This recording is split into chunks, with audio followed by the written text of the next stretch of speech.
The Mexican Zapatista rebels had inspired strugglers around the world and in 1996 held an encuentro of movements for land, liberty, and democracy in their Lacandon rainforest home.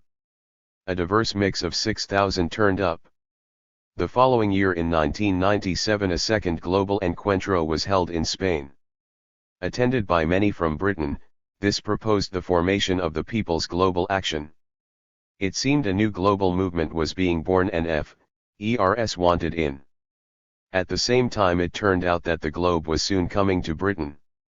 In the autumn of 1997 a handful of activists started to talk about the May 1998 GB summit.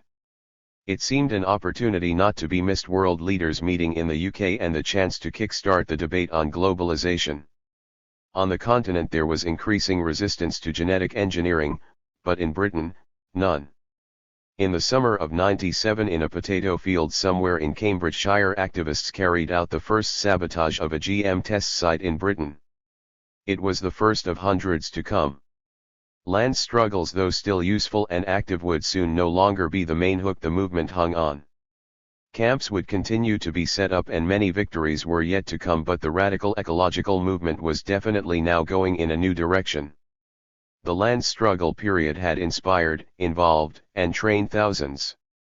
Let's make no mistake, it played the major role in the cancellation of 500 new roads, numerous quarry/opencast expansions, and many house-building projects.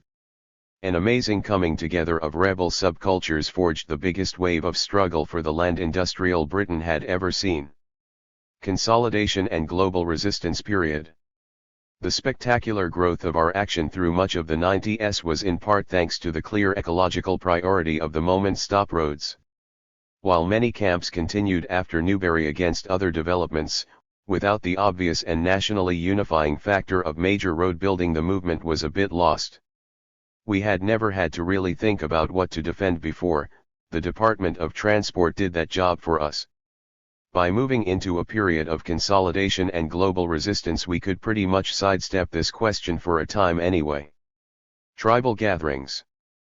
Throughout the 90s, gatherings were the main place that activists from all over got together to discuss and organize. While most that attended felt some allegiance to the banner, many were not active in listed groups and would not consider themselves FERS. More, the gatherings were/are a place where people involved in radical ecological direct action or those who want to get together for 4 days of time and space to talk, walk, share skills, learn, play, rant, find out what's on, find out what's next, live outside, straight guys, hang out, incite, laugh, and conspire. At the 1997 gathering near Glasgow, attended by around 400 people in total, it was obvious that with the roads program massively scaled down, some major things were going to change. While there were many discussions throughout the week, these were some of the key points. The National Roads Program would continue to create individual aberrations, but it would not provide so many sites for resistance nationwide. The road campaigns had been very successful as struggles, but had largely failed to leave solid groups or communities of activists behind after the Direct Action Camp Roadshow moved on. Most of those present saw the radical ecological movement as a network of revolutionaries, part of a global libertarian, ecological movement of movements. Of course these things converged. Given that revolution wasn't looking immediate that week, as revolutionaries we had to be in it for the long haul. The 90s had seen rapid growth, thousands had taken action, but the movement, being relatively new, didn't have the infrastructure to support long-term participation. With less major land struggles, fewer people would get involved in direct action. There was a high risk that established groups might entropy when activists got disillusioned. Non-aligned individuals who had been active against roads, yet who hadn't become part of any network, might simply drift into reformist politics/work/drugs/mental asylums. Unsurprisingly, the gathering didn't cook up any magical formulae, but it did throw together something passable. To tackle a drop in recruitment, concerted outreach would be done, and to keep what activists the movement did have, local groups would consolidate. The fight against GM test sites was enthusiastically accepted as a new terrain of action. The keynote evening talk on the weekend was done by a woman recently returned from the Zapatista Autonomous Territories. With the first Congress of PGA coming up the following spring, it looked like, despite the drop in sizable confrontations on the land, we were in for an exciting few years. Local consolidation and outreach.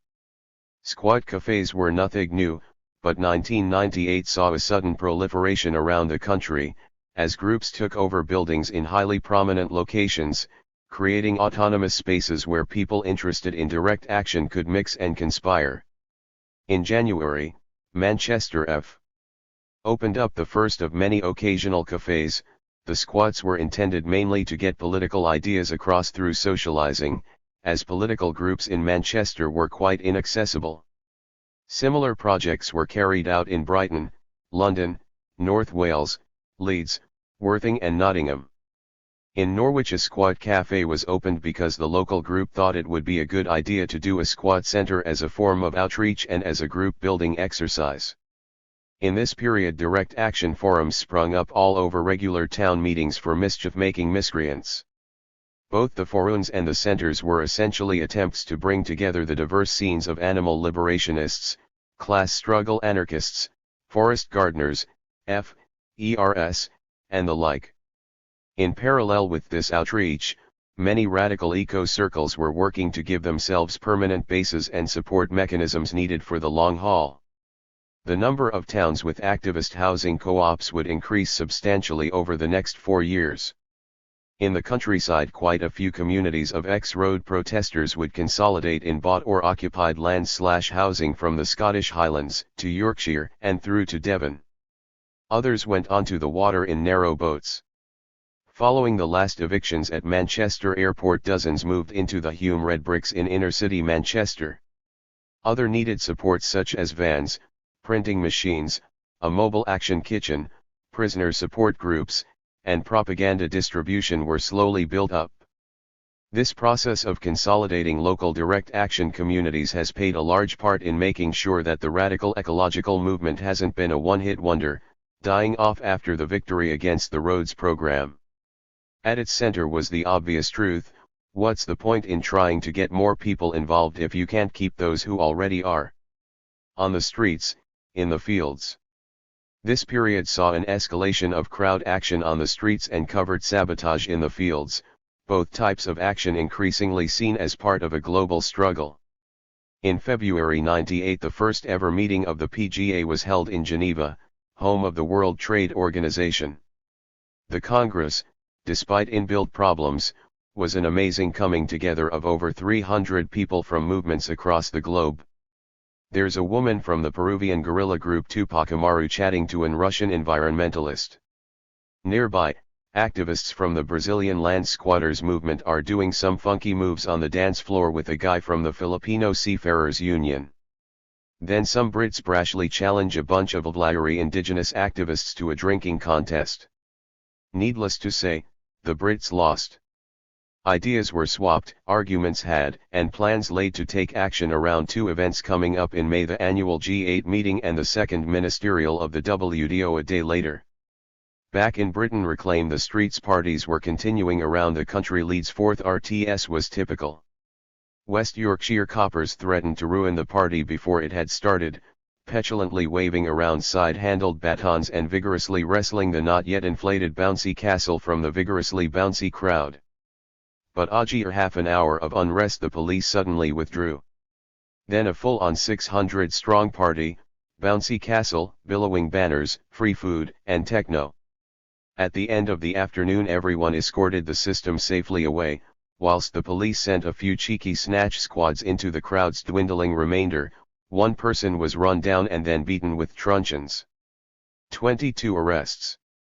Meanwhile, sabotage of GM sites was on the up. The first action against a test site may have been in 97, but by the end of 98, 36 had been done over. Most were destroyed by small groups acting at night, covered, anonymous, prepared, and loving every minute. Others were carried out by hundreds in festive daytime trashings. GM sabotage by this time was becoming an international pursuit with actions throughout the global south and trashings in 4 other European countries. One of the best aspects of test site sabotage is that it has been a lot less intimidating for people to do if they have had no experience of sabotage. After all, you don't need to know your way around a JCB engine to work out how to dig up sugar beet. Alongside sabotage, other actions against GM proliferated, ranging from office occupations to the squatting of a test site. Activists were getting more sordid, as police review attested.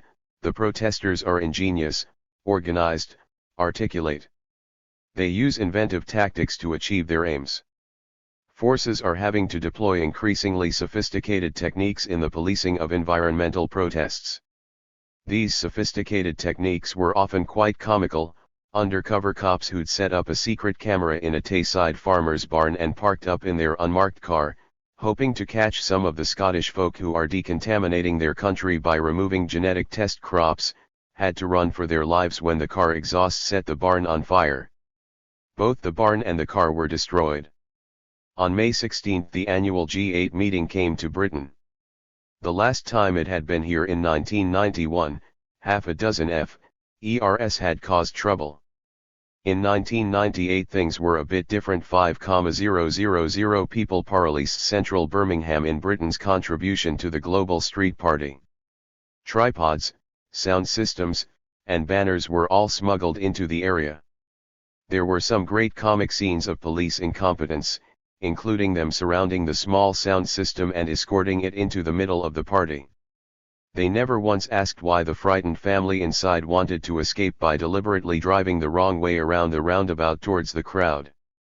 By the time they realized their mistake it was all too late. The decks were under the travel blankets.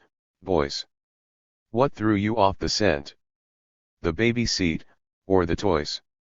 The party, populated by ranks of scary clowns and grinning ravers, lasted for hours, the normal strange combination of ruck and rave. Unamused, the leaders of the most powerful nations on earth fled the city for the day to a country manor. This being their showpiece, the day was a major victory. Simultaneously other PGA affiliates were on the streets in the first international day of action. In India 200,000 peasant farmers called for the death of the WTO. In Brasilia, landless peasants and unemployed workers joined forces and 50,000 took to the streets.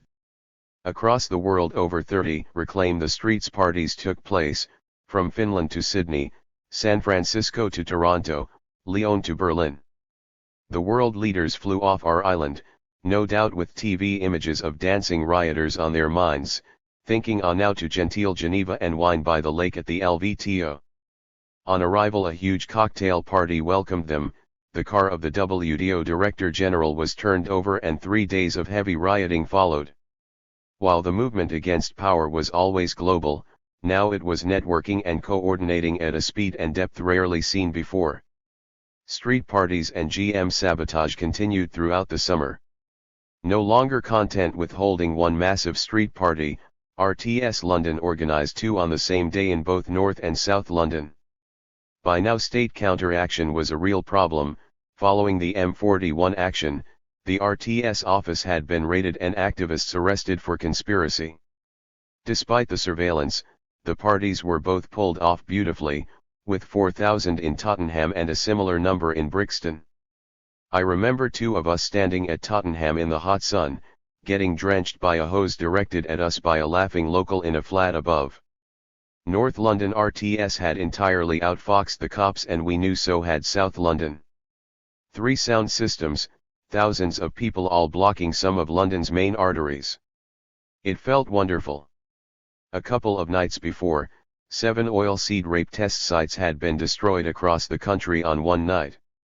I mean, both of us were usually pretty positive about the movement, yet if a couple of years before someone had predicted that one night multiple affinity groups would covertly hit 7 different targets and that would be almost immediately followed by the simultaneous takeover of 2 main streets in the capital, well, both of us would have thought they were a nutter.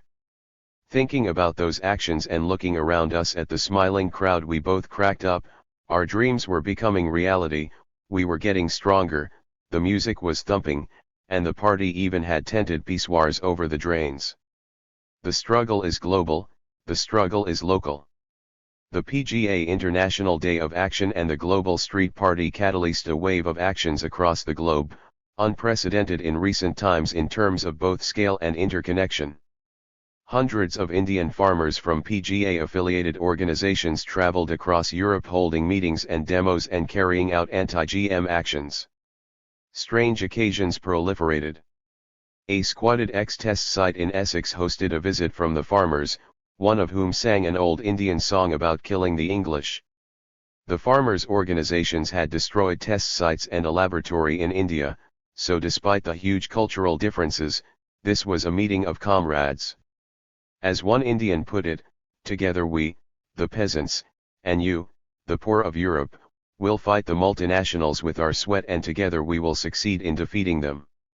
That month 9 test sites were destroyed in one night and a major research organization pulled out of GM due to being constantly attacked by direct action. The year would see over 50 experiments trashed. Next came J18, bringing actions in 27 countries by over 100 groups. Thousands closing down the center of the capital in Nigeria, besieging Shell, and 12,000 storming the city of London, one of the hearts of the global financial system, were just two of the highlights. J18 in London was more successful than anyone could have imagined. Many offices were closed for the day in fear of the action. Many of those that weren't probably wished they had been. As the Sounds Thames played, a festive masked crowd took advantage of their control of a slice of the city to dance and destroy. I ran into the Lip building, smashing a few mirrors in the foyer, and then looked round to see this masked-up figure light a distress flare and hurl it up the escalators towards the offices. Fuck, I thought, this is really full on. I was nicked, so I was in the police station. One cop came in drenched from head to toe in white paint. I really had to control myself to stop laughing. It looked like he'd been shot 011 by a huge bird. The HQ of the GM food giant Cargill had its foyer trashed, as were the fronts of countless other banks, posh car showrooms and the like. The police were solidly defeated on the day. Above the crowd glittered beautiful banners, one proclaiming resist, refuse, reclaim, revolt, and to back up the statement, hidden inside the banner were half a dozen broom handles seen the next day on front covers being used against the cops to great effect. Another banner high above the street declared "Our resistance is as global as capital," with a huge list of places where actions were happening across the planet. June 18, more than any event before it, saw the coming together of generations of radical opposition in a celebration of our power to create another world unified around the planet by action. L1, success of the first 2 days of action had now created a global cycle of inspiration. In November 1999, N30 saw more action. Timed once again to coincide with the meeting of the WTO, actions happened in Britain, but undoubtedly the main event was in the US Seattle. Tens of thousands brought the city to a standstill and in 3 incredible days forced the meeting to close. This was understandably seen as an amazing victory, especially considering the paucity and assimilated nature of much of American opposition. The victory in America was mirrored in Britain by what many saw as a defeat. RTS London were now in a pickle. People expected them to organize big mass events, but apart from being very busy, many were worried about the genie they had let out of the bottle on J18. N30 in London was a static rally, masks were not handed out. Despite the burning cop van, N30 London remained contained by the police, and to a certain extent by the organizers. For good or bad, you can't turn the clock back from now on. Any RTS-style event in the capital would see massive policing and people coming expecting a major ruck. Of course, resistance was not only centered around GM and the International Days of Action, or for that matter around internationalism, the local was still at the forefront for many. While the big days got the column inches, everywhere activists were fighting small local land struggles and increasingly getting stuck into community organizing.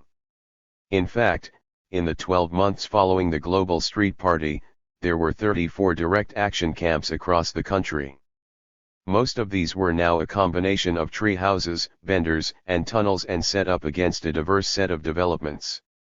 While most were populated by what the Sun described as the tribe of tree people, some were almost entirely done by locals, the type of people who before the road wars might have simply written to their MP. Direct action was so big in the 90s that it was seen as a normal tactic for fighting projects. This generalization of direct action is one of the many hidden but hugely important victories the movement has had. While there were no major technical innovations in camps over this period, there were many victories. Simply the threat of a site stopped many developments, and many camps had to tat down after victories, usually against local authorities or developers. Even evicted camps sometimes resulted in victory. In London, a camp ran for a year against a major leisure complex in Crystal Palace Park. The eviction came at the cost of over £1 million. Bailiffs, accompanied by around 350 police, moved onto the site and began removing the 50 people present from the various tree and bunker defenses. The eviction was completed a record-breaking 19 days later, when the last 2 occupants came out of the bunker they had been in since the beginning of the eviction. This campaign won. The eviction cost, and the prospect of more trouble, freaked out the council no end. Though this period saw far fewer victories than the fight against the National Roads Program, it saw many more victories where camps themselves actually won there and then. Despite this, without the unifying nature of the previous period, camps decreased in number. Other factors also included increased police harassment and of course defeat through victory in the South Downs during this time. 2 major developments, the Hastings Bypass and a house building project in Peacehaven, were both halted after direct action pledges were launched. Many other groups have been in this situation, which, while a cause for jubilation, has meant that the culture of camps has suffered setbacks while its specter wins victories. The year and a half between July 99 and January 01 saw only 10 camps operate, a quarter of the number that had been active in the previous year and a half. Since January 02 there have never been more than 4 ecological direct action camps at any given time. Other local struggles such as those against casualist workplaces or for access to the land have continued, never though really become period-setting events. One major area that many have moved into often at the same time as nighttime sabotage and irregular big days out has been community organizing. From helping run women's refuges and self-defense, to doing ecological education with kids and sorting out local food projects, this work has been an important extension of direct action. While these actions don't directly defend ecologies, they work to grow libertarian and ecological tendencies in society, an integral part of the revolutionary process. Guerrilla gardening. The next PGA International Day of Action was May Day 2000. Once again there were actions all over the globe. Across Britain events happened in quite a few established activist towns, many very successfully. Unfortunately, overshadowing them was the mess that was the London guerrilla gardening event. The idea of doing another big national action was moot at an F. Gathering in Oxford the previous winter. Nearly everyone thought it a terrible concept. The state would massively prepare, the number of imprisoned activists would no doubt increase. As has been argued elsewhere, May Day 2000 and most of its follow-ups were essentially attempts to copy J18 minus the street violence and sound systems. J18 had come from a momentum built up by street parties and anti-road protests, and it worked in part because it involved groups all over the country and had the element of surprise. As with National F. actions after Whatley, the police were once bitten, twice shy. Containment of the crowd by both the cops, and in part by the organizers, created what most saw as both a rubbish party and a rubbish riot. Up until this event there had always been quite a strong working relationship between radical eco-groups nationwide and activists in London. Following May Day this would sadly decrease. Ironically, the symbolic guerrilla gardening at Parliament Square only succeeded in reminding activists across the country why they liked actual guerrilla action, like covert GM sabotage, and actual gardening on their allotments. The next year's London May Day was hardly better. The double whammy of N30 followed by May Day resulted in RTS London losing its great party reputation, at the same time as street parties were happening less and less regularly across the country. Meanwhile, actions against GM continued to increase in scale, some involving up to 800 people. The vast majority, however, continued to be carried out covertly at night. Globally, GM sabotage was now spreading even more. Across the world, shadows in the moonlight were razing GM crops trials to the ground. Spades, sticks, scythes, sickles, and fire brought in the harvest. Doors splintered as labs were broken into. Pies were aimed at the arrogance of the powerful. Harassment and disruption greeted the biotech industry wherever it gathered. The deputy head of the American Treasury said in a statement to the Senate that the campaign against genetic engineering in Europe is the greatest block to global economic liberalization presently in existence. The actions were hugely successful in frightening institutions into not extending GM research and forcing many supermarkets to withdraw from pushing GM food. Sadly though, pure research was rarely attacked in Britain. Apart from the major successes the campaign achieved/is achieving, GM sabotage schooled hundreds in covered cell structured sabotage, a capacity that will no doubt become ever more useful. For a good analysis of this debacle, see May Day, Guerrilla Gardening, Do or Die Number 9, p. 69. Channel hopping. Given the decrease in day-to-day struggle and the failure of the London street actions, there was a sharp turn towards international riot tourism. Biggest workshops at the 2000 F. Summer gathering were for those preparing to go to the next meeting of the World Bank and the IMF in Prague. Hundreds went from Britain, experiencing an exciting range of success and failure. Divisions over violence and symbolism that were always present in the British scene were thrown into relief by the extremes of the situation. Some joined the street-fighting International Black Bloc, others formed together in the Pink and Silver Bloc. This Barmy Army was a contradictory group of people with quite divergent views, pulled together by a desire for national unity. Diversity in this case was definitely not strength. Putting the problems aside, Prague was immensely inspiring. Thousands from all over Europe converged and forced the conferences to close early, creating a surreal, almost civil war atmosphere. Though the crowds failed to break into the conference, they shattered the desire of future cities to host these events. Previously, a visit from one of these august ruling class bodies was the dream of any town bureaucrat or politician. Now it was their nightmare.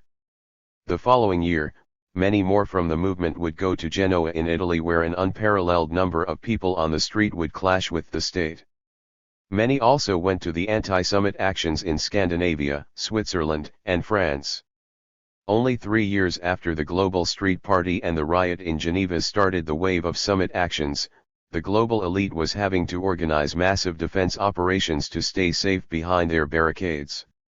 This wave of action not only inspired thousands, and spread the wildfire of resistance worldwide, it also forced many of these meetings to cut down the length of their events, move to ever less accessible fortresses, and in some cases cancel their roving showcases altogether. Beyond the big street spectaculars, many British activists were increasingly spending time abroad, inspired by the often more up-for-it squatting scenes. This acted as a further drain on the movement, but it also brought new experiences into the collective mind, aided future action, made real human links across borders, and just as importantly gave some amazing moments to those involved. The move to the territory of other nations, temporary for most, comes as no surprise in a period defined by its internationalism. International solidarity. Back in Britain, the radical ecological scene was increasingly involved in solidarity with groups abroad. As the Malaysia campaign showed, this had always been a major part of the movement. Following the 95 F gathering, activists invaded a factory that built Hawk aircraft and hoisted the East Timorese flag. Throughout the land struggle period, office actions, AGM actions, embassy blockades, petrol station pickets and home visits to corporate directors had all been used to support the Ogoni/Ajah struggle in Nigeria and the Bougainville Revolutionary Army in Papua New Guinea. Yet in this period solidarity with struggling communities beyond the capitalist core became a much bigger part of the movement. This was part and parcel of the shift in emphasis towards people seeing the radical ecological movement as part of a global revolutionary movement. On the first business day of 1999, 3 groups barricaded themselves into 2 senior management offices and the corporate library in Shell Mex House in London. January 4 was Ogoni Day, celebrated since Shell was forced out of Ogoni through massive resistance. The concerned individual seized 3 key locations in the building, some of which had a pleasing view of Waterloo Bridge and the banner being hung across by others reading Shell, filthy thieving murderers. In 1999 the keynote speech at the F. Summer gathering was made by a visiting Papuan tribesman from the OPM. His inspirational talk resulted in actions across the country that autumn against various corporations involved.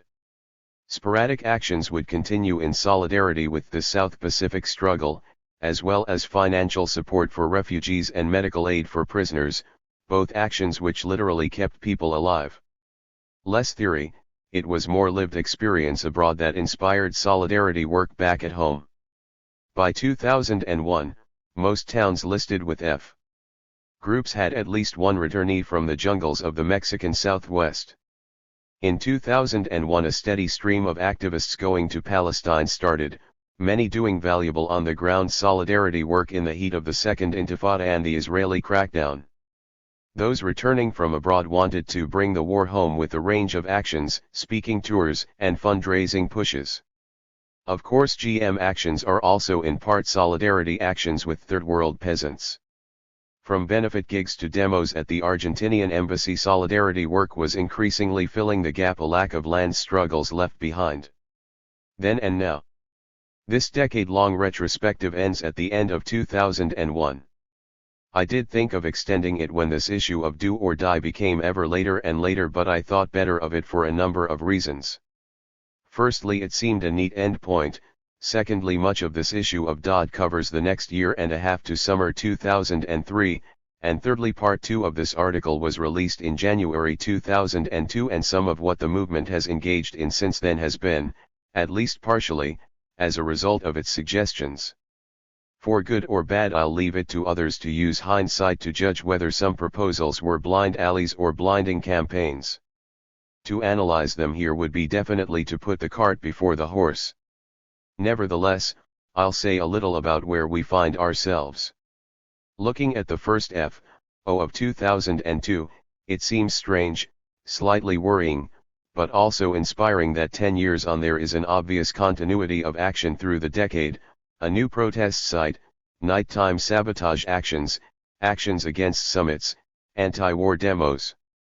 The center spread is a briefing for the campaign to defend northern peat bogs, a struggle from right back in 1991 that restarted in 2001 and is covered elsewhere in this issue. In a way, the last year or so has reminded me of the film Back to the Future. Not only was the peat campaign back up and running, but also there was an anti-road gathering in Nottingham, and actions were announced to aid tribal groups in the Pacific. There are now far fewer F.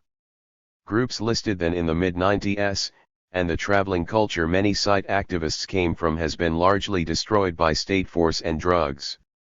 Nevertheless, the radical ecological movement is in a surprisingly healthy state and has succeeded in not being assimilated into the mainstream.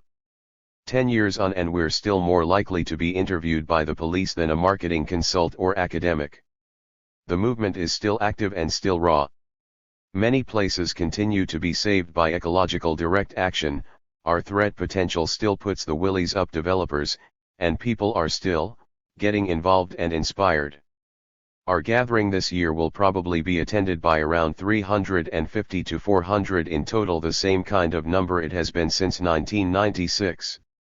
While we don't want to build up the movement like a Leninist party - more members, please more members. The fact that we have stayed at this number despite catalysing situations of struggle involving thousands should give us some pause for thought.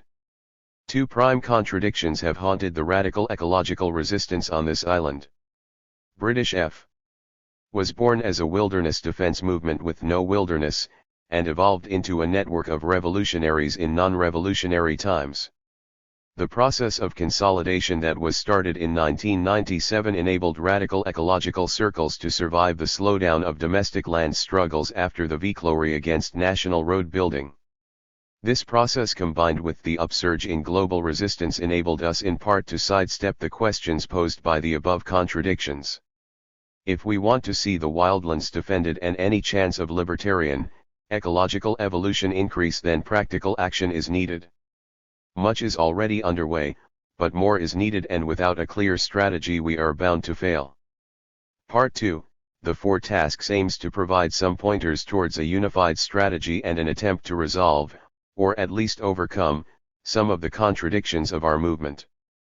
On a personal note, the 10 years of radical ecological action documented here have been immensely inspiring to me.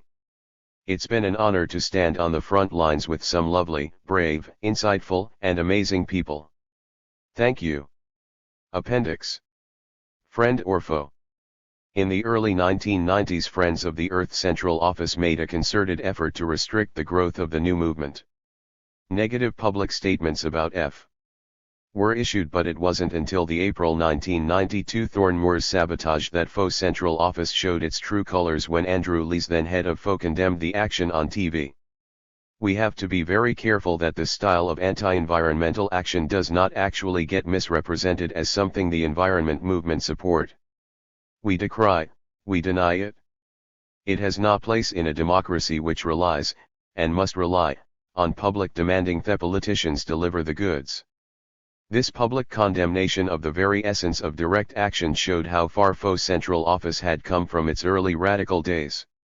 Contrast it with a statement by FO's first director 20 years previously. Whilst it is the case that the Japanese experience of people physically fighting the construction of an airport or motorway has not been repeated in Britain, that is not to say that it will not occur here. Indeed, it is almost inconceivable that clashes will be avoided. When patience runs out, we won't really be, what's the word, militant. After all is said and done, putting sugar in a bulldozer's petrol tank is relatively undramatic compared with blowing up a mountain. After slagging the action publicly, Lees got to work on his own members. Worried that many local FO groups were showing interest in direct action, an edict was issued banning them from working with F. It even went as far as to warn FO groups that if they demonstrated with F, their right to use the FO limited name might be revoked. This intimidation was too much for some of the FO grassroots. At FO National Conference, local groups led by Birmingham and Brighton challenged Lees on this and defeated him. Lees and others at FO Central had seen the new movement as a potential threat to power. They thought they could nip it in the bud. They couldn't. It would grow much bigger and gain vast public sympathy. The strategy of FO changed from one of strength to one of weakness. By the mid-90s, a new director was trying to court F, even turning up to an F gathering with a large block of dope. He envisaged a series of meetings at which he and 2 or 3 other top staff could meet a similar number of F representatives behind those doors. This was of course out of the question. Just as no one could represent F at a national level, F could not represent everyone involved in eco-direct action. Over 20 FERs came to the first meeting, most to make this point and make sure no one could sell the movement down the river. FO said it had learned from its past mistakes. Most FERs looked skeptical. At the same time, the Newbury bypass saw FO Central's biggest push to capitalize on direct action. It even managed to take over the campaign's media liaison. Promises not to publicly slag direct action were hastily forgotten when over 100 stormed an office, throwing computers out of the window. When hundreds took part in the festive burning of diggers, FO Central once again condemned the resistance. The experience of dealing with FO Central would be just the first of its kind. A few years later, following the J18 Global Day of Action, the Socialist Workers' Party would try to boost its membership by fronting itself as the backbone of the movement. Just like FO, it condemned militant and genuine resistance while trying to build bridges to mainstream groups, NGOs, political parties, These professional priests of assimilation are simply vampires. Let's do some staking. Utter contempt for the court. During Jesmond-Deen, people were still being picked up for having broken the Twyford injunction. Culobolix knew the cops would nick him sooner or later at the Dean and send him down to the High Court, but he was prepared. When the inevitable arrest came, he gave the High Court quite a surprise. Stripping off 2 orange suspenders, worn all summer under his trousers especially for this occasion, he stepped up and down in front of the judge Sieg Heiling. The judge closed the court in horror. This was a not so subtle reference to the recent death of Stephen Milligan, the Tory MP for Eastleigh. Milligan was found dead hanging from the ceiling after an erotic auto-asphyxiation disaster, wearing nothing but suspenders with an amyl nitrate-soaked orange in his mouth.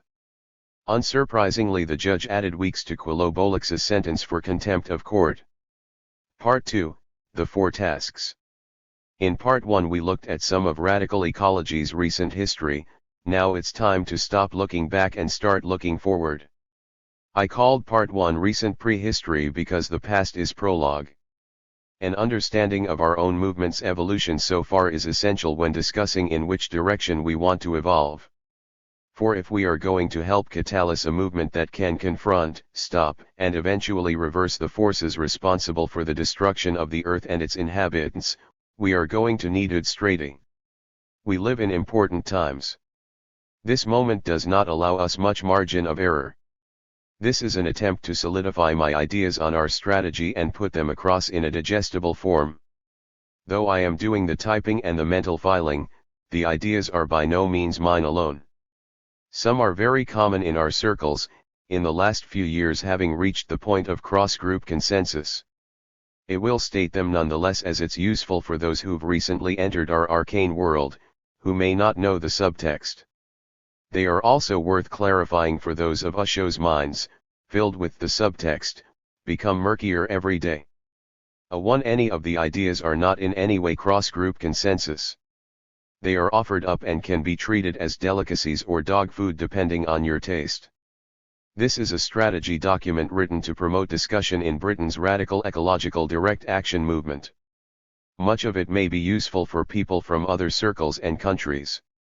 But it is not an attempt to build some overriding strategy for the emerging global resistance or any similar abstraction. While it may be useful for readers in the global north, I reckon it's largely out of context in the majority world. Even within Western Europe, culture, terrains of struggle and movements vary a lot. It's worth reiterating the obvious. Strategy should be informed by the global context but primarily shaped by the local conditions. A small editorial note. Part 2, The 4 Tasks was pre-published for the F. Winter Moot in 2002 where 150 copies were given out free. I did this for 2 reasons. Firstly, I wanted to get feedback with an aim to improvement, and secondly I feared that DOD number 10 would not come out for months, or years. DOD number 10 came out 17 months later and by then I had gotten quite a lot of wise responses. Many of those thoughts from good warriors and friends have been incorporated in the rewritten text printed here. In large part this project, despite its megalomaniacal undertones, was always a collective effort, a bringing together of many of the strands that bind us together as movements. The many helpful suggestions, criticisms, and funny chats that resulted have made it all the more so. As a strategy document it is of its time more than most writings, maybe. As you are reading this well over a year after it was written, action has moved on. One glaring example is the Peat campaign, mentioned as an embryonic campaign, when in fact it has now succeeded in most of its original objectives. Some recommendations in this part 2 have been taken up, others ignored. While some increased activity in some areas may seem in hindsight a result of this text, it would mostly be more true to see the 4 tasks as mirroring existing trends, not necessarily inspiring them. In some places I have updated the text to take consideration of this time lag, mostly though I have just left the text unchanged with the occasional growing countercultures.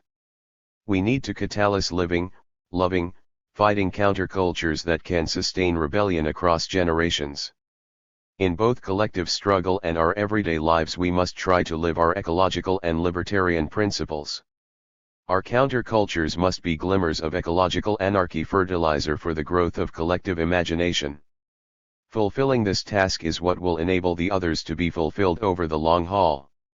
The countercultures must be bases from which to carry out thumb in the dam actions and give support to rebellions beyond the core. In times of crisis they should act decisively against authoritarian groups. The counterculture's eventual aim should be total social transcendence. Evolution can hardly come about when isolated groups follow a policy of resistance for the sake of resistance. Unless we can first prove that anarchism works through creating libertarian communities, the critical level of support that we need will never materialize, for the mass of workers will otherwise continue to be influenced by authoritarian propaganda. Reason for developing a libertarian social and work structure is that it is a bulwark against authoritarian groups when the upheaval comes. If we have not yet learned the lessons of the Russian and Spanish revolutions when the communists savagely attacked the freedom of anarchism, then we do not deserve to survive as a movement. We start at a severe disadvantage vis-a-vis our authoritarian comrades, and they will easily destroy us again unless the shoots of libertarianism are already pushing through the crumbling remains of the old society. Stuart Christie, Towards a Citizen's Militia. Map reading in the social desert. Things are going to shit. They have been for a long while, but now it's getting really serious. Social solidarity is imploding and ecological systems are being ravaged as never before. What is needed is an entire change of direction for global human society. We need to find each other and together find our way back to nature. We must totally dismantle the technological web of slavery and dependence that we have been born into. For the Earth's remaining forests to stay up, the world's factories have to come down. To do this we will have to take on the most murderous ruling classes ever to disgrace the Earth. Of course, within the realm of contemporary politics, these solutions are not only unrealistic, but also unintelligible. That hardly matters. The biological meltdown is fast making the logic of industrial society irrelevant. Reformist maneuvers in this context resemble rearranging deck chairs on the Titanic. Global ecological and libertarian revolution, though incredibly unlikely, is a far more realistic strategy for defeating apocalypse and global slavery than recycling or voting for the Socialist Alliance. A consensus in plenary at the 1997 F. gathering was that the movement saw itself as an ecological revolutionary network. This is a considerable change from the past radical ecological view that sees no hope for positive social change this side of industrial collapse. So, if we set ourselves the task of advancing evolution here in the core, how are we going to go about it? We are talking vast change here. Lefties just want to change the rules of the game, leaving hierarchy, ideology, and industry intact. We want to stop the game and start living. While they want to build workers' power, we want to destroy power and abolish work. This is a massive undertaking. The mythical revolution is not something that will just happen suddenly one day after we've polished some ideology long enough. Evolution is a process of individuals and collectives reclaiming what has been taken from us, rediscovering our power and creativity together. Sometimes gradually, sometimes in huge leaps during times of greater struggle. Expand the cultural oases. If we are to actually change things, then there are some things we have to do. We have to build our own economic, justice and social systems. We have to do this all the while maintaining an equal emphasis towards destroying the existing culture and its fucked up systems. Making punk a threat again.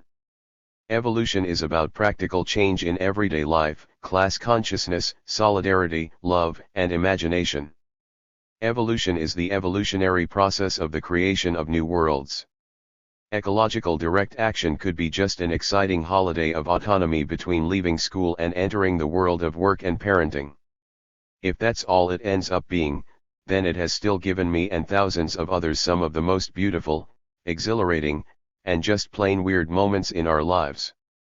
However, if we really want to kick the system in and grow a new world, we have got to build a multigenerational culture that can sustain us for the long haul. In growing ecological libertarian countercultures, it is worth looking at past experiences of anarchist evolution. Probably the best example in the West remains that of the historical Spanish anarchist movement. The Spanish anarchist counter-society. Us anarchists have a tendency to fetishize Spain 1936.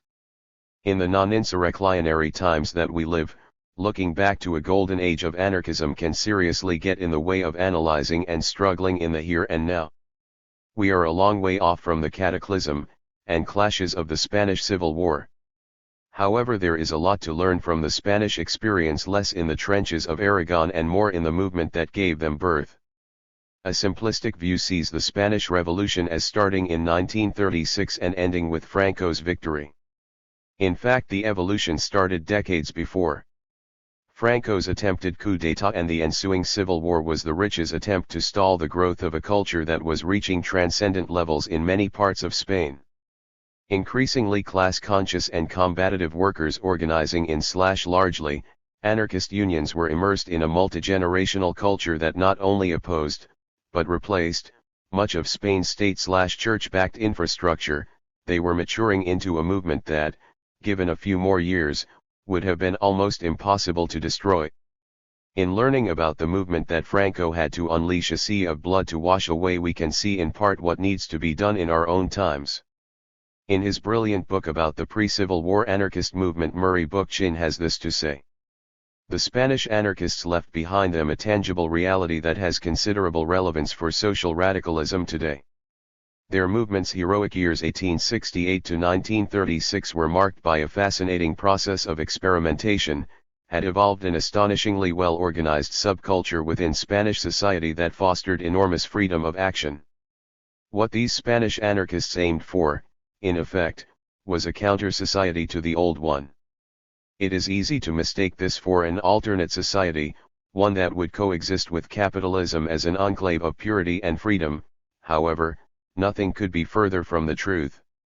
The Spanish anarchists expressly rejected the concept of an alternate society with its hope of peaceful reconstruction and its privileged position in a world of general misery. Since social or personal freedom could not be acquired within the established order, they viewed a counter-society as terrain in which to remake themselves into revolutionaries and remove their interests from any stake in bourgeois society. The bureaucracy, state, and church were the anarchists' mortal enemies. Any voluntary dealings with these institutions were to be avoided. Children were sent to libertarian or union schools. Wherever they had a substantial following, it established centro obreros, which functioned not merely as union headquarters but as cultural centers. Depending upon its resources, the centro obrero might provide literature, books, classes, and meeting halls for discussion on a wide variety of subjects. This institution exercised a profound influence on the personal life of the worker who belonged to anarchist-influenced unions. Ricardo L.V. Fellow recalls Seville with its enormous centro obrero, capable of holding thousands of people. Far more important than the episodic revolutionary uprisings, individual atentados, or the daring escapes of small circles of comrades was the ability of the Spanish anarchists to patiently knit together highly independent groups into sizable, coherent organizations, to coordinate them into effective social forces when crises emerged, and to develop an informed mode of spontaneity that fueled the most valuable traits of group discipline with personal initiative. Out of this process emerged an organic community and a sense of mutual aid unequaled by any workers' movement of that era. We are in a very different situation today, and we are quite different people. The Spanish counterculture was an expression of a transitional class captivated by an ideal that reflected its rural communal past and its harrowing social present. Yet we should take inspiration and practical guidance from their example. In Britain, a similar but significantly different working-class culture of mutual aid grew in 19th-century industrial communities. This culture sought to resist the intrusions of an industrial system into every aspect of people's lives and was the domestic flip side of defensive workplace struggles. People endeavored to mitigate for each other visitations of sickness, the death of children, the perishing of women in childbirth, and a continuing inadequacy of basic resources. Much of this was the work of women, and was possible through networks of kinship and neighborhood, as well as the associations in the workplace, through trade unions, cooperative societies, burial clubs, and friendly societies. Many radicals saw in this lived working-class solidarity culture an embryo of a non-capitalist society, but thanks to industry and ideology it never embraced libertarian insurrectionary fervor like its Spanish relative, in fact, the opposite. Despite or perhaps because of the monumental mistakes made, we can learn a lot from the still warm corpse of the British Labour movement. Its continuation into the relatively recent past underlines what many libertarians have pointed out. Under the veneer of illusory command it is voluntary cooperation, mutual aid, nurturing, human solidarity, and love that keeps society from imploding. Here though we are concerned with something grander than mere survival living free. 30 years of temporary countercultures. Beyond the First World, significant countercultures are arising. Yet here in the capitalist core since the proletarian glory days there have been no evolutionary countercultures on the kind of seismic scale that evolved in Spain. This is no surprise given that the class in transition that defended the barricades of Paris, Barcelona, and Kronstadt is largely no longer found in the core. Since the 60s upheaval Britain has seen quite a number of anarchist/ecological countercultures form then dissipate through inertia, state repression, or simply assimilation. These autonomous cultures squatting, feminism, traveling, punk, back to the land, ecological direct action camps, animal liberation, anarchism, etc. have all been predominantly youth movements operating in the heady space of dole autonomy. They have remained temporary because they have largely been generational, failing to either accommodate the changing needs of their aging members or have any ability to involve younger generations. The one major exception has been traveling, which has evolved into a multi-generational culture. There are now 3 generations of new travelers on the road together. Unfortunately, travelers have suffered more state repression than anyone, resulting in a mass exodus from Britain of tens of thousands. The temporary nature of these countercultures, though not invalidating them, does significantly limit their scope from an evolutionary perspective. The struggle then is to first join the dots, link up these generations of libertarians by creating multi-generational countercultures. To a certain extent we have been going down this road for a few years. The inspiring actions of the 90s have brought many different age ranges together. Yet our radical ecological circles still remain very much Club Lu 830. The next few years will show whether our movement will share the fate of the Trotzan isolated political generation moving through time, shrinking with every year. The creation of multi-generational countercultures is essential simply from the perspective of our network survival. Opening up space. More than anything else we need to open up space for evolution to grow. Keeping ourselves undigested within the bowels of the system is going to be difficult. Later in Task 2 I will talk about biological meltdown and some of the steps we must take to combat it. Yet just as civilization is destroying nature all over the globe, so too it is hemorrhaging our internal nature. This ever-speeding emotional meltdown is resulting in an epidemic of depression, self-harm, and violence. Without hope, the oppressed will always turn their violence on themselves and each other. Ever more people in the core are turning to damaging pseudo-escapism, alcoholism, drug addiction, and even religion are all on the rise. These panaceas only further poison society. Those without hope but also without the ability to fool themselves turn in larger numbers to an escapism that is in no way pseudo-suicide. Suicide is now the single biggest killer of men under 35. The rate 3 times that of women of the same age has nearly doubled since 1971. Working class men are at particular risk, with suicide rates 4 times those of men in professional occupations. The Samaritans believed the figures could be much worse, as examination of road traffic accidents involving just one driver suggests that some of them may well have been deliberate. Although women, especially the young, lag behind men as successful suicides, they are way ahead when it comes to attempts. Speaking personally, I have already lost too many friends and comrades to death, depression, and drugs. Many of these were great warriors and brave, good people who shone during the 90s land struggles. But after these struggles and the culture it spawned ended, their shield from the world was gone. Soon after, so were many of them, if not in body then in spirit. I believe that for quite a few the temporary counterculture of land struggle put off for years their not inevitable descent.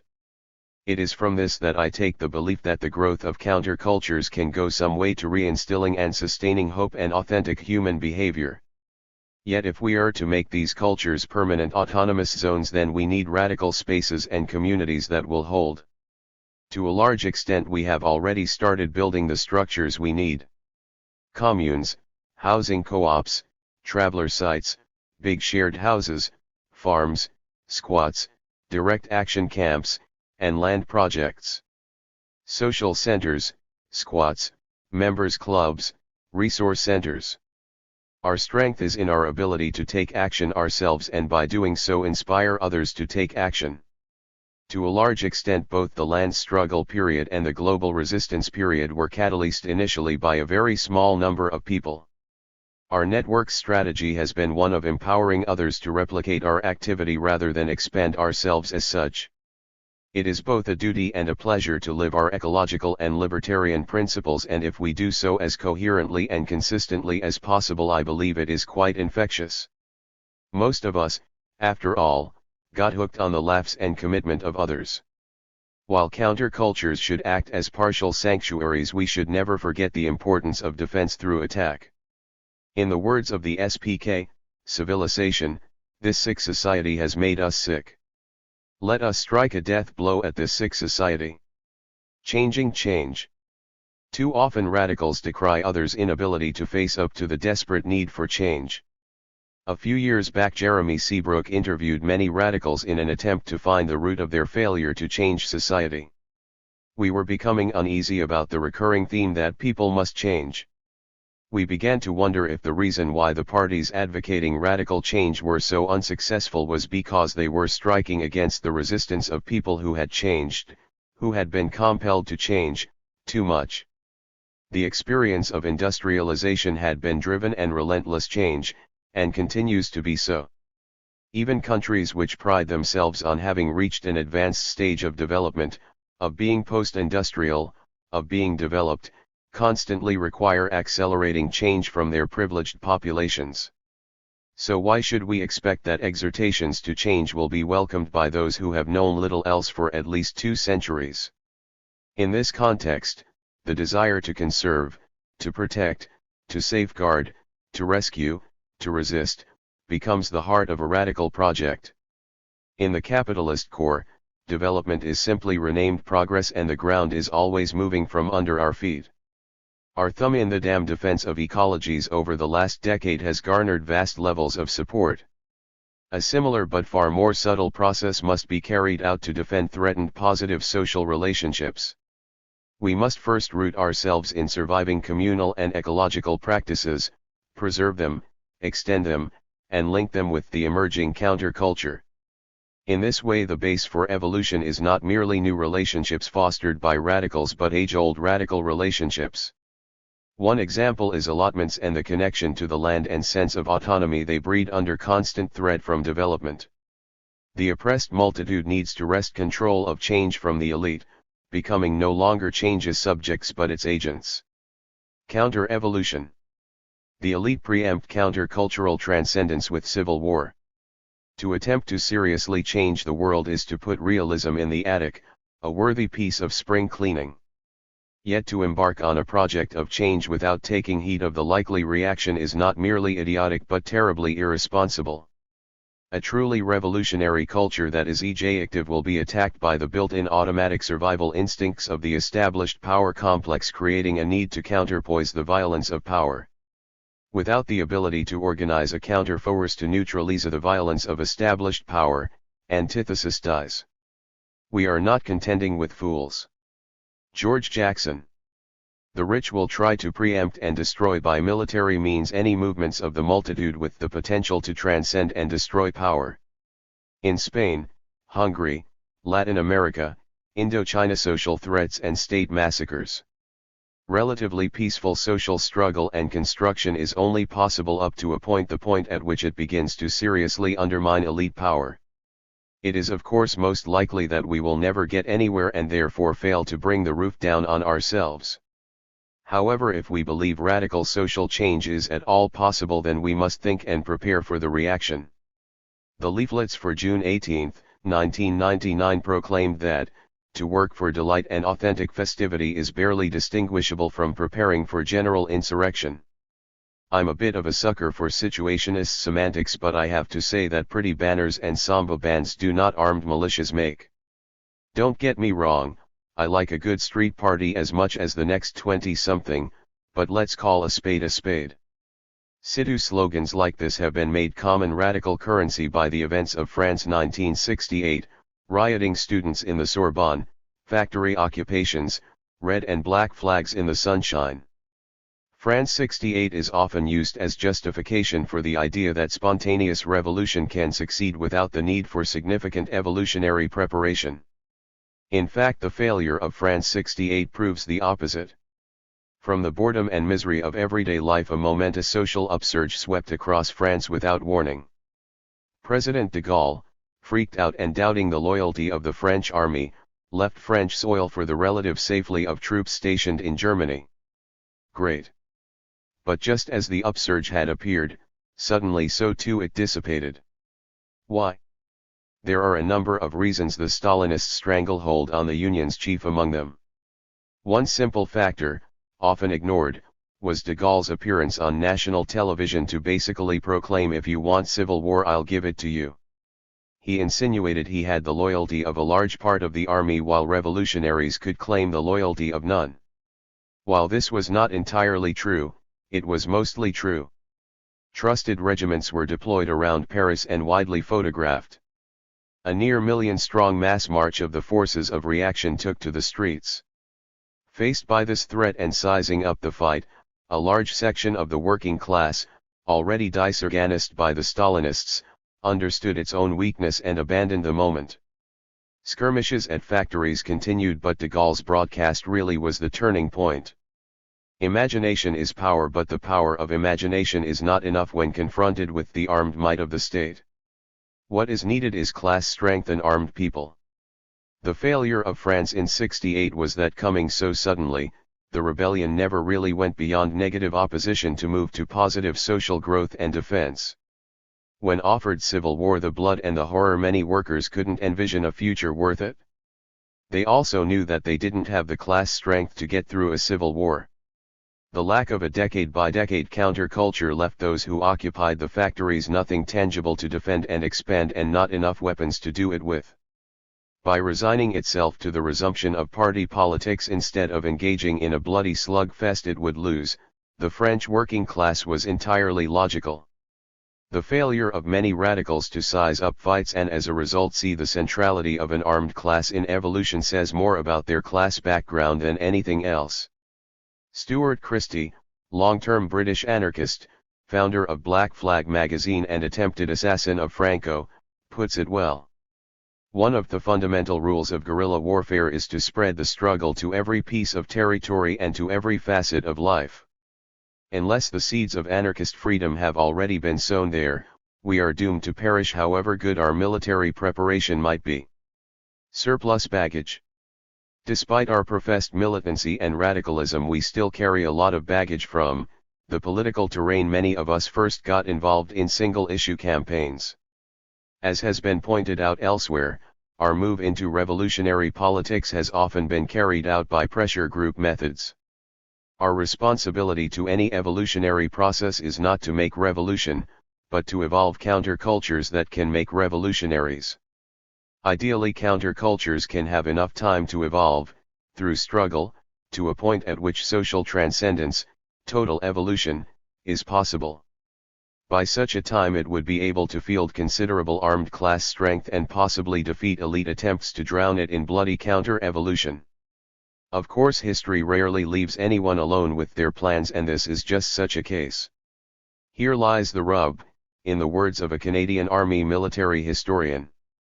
Revolutions are not, in fact, made by revolutionaries. The professional agitators, the terrible exiles of history, have seldom succeeded in raising even the smallest revolutionary mob. The best they can hope for is to seize control of the course of the revolution once it has started. The thing itself is caused by the persistent stupidities and brutalities of government. That revolutionaries don't make revolution is no bad thing, considering those who executed most of the last century's revolutionary hopes were the very people who described themselves as revolutionary socialists like Lenin and Hitler. As libertarians, a large part of our job is to stop these murderous parasites from seizing control of the course of tidal waves of change. How far we are away from crises of this scale is unknowable, but discussed in Task 3, Preparing for Crises. By strolling onto the terrain of revolution, we are confronted by a plethora of leftist ideologies. Thankfully, as libertarians, we are inoculated against infection from some of most virulent and stupid authoritarian dogmas.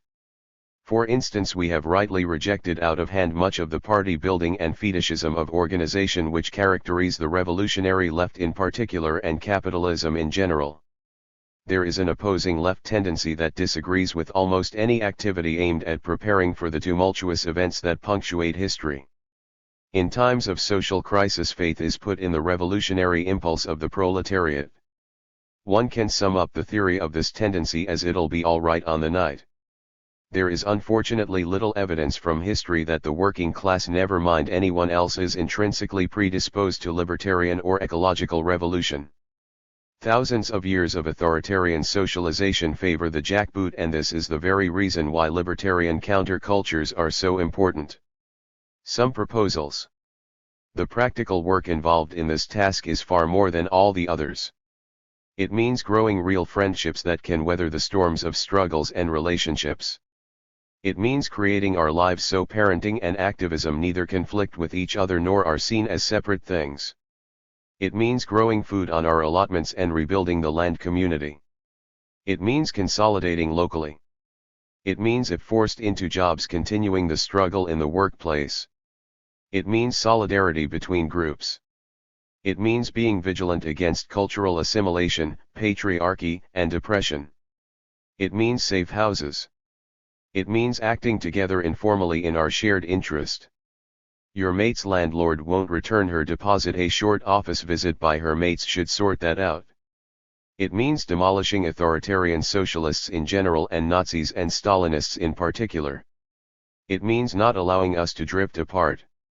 It means training. It means laughing together as we fight together. Really, the list is too long to go through. I will not even attempt to catalog what ingredients good countercultures need. Social evolution and the individual situation will do that. The two primary divisions in this society that need to be overcome are our disconnection from each other and our disconnection from the land. Practically, there are some very obvious things we can do now as an evolving counterculture. Reconnecting with each other. 1. Build a British social centre network. Social centres which place politics where they should be, in friendship, are the key to viable countercultures. Probably because of the post-70s travelling culture, Britain is unusual in not developing a social centre network. Across Europe, social centres are at the very heart of anarchist countercultures. This process has begun, and from this one act of organisation 1,000 acts of resistance will follow. 2. Prepare for strike support. Our circles, despite inhabiting an economically peripheral social position, have a far better record in the last 10 years in supporting strikes than the left. To quote a shop steward from the Liverpool Dockers, "Others talk, these people do." A small amount of thought can make our ability to use direct action to intervene in workplace struggles much easier. Solidarity among the poor, the very basis of countercultures and anarchy. 3. Resist together, train together. While an evolutionary culture can include everything from cabbage growing to hip-hop, without active resistance a culture will not hold. We need to be up against it to make sure both that the petty things don't split us and the big things bring us together. Living in a mundane world, you can know someone for years and not truly know them as you do after a day of struggle. Acts of purposeful resistance build our collective strength, but we shouldn't just rely on events but train to grow our power. Run faster, go running with a mate. Trash better, learn sabotage skills before you need them. Find direction, go orienteering at night. Get fitter, give up smoking collectively. Hit harder, spar with friends. Strength is infectious. Reconnecting with the land. 1. Grow the land. Community allotments are available to us all thanks to 19th century arson, but hundreds of sites every year are being destroyed by developers. More direct action is needed to stop this hemorrhaging of an inheritance born of struggle. More work allotments in Britain than work in farming, and it is only from this land community that any hope for ecological autonomy can grow. The experience of growing your own food is evolutionary. Allotments also offer a jump point for those committed to leaving the cities and towns. On these small patches we can learn many of the skills in miniature needed if we are to grow out of our dependency on the industrial. From farm communities in Cornwall to land projects in the Scottish Highlands, many of our circles have gone back to the land in the last decade. Many more will follow. The call of the soil cannot be drowned by the cacophony of traffic. In the final analysis, all revolutions are fought over the question of land. Malcolm X. 2. Rewild ourselves. Get out beyond the streetlights and join the stars. Hear the darkness and see the sounds of the night. Learn skills, light fires. Discover wild foods. Sit quietly in a wood and wait. Guide kids to the true joy of mud and spiders. Wear down the solace of your walking boots, harden the solace of your feet. Get naked in the sun and snow. Pack a heavy rucksack with everything you'll need for a weekend camping, then leave it on the bed and walk out the door. Nurture saplings, plant the spring. Improvise shelters, get nifty with a knife. Don't go to work fuck in forests. 3. Continue ecological land struggles. In Britain our struggles over ecology and wildness are powerful theaters for the growth of ecological sensibility. In living on, for, and in defense of the land, one forges an immensely strong connection. Fluorescent bibbed cops grappling with tree defenders brings out into the open the age-old conflict. On one side the property/state axis, on the other wildness. Diversity, freedom. By creating these situations of struggle, mythic discourse is shattered with a power no essay or clever turn of phrase will ever have. Unleashing these revelatory evolutionary moments is at the heart of our action. With every broken illusion we take a step back from the abyss. Task conclusion, grow and live. For new worlds of land, liberty, and love there will be both kisses and gunfire. Taking responsibility for our own lives and those around us is daunting. It's not just the cops, the bosses, the scabs, and the poverty that keeps people working for the man. It's the terror of the blank page. We are schooled to be dependent on fictions and commands, not to believe in ourselves. Growing and defending new worlds is a daunting task, yet the alternative is far worse. An acceptance of a tide of void that consumes species and peoples while it daily drains us of dignity. The aim of our countercultures should be total social transcendence evolution. That evolution is extremely unlikely does not fundamentally question the need for countercultural growth. Countercultures are not only new worlds for the future but barracks and sanctuaries for today. 2. Putting our thumb in the dam. Just as countercultures must open up space for evolution to grow, we must also open up time. The life support systems of the Earth are under unprecedented attack. Biological meltdown is accelerating. Evolution takes decades to mature.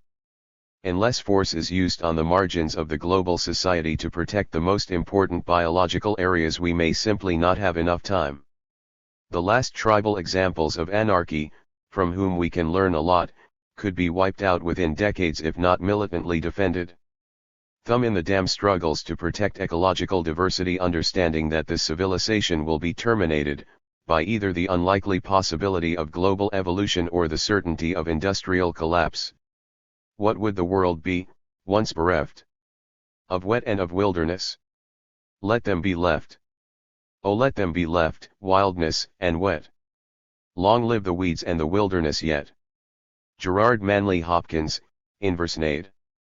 Our job is to save the evolutionary building blocks and to make sure there are grizzly bears and great blue whales and rainforests and redwoods somewhere, so that in the final thrashing of the industrial monster everything else that's good on this planet isn't destroyed. Dave Foreman, Earth First co-founder. Here come the end days. The aim of this piece is to help prioritize and direct our action and organizing. However, our absolute action priorities are not left to us to determine. They have been decided for us by the point in history in which we live. For this reason I have made this task section considerably longer than the others. Industrial capitalism has continued civilization's age-old attack on the wild and free, resulting in unparalleled biological and cultural meltdown. The decimation of wild peoples and the devastation of ecological diversity are now reaching truly apocalyptic proportions. Biological meltdown. Indeed, all the indications are that we are standing at the opening phase of a mass extinction event that will be comparable in scale to the 5 great extinction episodes that have taken place in the history of life on Earth, the most recent being the loss of the dinosaurs some 65 million years ago. Impending extinction rates are at least 4 orders of magnitude than is found in the fossil record. That means in the order of 10,000 times greater, a frightening prospect to say the least. If allowed to continue, the current extinction episode could well eliminate between 1/3 and 2/3 of all species, century. 1/3 to 2/3 of all species on Earth gone. Stop a while, attempt to conceptualize the magnitude of the moment. Nothing in the history of humankind has prepared us for this appalling event, but our generation will probably witness the disappearance of 1/3 to 1/2 of the Earth's rich and subtle forms of life, which have been evolving for billions of years. In the early 1990s, Michael Soule, founder of the Society for Conservation Biology, made this chilling assessment of the status of the Earth's biosphere: for the first time in hundreds of millions of years, significant evolutionary change in most higher organisms is coming to a screeching halt. Vertebrate evolution may be at an end. Soule is saying that humanity's disruption of the environment has been so systematic and profound that it has halted the same natural processes that have brought everything we know into existence, including our very bodies and minds. Cultural meltdown. It is tempting when facing this scale of doom to think of humanity as an intrinsically ecocidal organism. A pox on the earth. This, however, lets us and our society-city culture off the hook. Numerous cultures have developed a sustainable and harmonious relationship with their surroundings, the Mbuti, the Pinan, the Kung, to name but a few. These societies chose not to dominate nature. In the larger history of humankind, they are the norm and we are the exception. On civilization's periphery, some of these wild peoples live on.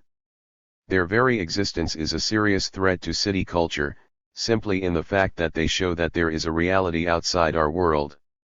Defending their autonomy and the land of which they are a part, they are the best protectors of some of the Earth's wildest places. Just as wild nature is being denuded and domesticated, so too is wild humanity. This century will probably be the last for many cultures ages old. Civilization aims to wipe out their other worlds. Men of money and men of God conspire. If these tribes are wiped out by our culture, it will be the first time in millions of years that no human communities have lived in harmony with nature. Guns, gold, God, and diseases could make Homo sapiens extinct in our lifetime. For when the last gatherer-hunters are hunted down, all that will be left of humanity will be in the entrails of Leviathan, having the potential for life but unliving. Land, the Mother Earth from which we are born and to which we die, on whom our lives depend, through which our spiritual ways remain intact.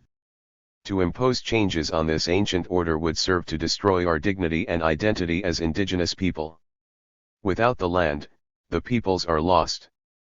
Without the indigenous peoples, the land is lost.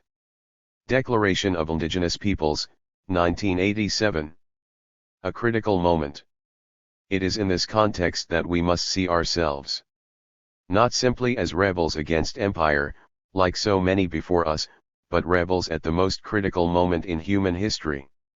Our generation will likely see the decimation of remaining ecological/anarchic cultures and the hemorrhaging of the Earth's life support systems.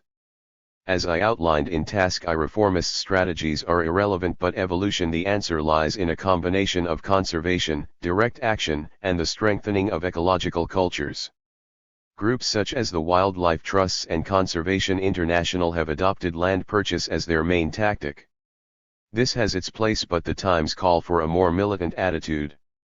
Most of us have little money to protect habitats by buying them up, while protected areas are often far from safe. Direct action, on the other hand, puts the costs onto those who attack nature, not those who wish to defend it. Trashing a digger poised to level a copse feels like a far more authentic reaction to ecological destruction than any amount of paper shuffling. For most of us, well-targeted direct action is the most effective and efficient use of our limited time and resources. In the early 80s, the failure of reform environmentalism made this clear, and the radical ecological resistance was born. Militant direct action by warrior societies putting the earth first. What objectives and strategy can we base our actions around, given the vast scale of the attack and the minute scale of the resistance? This task section will hopefully give at least a partial answer. Defending the living land. Though it was from an understanding of the global ecological crisis that our movement was born, it was in local ecological land struggles that our movement grew. As stated earlier, we can take pride in the beauty and vitality of habitats throughout Britain that are alive today because of our resistance to infrastructure growth, resource extraction, and city expansion. These struggles have changed forever all of us who have taken part in them. They have connected us to the earth in a deeply emotional and meaningful way. Exhilaration, fear, empowerment, true human communication, anger, love, homes, and a feeling of belonging in both communities and the land. These are just some of what we have been given by these struggles. I emphasize this so that what I say next is not taken as a disavowal of British local ecological land struggles. To those of us brought up in Britain's woodlands, copses, downland, and dales, these habitats have an immense importance reaching deep into our soul.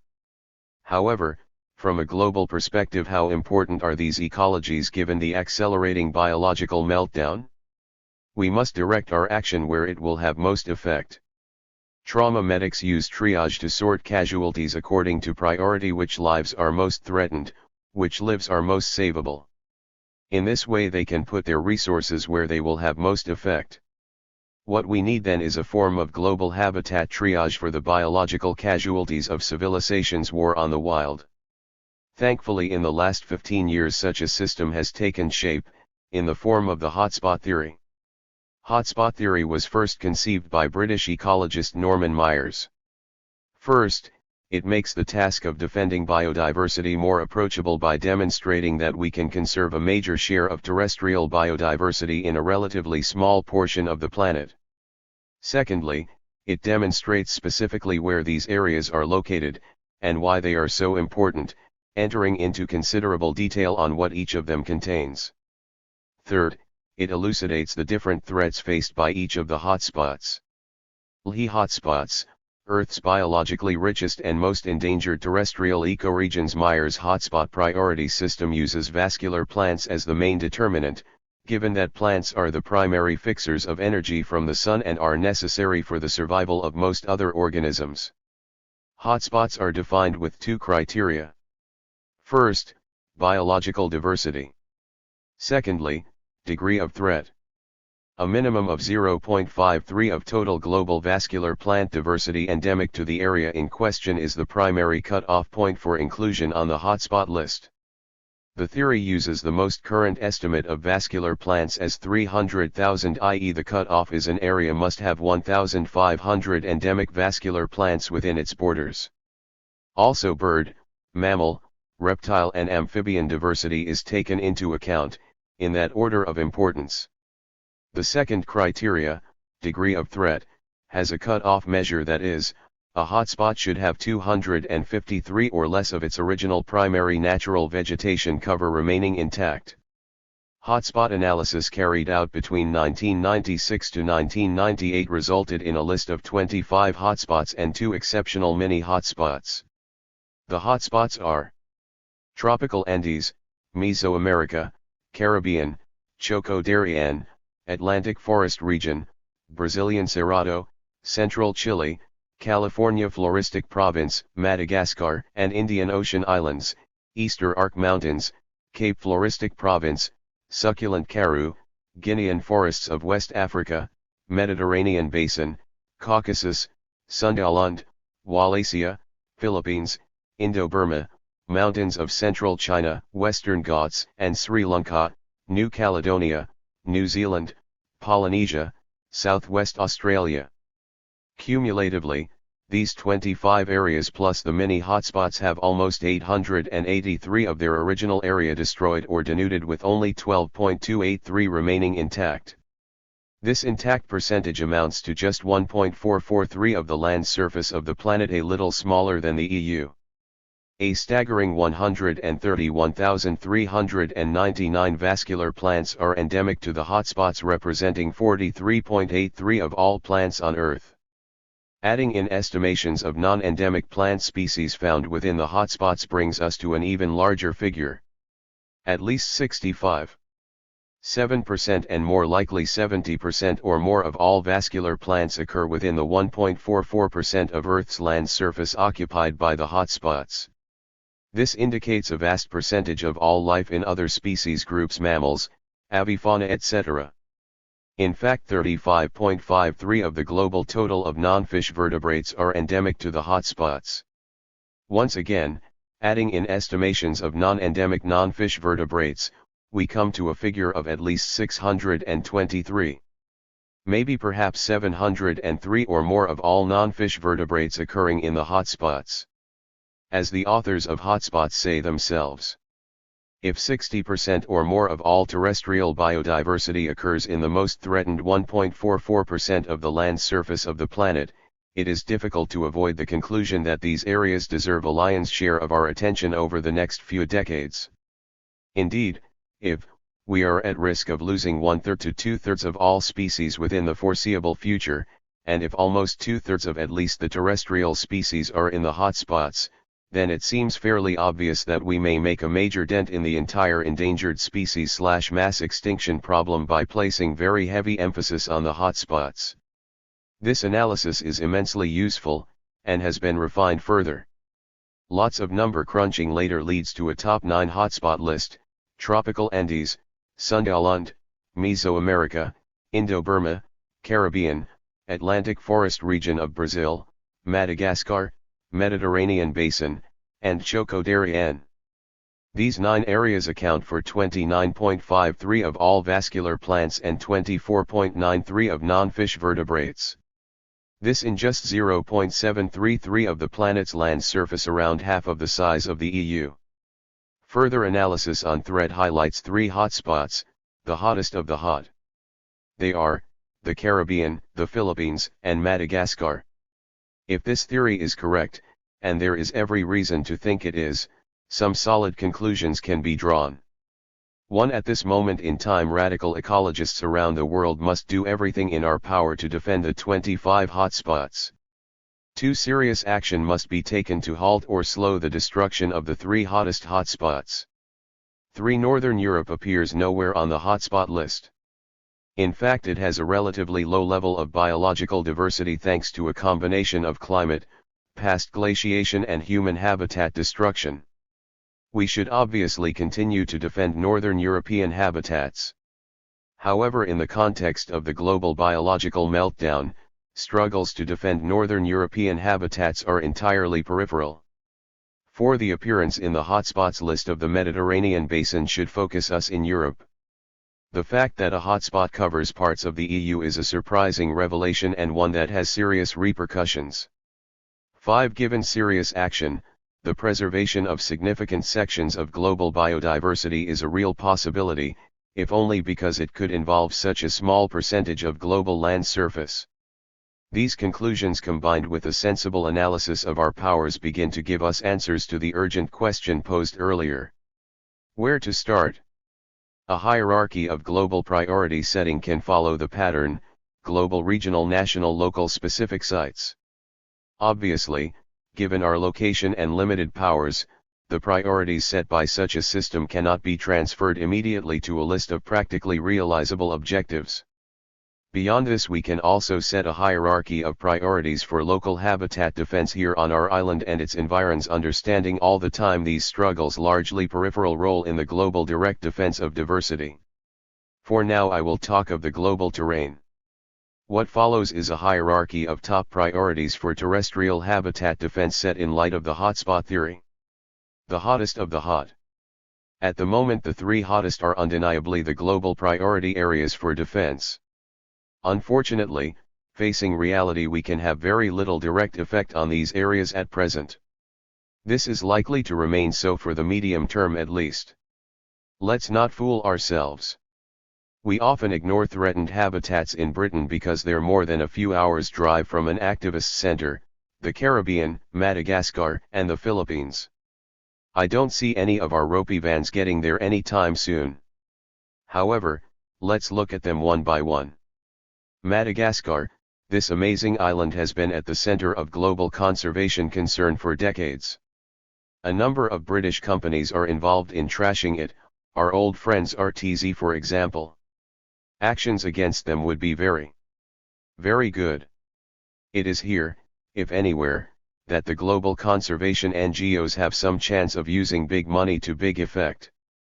Like it or not, they are probably the island's greatest hope. Many of them are using the hotspot theory to set their priorities, so their targeting of Madagascar is increasing. Philippines, of the three hottest hotspots, it is in the Philippines that we have most extensive contacts. A number of F groups are active. Growing out of anarcho-punk, there is a small but growing active eco-minded anarchist scene. People's Global Action called International Days saw sizable mobilizations. An anti-GM direct action by peasants is on the up. A number of communities are resisting the logging and mining that is destroying their areas. A remnant of the original gatherer-hunter population of the Philippines survives. We need to talk more to Filipino groups to find out how we can best help. Solidarity actions, communication, and funds should all be disproportionately channeled their way. UK-based companies are active and possibilities for joint action should be pursued. While this responsibility belongs to us all, some people from our scene need to take on acting as primary intermediaries and push this forward, catalyzing communication and action. The Caribbean, to put it lightly, many more people in Britain have links with the Caribbean than with either the Philippines or Madagascar. At a guess, I'd say that of the majority world hotspots, it is with the Caribbean that Britain has most personal connections. Unfortunately, environmentalism, for reasons around race and class, is almost devoid of British Afro-Caribbean involvement. Thus, ecological struggles are happening in the region but are largely off our radar. While steps must be taken to remedy this, our potential as a movement to support this region is much smaller than that of the Afro-Caribbean communities. Some within these communities are working on the issue. It'll be nothing to do with us if any major expansion of activity happens, so there is little point going into detail here. One thing is worth emphasizing though. Mobilization by Afro-Caribbean groups has the potential to be the most meaningful support work done by Brits for any of the majority world hotspots. Given the region's position as one of the three hottest hotspots, it could be the most globally important eco-action carried out here. We have reason to hope for such a situation, and corporate ravagers of the Caribbean based in Britain have reason to fear it. One of our main entry points for far-off lands anarchism is little use to us in the Caribbean, where anarchist groups are pretty much non-existent. Cuba is the only island where a sizable movement ever took root, and no organizations survive now thanks to Castro's social weeding. The Caribbean is one of only two hotspots whose area is partly within the U.S. Unsurprisingly, we know more people in Florida than, say, Haiti. ERS are active in Florida, and good solidarity actions for them would be great. The top 9 hotspots. Moving down one level of priority to the top 9, we find similar patterns to the top 3. These regions are largely out of our direct reach. We can do little at the moment bar actively supporting radical ecological influenced groups in these areas. Groups in the top 9 should be given disproportionate support and direct aid. Covering less than 13% of global land surface, mostly in majority world locations, the top 9 are of immense importance. In this context, even relatively minor conservation programs are worth supporting physically and financially. Of course this kind of thing is all well and good, but we've rarely shown ourselves to be particularly brilliant at sustained international solidarity. We need to build a strategy based solidly on our strengths. Stopping developments. Fucking shit up. Blockades. Sabotage. Land occupations. Broken windows and crippled corporate confidence. To be really effective, we need terrains of struggle which are both easily reachable and globally important. Thankfully, one of the top 9 is within our reach: the Mediterranean basin. The Med is both amazingly biodiverse and under serious threat. Due to this hotspot's direct relevance to us and our activity, I have reprinted here an essay by N. Myers and R. M. Cowling from the Hotspots book. I have shortened it due to space constraints. It's more eloquent than I, so read it and then return to me. I read that essay and was struck by its importance for us. Travel becomes ever cheaper. Less than 24 hours away on a coach is one of the 9 most important terrestrial ecoregions on Earth. Victories and defeats in this arena are of the utmost global importance. The same cannot be said of many of the places we have fought for in the last 10 years. As I said earlier, I do not mean to lessen the importance of those campaigns, and our many victories, only to point to the reality that they mean little when it comes to confronting global biological meltdown. For a whole host of reasons they should continue, but it's time for us to join other battles. Looking at the map of the Med, we can quickly come to some obvious basis for our action.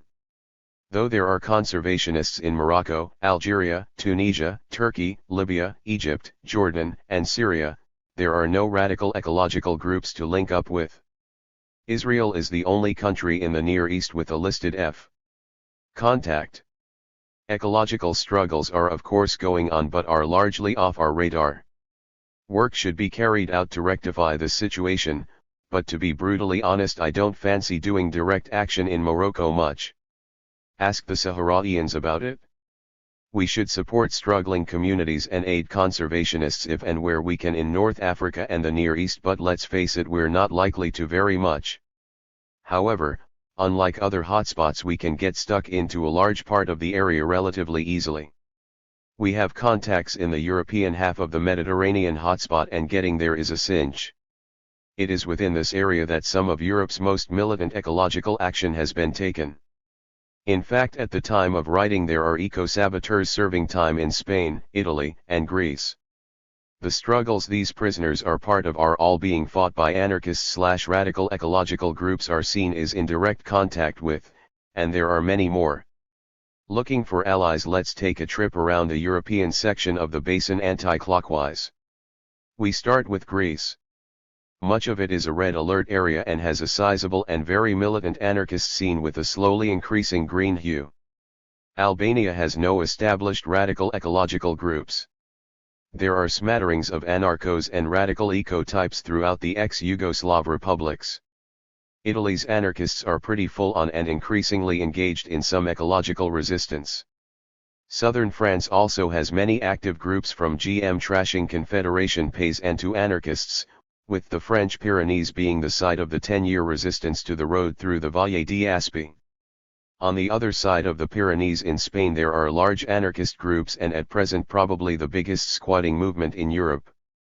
The Basque Country has a history of mass struggles against mining, dams, etc., with even ETA getting in on the act. The Spanish section of the Rif-Batik Red Alert area has become home for a sizable British punk and crusty exile community. The Canaries Red Alert area has a few environmental groups, and like the Basque Country has a nationalist movement with ecological tendencies. Portugal has a number of eco-influenced anarchist groups, and significant clashes continue between its peasant past and the onslaught of modernity. Over the last few years many of our circle have increasingly turned to the continent for adventure and action. The relatively low level of struggle in Britain since the end of the anti-road period, the rising sun of the Spanish squatting scene, the strength of sterling, riot tourism, cheaper travel, and the warmer climate of parts of Europe have all been factors. In the 90s the transient tribes of anti-road activists moved around Britain with little concern for distance. Now a similar situation is evolving, for which the terrain is the whole of Europe. This situation will expand significantly over the next decade.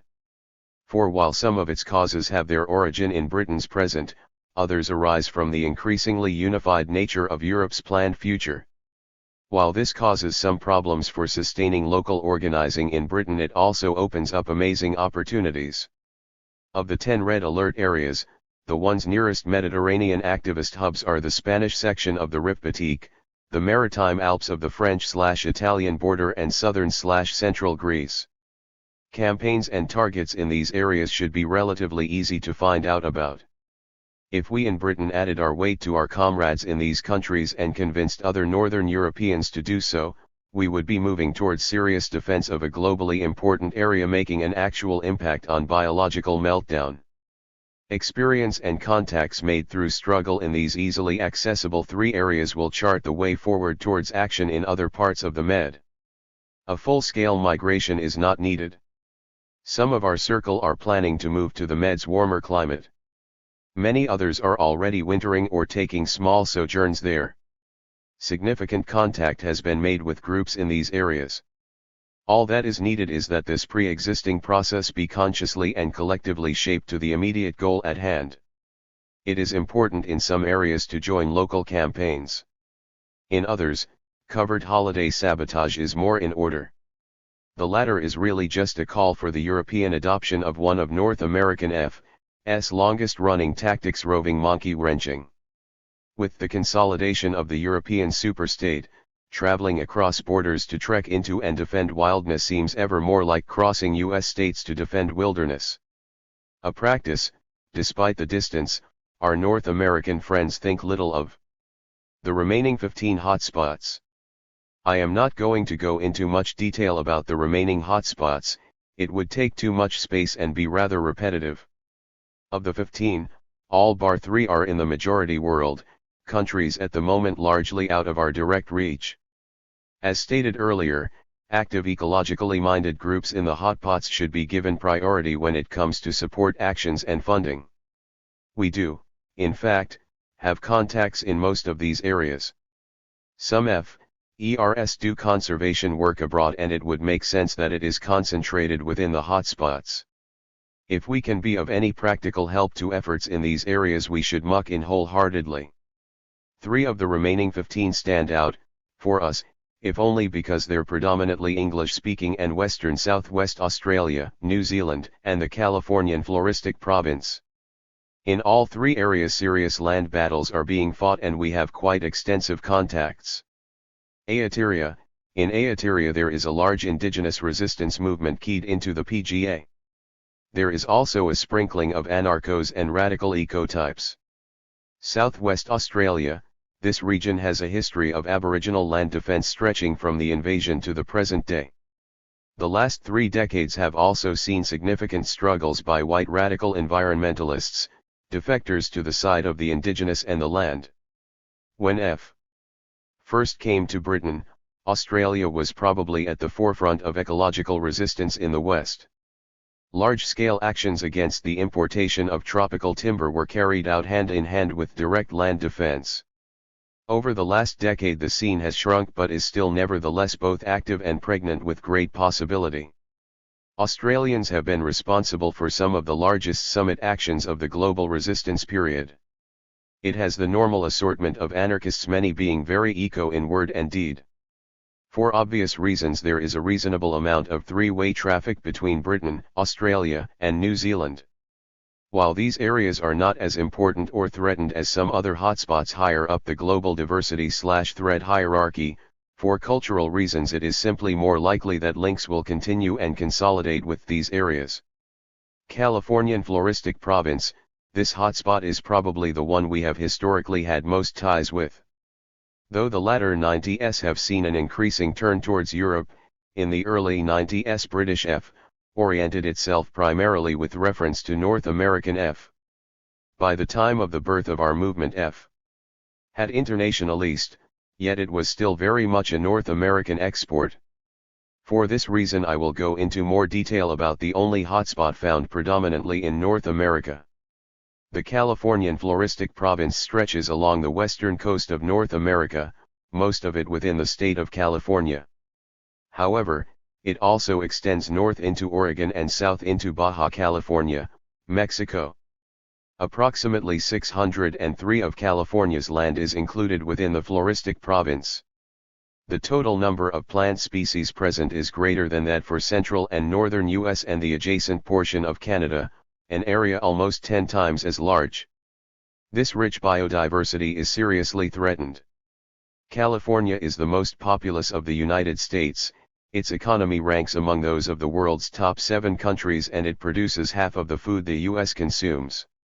Among the main threats faced by this hotspot are urbanization, air pollution, expansion of large-scale agriculture, livestock grazing, logging, strip mining, oil extraction, road building, the spread of non-native plants, an increasing use of off-road vehicles, and the suppressing of natural fires necessary for reproduction of key plant species. In defending this region against attacks, North American F. has had some of its most memorable moments. The massive Redwood Summer Campaign, which led to the car bombings of F.E.R.S. Judy Bari and Daryl Cherney. The amazing direct action victory at Warner Creek, the killing of F.E.R. David Chain by a logger from Pacific Lumber. 2 Eugene radical eco-anarchists are serving long sentences in the region for arson attacks on an off-road vehicle showroom. In the early 90s we did quite a few solidarity actions for our North American friends. More recently most have been for majority world groups. Those actions should continue, but we should not neglect supporting North American F, especially in its struggle over this immensely important hotspot. Apart from the Mediterranean basin, this hotspot is the one people from our circles visit more than any other. Big wilderness, cheap flights, and an impressive movement will continue to be a pull for many. What we can offer those defending this hotspot is regular communication, occasional solidarity actions, and itinerant Brits. Well, it's better than a bag of beans. Defending the land, medium-term global objectives here, I am attempting to set, using the hotspot theory and an understanding of our strengths, a hierarchy of our top global biological objectives for the next 10 years. In many ways this seems ridiculous. However, in 1992 we set ourselves the task of stopping 600 roads which were ripping through a significant proportion of Britain's most important habitats. Within 5 years 500 had been cancelled. I am confident that unified action can have a momentous effect. Those who believe less than I in our cumulative power should see the utility of strategizing all the more clearly. Here then is what I think our top global objectives should be, in order of their importance to us. 6. Get militant in the Med. A big push is needed to directly defend the Mediterranean basin hotspot. It is the only one of the top 9 found in the West and the only hotspot to include part of Europe. Over the next few years we should consolidate links with basin groups and start to engage directly in action within it. The Med's 10 red alert areas are of greatest importance. Of these the Maritime Alps, the Spanish section of the Rif Baltic and southern and central Greece should be our first concern. Involvement in resistance in these areas should build our ability to engage and support struggle elsewhere in the northern part of the hotspot. Within a relatively short period of time we could be involved in serious defense of a globally important area, making an actual impact on biological meltdown. 7. Uncompromising aid for the 3 most threatened hotspots, the Philippines, Madagascar, and the Caribbean are the priorities at the moment, yet as we are unlikely to actually get to them they are not our highest objective. However, we should target solidarity and aid to radicals, resistors, and conservationists in these 3 hotspots as a matter of urgency. Of the 3 it is with the Philippines that we have most extensive links. These should be consolidated. Filipino F.E.R.S. and anarchists should be given substantial aid. 8. Go wild for the Western hotspots. For various cultural and economic reasons our direct involvement with struggles is more likely in Western countries than majority world ones. The areas under occupation by the West largely do not appear in the hotspot list. Apart from the Med and a small part of the Caribbean, those that do are southwestern Australia, New Zealand, and the Californian floristic province. Already existing links should be solidified, solidarity actions carried out, and the steady flow of our visitors to these hotspots should continue. Just remember to wrench at least one big machine for each long-haul flight. Beyond this, we should do anything we can to assist the preservation of all hotspots, not just those mentioned above. Wild areas not included in the hotspots should of course also be defended. However, if we want to have any meaningful impact on biological meltdown, as much of our activity as possible should be aimed at the hotspots in general and the above objectives in particular. Back to Britain, back to reality. So far I have charted what I believe we should do on the global terrain. Yet most of what we have done over the last decade has been defending the land of these dear isles. I am not calling for abandonment of this struggle. It is important for both us and the ecology of Britain. It is also what we have shown ourselves to be pretty good at. Hundreds of habitats remain living due to ecological direct action. Kiss the earth and feel proud. We among many have done well. Though many of us will take action in the global hotspots, few will spend most of our time there. One criticism of following a hotspot-based global triage strategy is that it lacks soul. Species diversity surveys do not an ecological sensibility make. While that's true, the global crisis calls for globally important action, and I believe that the hotspot theory has utility. Yet acceptance of the globally peripheral nature of British habitat defence does not extinguish our desire or duty to defend our land. An authentic land ethic must be rooted in where we are. My biorigin may be species poor compared to a rainforest, but I love it. It's the bracing wind on its bright hills that whisper to me to live wilder.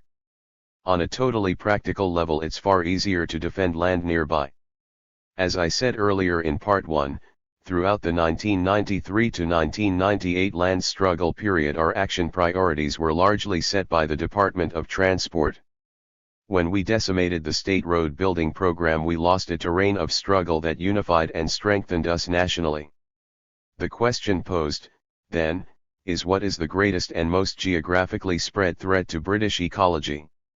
The tactically unfortunate answer is industrial agriculture. The great thing about road building was that wherever you were in the country, it produced a front to attack, land to defend. It bit into Britain's ecology in big bites. The terrible thing about industrial agriculture is that though it devours more, it does so incrementally, with small bites. Fronts rarely present themselves. The camps at Offham, the land is ours occupations and trespasses, and most of all the growth of anti-GM actions, are all in part attempts to bypass this impasse. The post-1998 wave of global resistance allowed us to totally sidestep the question of what land to defend. Now we are faced once again with this question. Essentially, without a national program to attack, the question divides further, at least from the perspective of strategy. There are three categories of British land habitat defence to take into consideration. A. Bioregional habitat defence. Specific local sites under threat that may not be perceived as either ecologically or strategically national priorities should nonetheless be defended by local groups. B. National coordinated habitat defense. Land deemed ecologically or strategically of prime national importance, which the movement as a whole can recognize and act on. C. Defense of the wild periphery. Areas beyond the biorigins of any local groups and far from large population centers that have some character of wilderness about them. With roads, local bioregional habitat defense fed into national coordinated habitat defense. Any terrains which mirror this hugely advantageous situation should be pursued. At the moment I can see no such terrain, but let's keep a lookout. I'll go through each category in order with some suggestions. Bioregional habitat defense. Essentially, this is a question for us as individuals, groups, and hopefully eventually as local countercultures. We should be intimately aware of the ecologies around us. Only through a deep knowledge of, and connection with the land can we hope to defend our bioregions from further damage. Looking at local biodiversity studies is worthwhile, but it is our feet across the landscape that is most informative. Get out into the countryside around you. Make sure you are familiar with the wildness on your doorstep. Know your land and you'll know when it's threatened. Put yourself about in peculiar circles. Conservationists, Twitchers, ramblers, insect lovers, in most areas there are a smattering of nature nerds. If you're not one, make sure you're friends with some. They'll know about the housing development that'll destroy ancient woodland or the farmer who's draining some amphibian-rich marshland for subsidies. Keep your ear to the ground. Many of our most important habitats are listed as sites of special scientific interest. SSs are Britain's ecological backbone, but nevertheless are often threatened. Make sure to keep an eye on the ones nearby. I am not going to go into detail about what tactics are needed in local battles. After 10 years it's pretty obvious. Community mobilizing, occupations, blockades, bulldozer pledges, sabotage. Threatening the destroyers with costly chaos and giving it to them if they try it on. Nationally coordinated habitat defense. Since Newbury/Manchester there hasn't been a piece of land that we have all pulled together to defend. This has been a great shame. Together we are quite a force/farce to be reckoned with. National coordination has some real advantages. For a start it maintains our circle's bad reputation, which is invaluable. Countless sites have been saved with just the threat of camps and direct action. However, significant and loud struggles are needed to keep this threat potential alive. Beyond tactical considerations, some ecosystems are simply so precious they call upon us all to cram into crummy vans, meet joyously in the mud, and fuck shit up. Above all else, these moments can be bonding, inspiring, and educational. When deciding whether a particular piece of land should be coalesced around nationally, a few questions should be asked. Is it highly ecologically important? Is it winnable? Is it easily accessible nationally? Is the actual physical terrain conducive to action? Will a victory or noisy defeat on this land help save habitats elsewhere?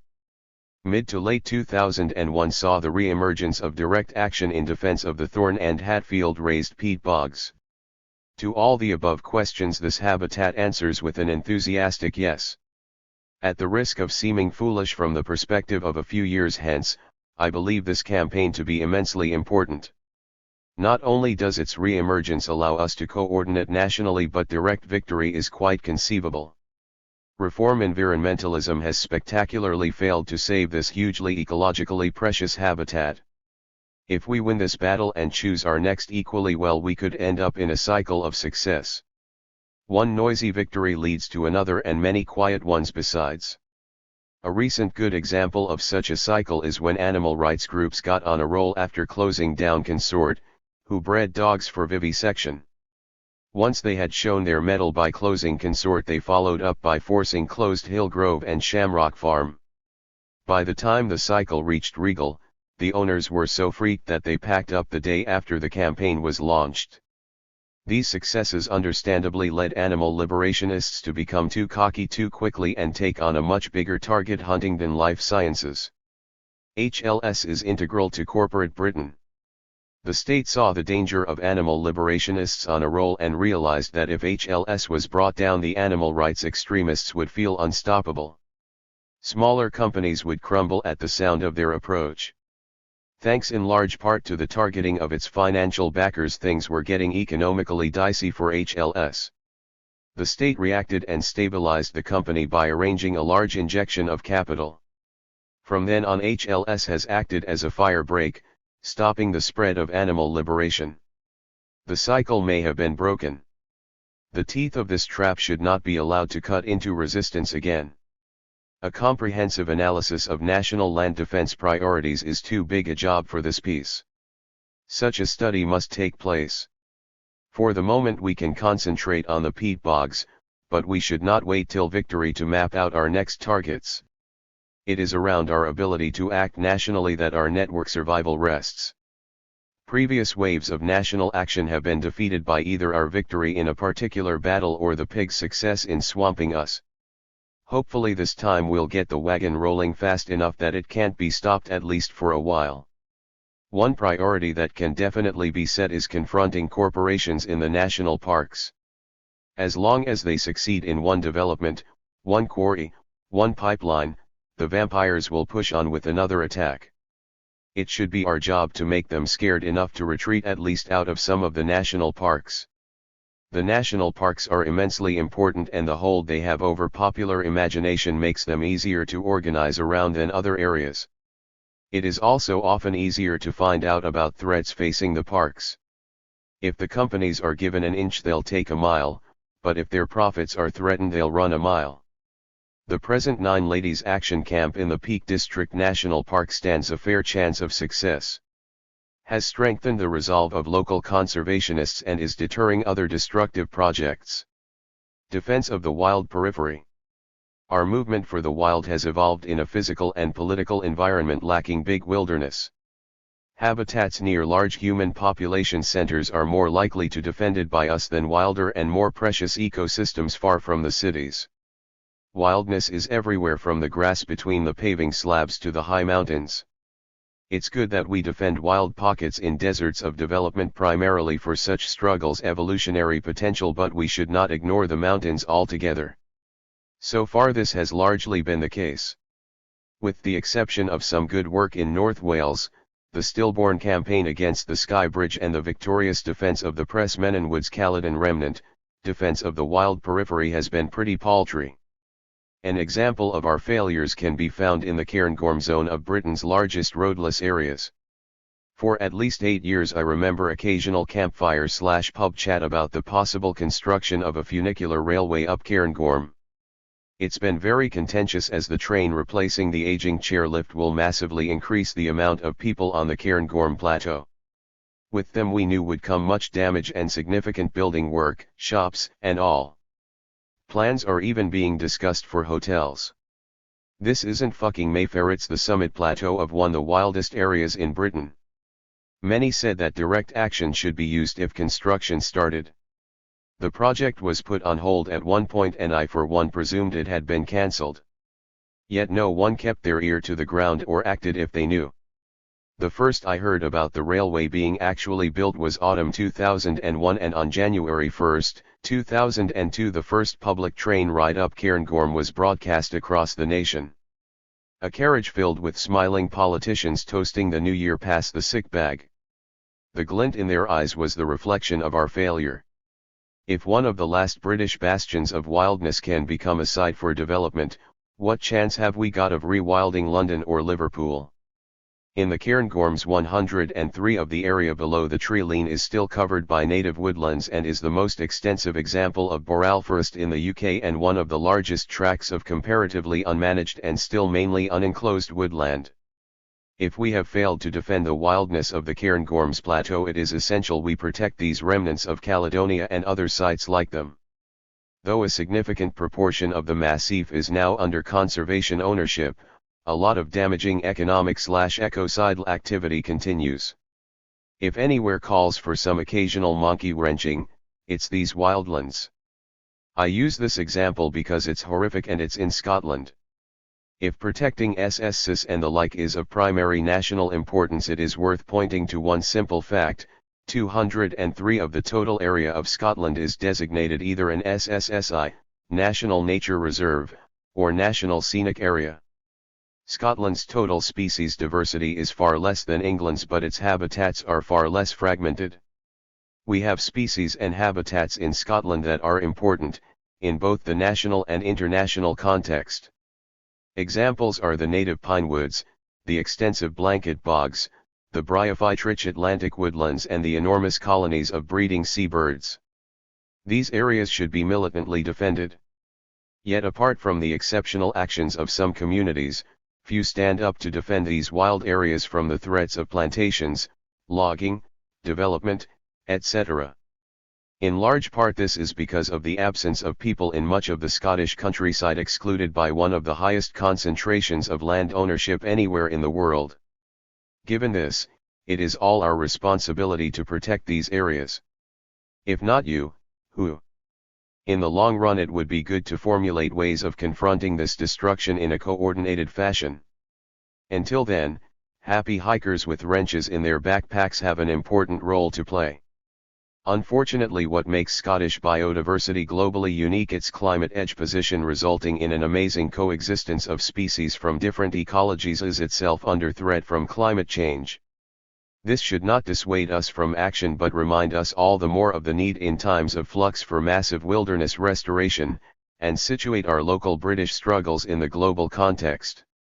As one contributor at a conference on biodiversity in Scotland put it, our Scottish action on biodiversity is in danger of being reduced to trivial tinkerings on the margin, another example of deckchair shifting on the Titanic. As in Scotland, so it is across the divided queendom. Many habitats' main protection lies in their remoteness and the efforts of an array of often relatively powerless conservationists. Not even on this domesticated isle has the wild been vanquished, but it is under threat. I'm not going to specify the areas in need of special defense across the wild periphery. Diversity is being whittled away. We are a people in love with the wild. We are committed to the wild, to its power and its defense. By spending more time out in it, we will better know which areas are threatened and gain the inspiration to take the action needed. Many tens of thousands desire these areas, finding solace and strength in them. One of Newberry's greatest moments was when the state's use of climbers catalyzed the involvement of many from the climbing fraternity. Those who took the state's silver were seen by other climbers for what they truly were: scabs, traitors to the land. A leading climbing magazine stated that what Britain's wild areas really need is a monkey wrench gang, unity forged between us, two tribes of the outdoors. I couldn't agree more. Many committed to the wild will not engage in our evolutionary organizing. They may scent defeat and futility or simply disagree with our political aims. This is understandable. Thumb in the dam resistance enables those without hope for any positive change in culture to take action, by militantly defending wildness from negative change by culture. In this they can create hope for nature even if they see little hope for humanity. In the masses of climbers, walkers, hill runners, and mountain risk freaks is an untapped force, that if unleashed could become a formidable biocentric army for the wild. Against such a force, incursions like the Cairngorm Railway would have little chance. Through walking the wildlands we become more able to defend them and unite with others who hold them in their hearts. As John Muir said, one day's exposure to mountains is better than a cartload of books. Or a radical eco-rag like this for that matter. Defending the land, immediate British objectives. Having gone through each of the categories in turn, I'll outline some objectives for British habitat defence. These I believe are realistic objectives, some of which we have already got our teeth into. In defending the wildness of our isles we can find both great peace and great excitement. We have shown ourselves capable of being adequate habitat defenders.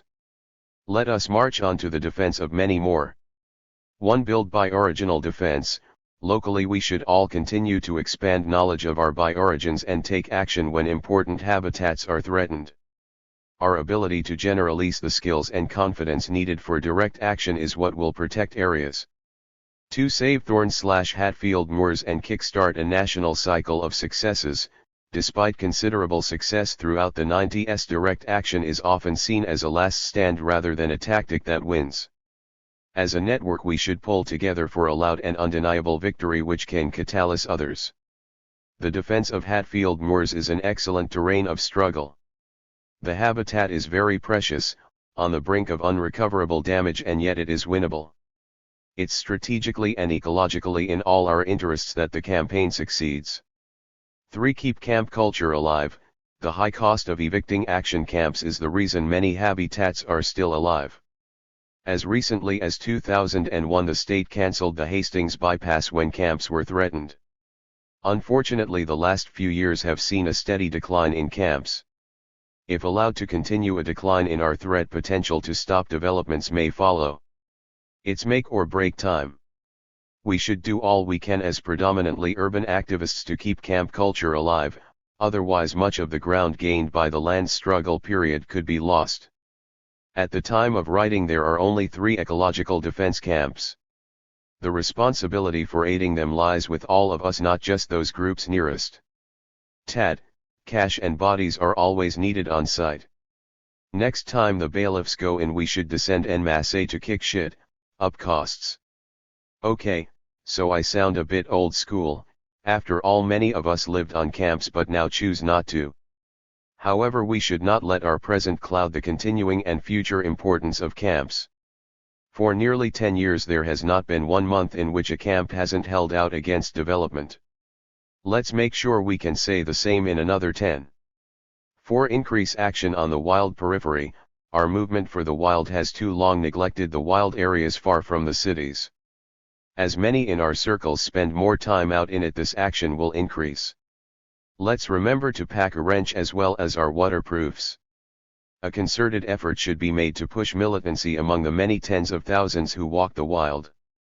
We should aim to empower those who don't wish to join our movement, but nevertheless embrace the land ethic and want to defend the areas they love. Bold croppers for every hiker. Links should be consolidated with the small number of organizations representing non-ruling class interests in the wilder parts of the British countryside.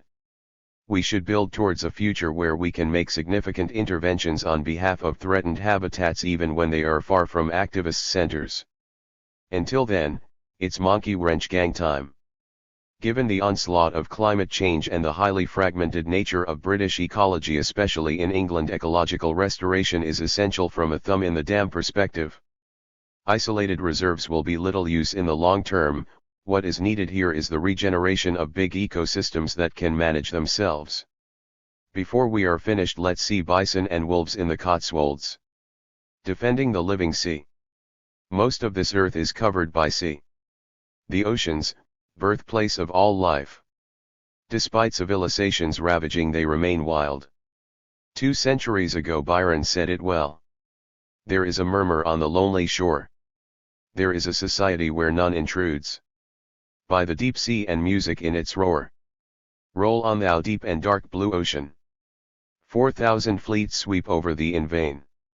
Man marks the earth with ruin. His control stops with the shore. Since Byron's time the fleets have grown.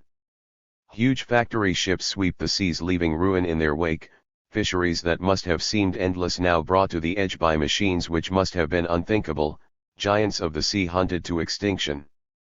Yet Byron is still right. The oceans are the largest wilderness left on earth, injured but untamed. It is unlikely that the ecologies of the seas will suffer the fate of many of their land cousins, dehabilitated, denuded, and finally enclosed within the prison of agriculture. Yet many are under serious threat of being wiped out. In the seas are some of the planet's oldest species and systems, survivors of hundreds of millions of years. Now, they drown in man. Climate change, pollution, factory fishing, whaling, oil exploration, and increasing volumes of shipping are some of the main threats to the oceans. How, if at all, can we combat these attacks? As always, when looking into the chasm, we have to accept that much of what is alive today will be dead tomorrow, whatever we do. Coral reefs are one example. Already climate change-induced warming of high sea temperatures has killed most of the coral reefs in the Indian Ocean, Western Pacific, and Eastern Pacific. Corals in the Caribbean and Brazil have also been badly damaged. Given the time lag inherent in climate change, if we had global insurrection tomorrow, we could still expect the death of most of our reefs and the life that depends on them. Depressing, but as the hackneyed old slogan goes, don't mourn, organize.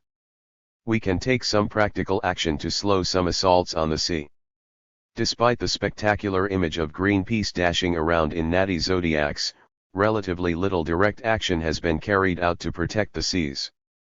This is largely for entirely understandable reasons. We are, after all, land mammals and few of us spend much time at sea. When compared to the odd roll of polyprop, the cost of running anything seaworthy is astronomical.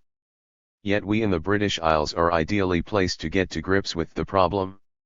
So far the only serious group to take Gaia's side on the oceans is the Sea Shepherd Conservation Society. Its founder, Paul Watson, declared, "Earth first. Is Mother Earth's army and we are her navy." Their first action was the 1979 ramming and disabling of a whaling ship off the Portuguese coast. The whaler managed to limp into port only to be mysteriously bombed a few months later, sunk with a magnetic limpet mine. Since then Sea Shepherd has been confronting enemies of the oceans with an arse-kicking attitude. Slicing the nets of drift netters, ramming and scuttling whalers, and sabotaging seal and turtle kills. As I write, they are patrolling the waters off the Galapagos Islands. The last year has seen them make headway in eliminating the ecocidal ships attacking this immensely important area. If they succeed, it will be one of ecological direct action's biggest victories. It should be no surprise that they might be responsible. In fact, if it weren't for Sea Shepherd, mass commercial whaling probably would have restarted, pushing numerous species to extinction. Though predominantly based in North America, Sea Shepherd has operated all over the world, carrying out many operations in European waters. Most recently, Norwegian and Faroes whalers have been targets. Its mere presence has a serious deterrent effect. The Italian fishing industry halted its most damaging practices on hearing Sea Shepherd had entered the Mediterranean. Though a smattering of Brits have crewed, the number is surprisingly small when you think how many of our mad lot it might appeal to. There are a number of reasons. Real lasting links have never been made between us and Sea Shepherd. Personality politics is also a factor. The figure of Captain Paul Watson is both immensely inspiring and deeply off-putting to circles with a dislike for hierarchy and the media. Our height was also their low point. The mid to late 90s coincided with a relatively active period for Sea Shepherd. That period has thankfully now ended with 2 large boats in the fleet and a growing international organization.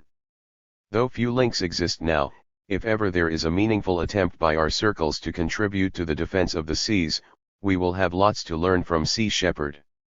A major driving force behind their success has been good strategy and well-applied tactics. So let's have a look.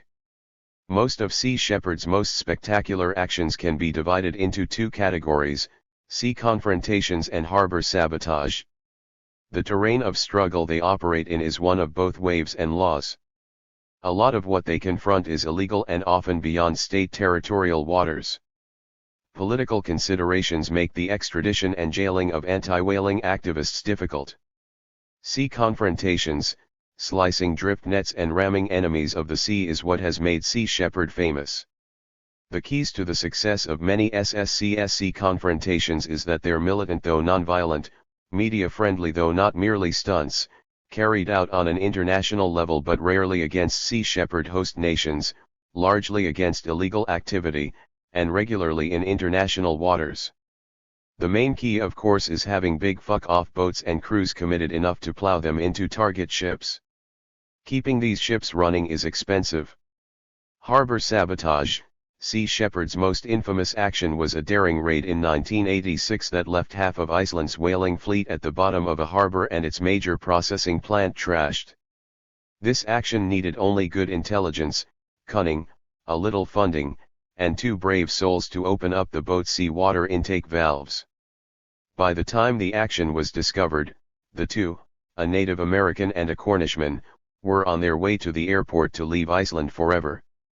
Since '86, Sea Shepherd has carried out other impressive scuttling, most notably against Norwegian whalers. So far no one in Sea Shepherd has served any major time for any of their actions. Despite SSCS's glaring victories, no other groups have successfully copied them by taking to the seas. It would be excellent if an autonomous Sea Shepherd-like organization evolved in Europe. But with no such groups coming into existence, those who wish to take action at sea must join the long volunteer lists of SSCS. Readers who have served aboard Sea Shepherd or have general maritime experience should seriously consider the need for a European addition to Neptune's navy. Much money and commitment would be needed to set it up, but it would be an immense asset to ecological resistance in Europe. Such a project, if handled right, could bring together energy and resources from a range of circles: radical ecotypes, ex-members of Greenpeace's direct action units, animal liberationists and rights groups, ex-Sea Shepherd crew, etc. Indeed, the years have proven that there is significant mass support for radical action at sea, especially when it comes to DOSH. 2 decades ago, a third of the cost of the first Sea Shepherd boat was put up by the RSPCA. The Faroes campaign in '86 was funded mainly by English school children who raised £12,000 in a Save the Whale walkathon. While Sea Shepherd is alone in carrying out militant sea confrontations, the tactic of harbour sabotage has been taken up by others. Even here in Britain, serious sabotage was carried out against seal cullers in the mid-70s, resulting in the destruction of one vessel and damage to another. Across Europe, a number of ecocidal ships have been scuttled. Recently, Norway has been the prime target. On November 12, 2011, one of Norway's main meat processing plants at Loffen Dock was destroyed by fire, causing damage totaling at least £1.5 million. 5 days earlier, the whaler Neala had burned and sunk at the same dock, costing £150,000. Another whaler, the Nebrana, was damaged when the factory fire spread to the dock. The Nebrana had been scuttled by Sea Shepherd agents in Christmas 1992, for which Norway sought in vain to extradite Captain Watson. These recent actions also follow another action on 27/2/00. Then, another Norwegian whaling vessel, the Vilduin, was destroyed when an explosion sunk the ship at its moorings. The blast collapsed the deck and the ship sank to the bottom of the harbor half an hour later. Sea Shepherd stated publicly that they were not responsible. It has always denied the use of explosives, and this is what it said about the attacks. We neither take, nor condone actions that might result in any injuries. Nonetheless, we are pleased for the whales. While putting a new fleet off-road would take a lot of work, basic harbor sabotage takes few resources bar pluck. While the recent Norway bombing and arson were obviously very effective, monkey wrenching can be effectively done with just hand tools. An exact and proven guide to the subject has been written by Sea Shepherd agent #013. He says in the intro, "With the scuttling of ecologically destructive ships comes the possibility of doing tens of millions of dollars of economic damage. We are talking megatage here. The joy of bringing down a whaler can be one of the great pleasures in an eco-warrior's life. It can be the most treasured of feathers in one's spiritual war bonnet." He should know the author was one of the team that scuttled the Nebrana in 1992. We have looked at direct action tactics used in the defense of the sea and posited some possible conclusions. Now maybe it's worth looking at the situation around the British Isles directly. Beyond the unconfrontable cataclysms of climate change and the like, a variety of processes threaten the marine ecologies around our shores. The oil industry, factory fishing, industrial shoreline expansion, marine aggregate dredging, and pollution. In my opinion, we can have little impact on pollution given the continuation of the system. It's a hydro with too many head/outflow pipes. The odd concrete blockage might be good for press attention and a bit of justice, but it's not really meaningful. Of the other threats, we have only done action against industrial shoreline expansion. The best example is the campaign against the Cardiff Bay barrage, which though unsuccessful is credited with discouraging some other similar schemes. A similar struggle could soon arise at Dibden Bay on the edge of the New Forest. These campaigns are really just an extension of the land struggles, with the possible added excitement of zipping around in dinghies, so I will not go into detail here. The oil industry at sea has been largely ignored by us bar the ridiculous debacle that was the Sea Empress spill anniversary action. As it happened, it would have been far better had we ignored it. So far only Greenpeace has done actions around the Atlantic frontier. It is beyond me how with our present resources we could carry out direct defense of this globally important marine ecosystem, but let's at least get our grey cells working on the issue. Though it's not actually getting in the way on the Atlantic frontier itself, blockades, etc. of Britain's oil infrastructure may be useful. When jewels like the St. Kilda region are under threat, action must be taken. As for factory fishing, Britain is both a base and a stopping port for fleets of drift netters and cloned kayers from around the world. Look through the eyes of agent #013 to see the work ahead. Fishing quotas are resulting in the elimination of over half of the British fishing fleet. Unfortunately, this is not automatically a cause for celebration. The elite are using the collapse of fish stocks to eliminate small fishing boats while leaving large factory boats to trawl the seas. There is potential for some level of joint action by radical ecologists and militant fishing communities against big ships and the economic forces steering them. The barriers and conflicts which would need to be overcome to build such a unity are maybe too big, and it's maybe too late already. Aggregate dredging, aka quarrying the sea, is set to become a significant threat to marine life around this island. Massive expansion plans are afoot which among other things threaten fish stock breeding areas. Fisherfolk in France have already shown their opposition, and ironically there could be a point of tactical unity between us around this attack. As far as I know, no one is organizing on this. Defending the living sea, medium-term objectives. I have been more vague when dealing with defending the living sea than I was when discussing defending the living land. This is not a reflection of their relative importance, just on our position today and the powers we have developed. Though hotspot-style analysis does exist for the seas, it is both less developed, less accurate, and, for us anyway, less relevant. As mentioned before, some of the most diverse marine ecosystems such as many coral reefs are probably doomed thanks to climate change. Nothing we can do will save them. However, I do believe there are some steps we can take to move towards the challenge of defending the living seas. 1. Engage with Sea Shepherd. The SSCS has a UK contact but no office. We should build connections and aid them if possible. At the very least we should distribute their material and give whatever support we can when their boats visit Britain. We should raise awareness of their mission and do solidarity actions if and when they are arrested. Despite reservations, more Brits should volunteer to serve aboard Sea Shepherd vessels. 2. Expand Neptune's navy. There is no innate reason for the non-existence of European Sea Shepherd-style boats. This project could take years to come to fruition but would be immensely valuable as both a tool for direct action and a training ship for marine wilderness defenders. 3. Sink my hearties. No massive organization is needed to scuttle a whaler or similar ship. Serious thought should go on before such action is taken. Illegal whalers should primarily be targeted as they are presently trying to expand their harvest. All that holds us back is our fear. 4. Investigate and take action off British shores. Research needs to be done, similar in scope to that needed for British land habitats, to find out which marine ecosystems are both threatened and within our capacity to defend. Solid conclusions should lead to solid action, setting national priorities for action. 5. Skill up. Our circles should try to increase our watery skills.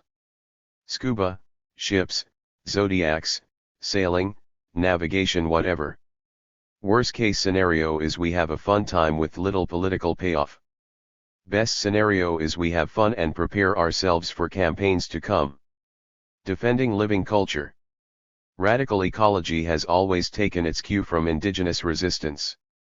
Our crossed wrench and stone axe symbol holds the very essence of our movement, a fighting unity between primal people and those deep in industrial society who want to wrench their way out. While the Fourth World survives enveloped within the borders of some First World countries, most indigenous people live in the majority world. In Europe, only a minority of Sarni live in any way similar to our ancestors. Thus, as with biological meltdown, the struggle against cultural meltdown calls us over the water. Beyond the core, the tribes are everywhere under attack.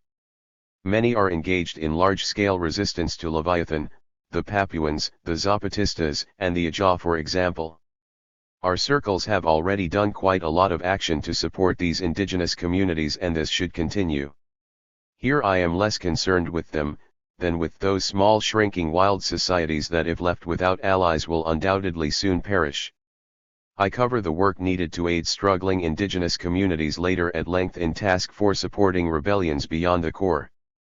There are many scattered individuals trying to help endangered primal cultures but no solid network that enables them to cooperate internationally.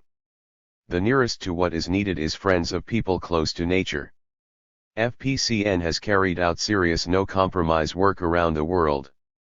Unfortunately, it revolves largely around a man who has severe problems working with other people and has dubious ideas around gender and race. Nevertheless, Many practical things can be learned from this network. FPCN concentrates less on solidarity actions than with getting out there and helping directly. Two examples of some recent campaigns illustrate their attitude. Within the territory of Tanzania live the Hadzabe, East Africa's last gatherer hunters. One band are typical.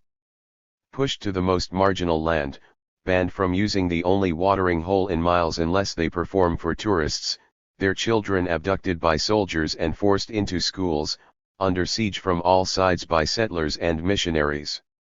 While Western white trophy hunters armed with modern weapons zip around in Land Rovers decimating the local megafauna, Hadzabe hunters are jailed for hunting with bows and arrows in their traditional lands. They don't have hunting licenses, just an unbroken history thousands of years old. FPCN activists visited the scattered camps to see how they could help. They provided basic humanitarian aid and protested against the local powers. Best of all, they hired a truck and rescued abducted Hadzabe children from enforced schooling and returned them to their families in the bush. There, as everywhere, missionaries are the advance guard of civilization. The simple presence of Westerners who decry the missionaries for the fools, charlatans, and profiteers they are strengthened the tribal resolve. Hatred against these strangers grows among the Hadzabe. FPLN stands ready to sanction and assist with the burning out of churches on Hadzaland following a similar explosion where a church was completely destroyed by local tribespeople. Many thousands of miles away, the last gatherer hunters surviving in the Philippines face similar threats. Like many tribes across the world, genocide has whittled down the Agta to the low hundreds. They are Red Book humans. They have become landless refugees in their own land. In 2001 FPCN raised £8,000 and purchased 10 hectares of stolen Agta tribal land in Dai Puntian. This land is meant to be a base for a significant section of the Agta population and for action against local logging of the rainforest. FPCN have called for sordid Western visitors to help out on the reserve and in the resistance. I would suggest you stay here and look what can be done.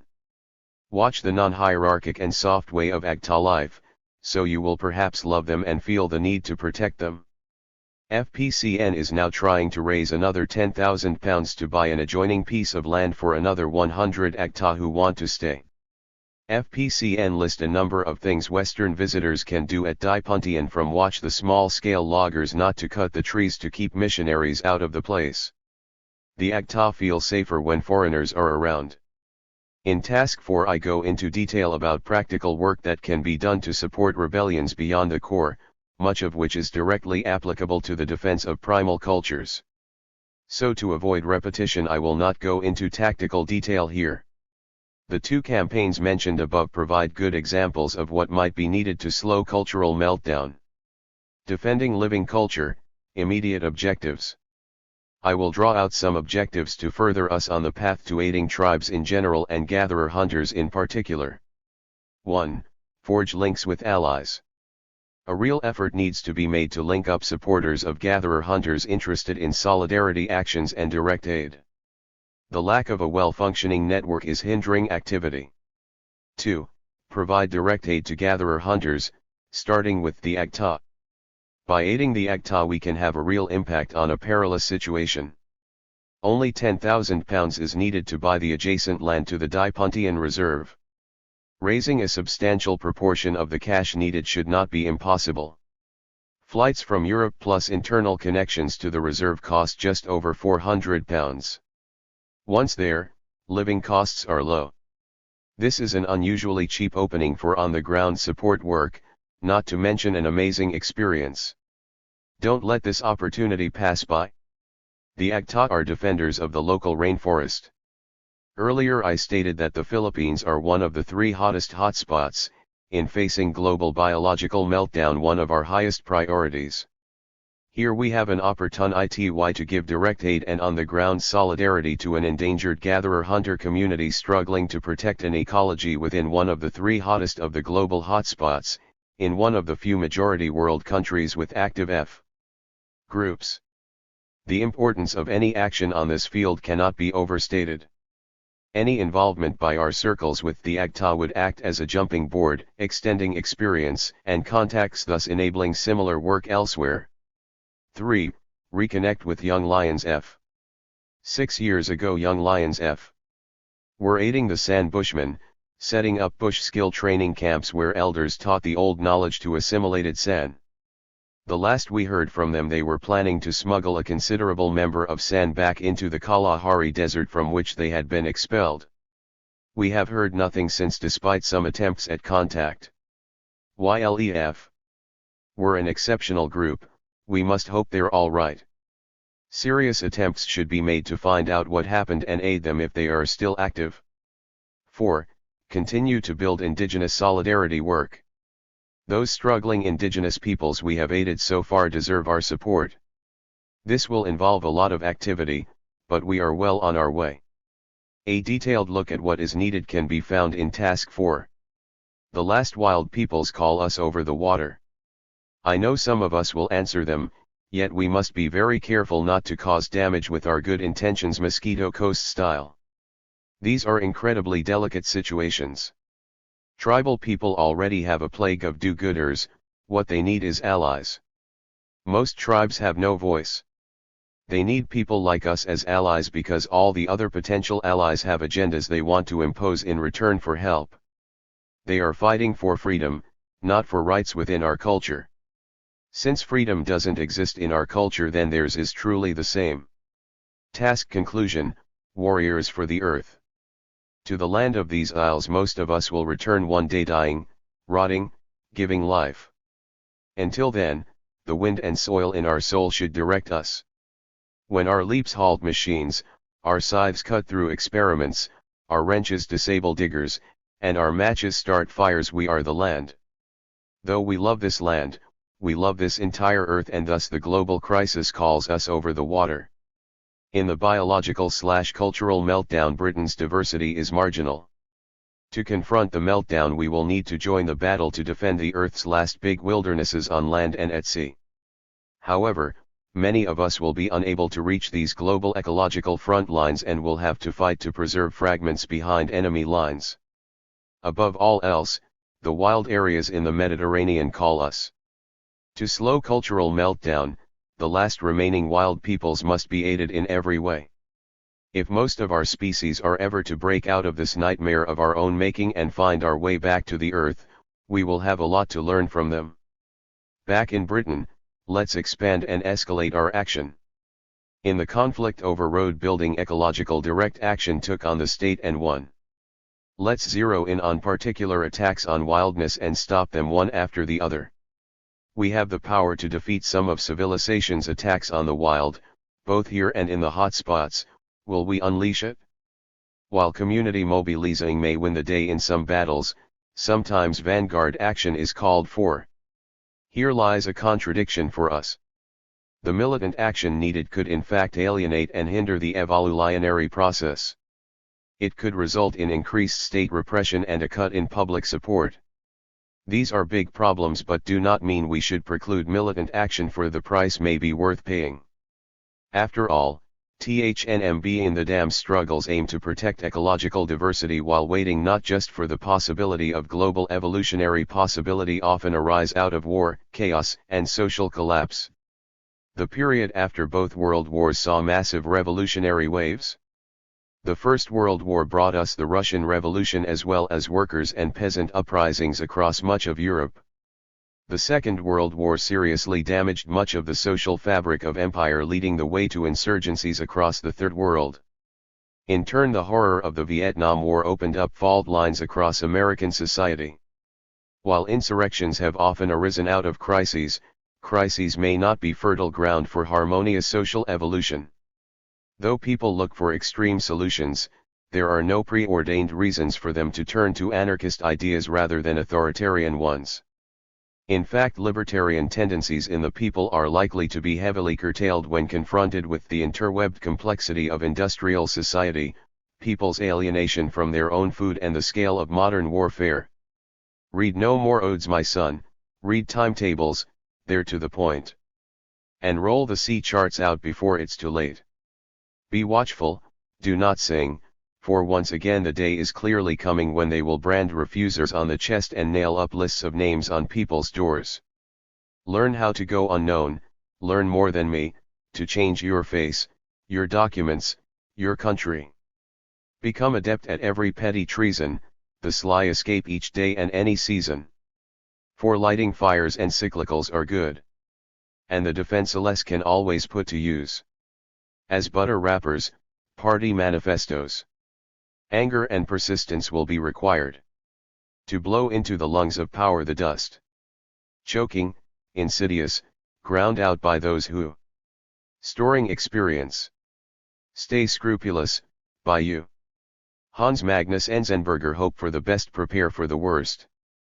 Once again this is where I depart from what I've earlier called the it'll be alright on the night tendency. Two factors that are likely to partly decide what happens in a crisis are, 1. How well known are anti-authoritarian ideas? In crises people's perception of the possible widens. Ideas that under normal circumstances are rejected out of hand, in moments of crises can be judged sensible. However, they can only be judged if they have been put forward in the past. Thus anti-authoritarian educational work to the non-aligned majority today, can influence decisions over aims and forms of organization they make in crises tomorrow. 2. How experienced and organized libertarian groups are. In any crises in British society today, the main course of events will primarily be determined by the elite and the previously non-aligned. However, history has shown that relatively small groups can have a decisive effect in moments of crises. Spain in the 1920s and 1936, Northern Ireland, the Ukraine in 1919, and the French resistance provide some examples. I am not advocating organizing an armed vanguard force to lead the people to revolution in times of crisis.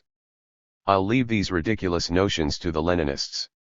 I am saying that as groups which understand what might be coming and have the ability in part to affect it, we have a duty to intervene in times of crises. It's our role as anarchists to stop authoritarian organizations, right-wing or left-wing, gaining ground in times of crisis, or at least to attempt to do so. If a group is to have any effect, it must have an intimate knowledge of its local area, have a range of basic skills and resources available from those needed for fighting to medicine, printing, and the use of communication equipment, consist of members who through previous struggle have pushed back their fear barriers and extended their creative operational vision of the possible, have an understanding of what actions authoritarian organizations are likely to carry out in moments of crisis, have a number of members entirely unknown to the state as subversives. Thankfully, actions taken under other areas of strategy, from thumb-in-the-dam struggles to the growing of a combative counterculture, prepare us in part for what might need to be done in crises. The experience affinity groups get in the present from involvement in mass actions, anti-GM sabotage, strikes, hunt sabbing, monkey wrenching, animal liberation, pirate radio, general criminality, and anti-fascist activity are all useful training for the unexpected future. The anarchist scene in Britain is growing, but it's still a small shoal in a sea of 60 million fishes. Nevertheless, it's easy to underestimate our ability to intervene in a crisis by concentrating on our present number of activists. In fact, one consistent aspect of crises is that when the barricades go up, many ex-activists/militants come out of retirement. Thanks to dole checks and the low level of generalist class struggle, the British radical, ecological and libertarian scenes have existed as alternative youth cultures. These cultures have encapsulated the lives of tens upon tens of thousands of people over the last 3 decades. By their very nature, youth cultures are cultures of the young, and when the young get older they usually leave. However, I believe that most of those who have left, dropped out of politics, got disillusioned, burnt out, etc., rejected not the principles of anarchism but the practice of activism. In times of social crises, those who got off the hamster wheel will know that action not only has purpose but is in their interest. Those who have once stood up are likely to stand again. Visualize industrial collapse. The above subheader is an oft-used North American slogan. Ecologically, the civilization is doomed, maybe not today, maybe not tomorrow but within the lifetime of our children's children, or possibly even ourselves. We should not mourn for the death of this tyrannical, earth-destroying culture, but we should prepare for its end. For the second time in this pamphlet I'm emphasizing the need in times of crisis, in times of stability, to know how to feed yourself, your family, friends, and comrades. We will not always be able to rely on the destruction and imperialism of industrial agribusiness to feed us like babies, nor should we. George Bradford of the American anarchist magazine Fifth Estate is instructive in his essay "We All Live in Bhopal." In the aftermath of the 1984 chemical explosion in Bhopal, India, the population fled. The New York Times quoted one man, who said, "They are not believing the scientists or the state or anybody. They only want to save their lives. All the public has gone to the village." The reporter explained that going to the village is what Indians do when trouble comes. A wise and age-old strategy for survival by which little communities always renewed themselves when bronze, iron, and golden empires with clay feet fell to their ruin. But subsistence has been and is everywhere being destroyed, and with it, culture. What are we to do when there is no village to go to? The corporate vampires are guilty of greed, plunder, murder, slavery, extermination, and devastation. We should avoid any pangs of sentimentalism when the time comes for them to pay for their crimes against humanity and the natural world. But we will have to go beyond them, to ourselves, subsistence. We must find our way back to the village, or as the North American natives said, back to the blanket, and we must do this not by trying to save an industrial civilization that is doomed, but in the renewal of life which must take place in the ruin. Until recently people were adept at subsistence even in Britain, birthplace of industry. For most people it is only a few generations that separate their fingers from the soil. One does not need to go back to the times of the peasantry to see this connection. On an allotment site anywhere in Britain you'll find elderly working class people who know both the satisfaction and the personal and political reasons for growing. Subsistence skills can be learned by us all, and passed on to our children. Non-industrial medicine must also be strengthened. In preparing for the collapse we also build our autonomy and reconnect with living systems.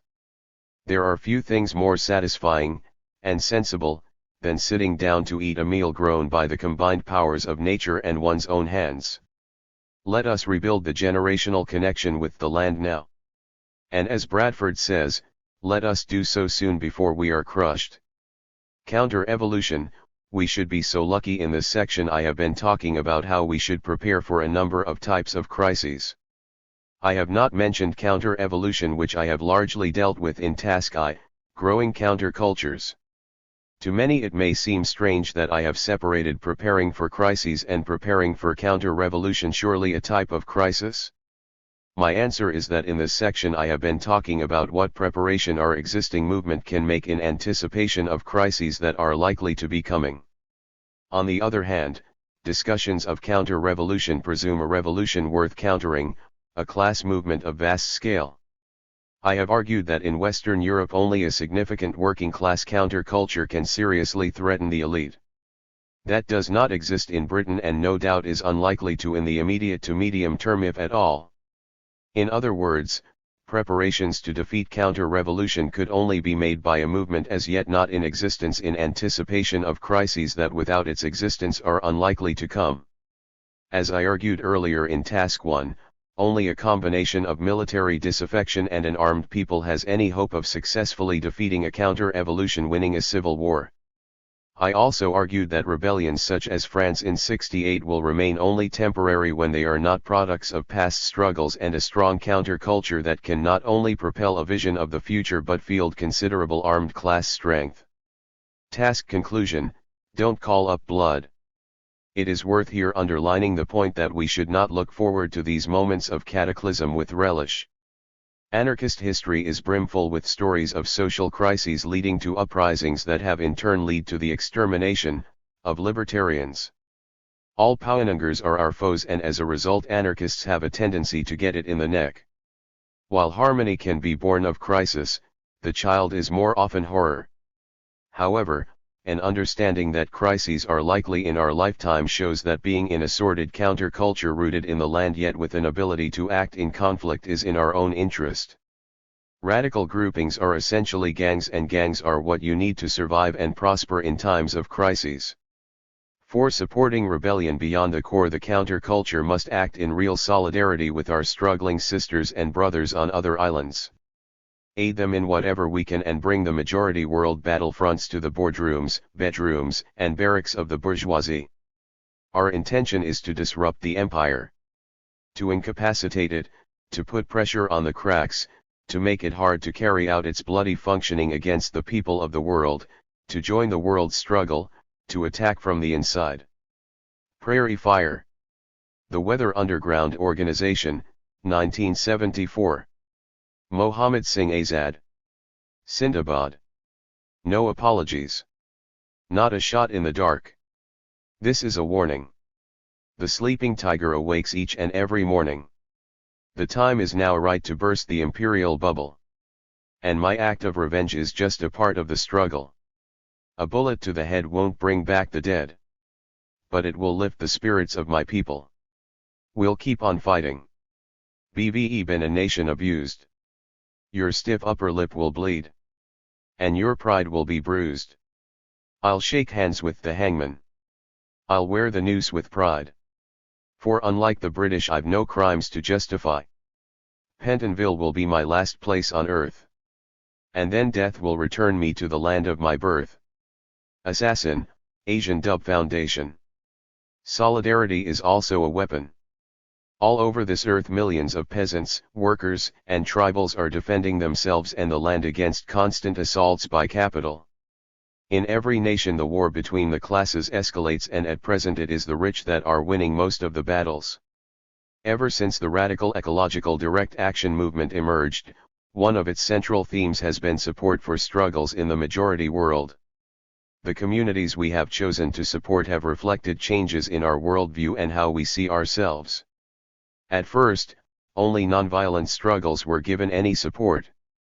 This can be illustrated by looking at the direct action empowerment video produced in early 1993. The film covers ecological conflicts around the world. The only majority world struggles given space were the Nirmada protests, the Ogoni in Nigeria, and the Penan logging blockades in Sarawak. At the time, all three communities professed some sort of nonviolence code.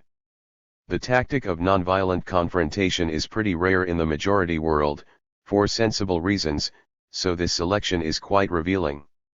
During the 90s most of our circles abandoned the ideology of nonviolence, and as a result we have increasingly been supporting those engaged in armed resistance to the global empire.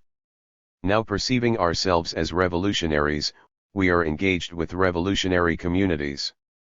Originally our actions were media-centric, trying to bring press attention to the plight of our adopted peoples. Now that we see ourselves involved in a growing network of communities in resistance, how do we engage in real solidarity? Real solidarity with the rebellion abroad is creating rebellion at home. Only a truly global rising will put an end to class society/civilization and give birth to a new world, fighting not for them but with them against a common enemy. However, there are some important things that we are well placed to do. Below is by no means a complete list. Direct cash aid to struggling communities.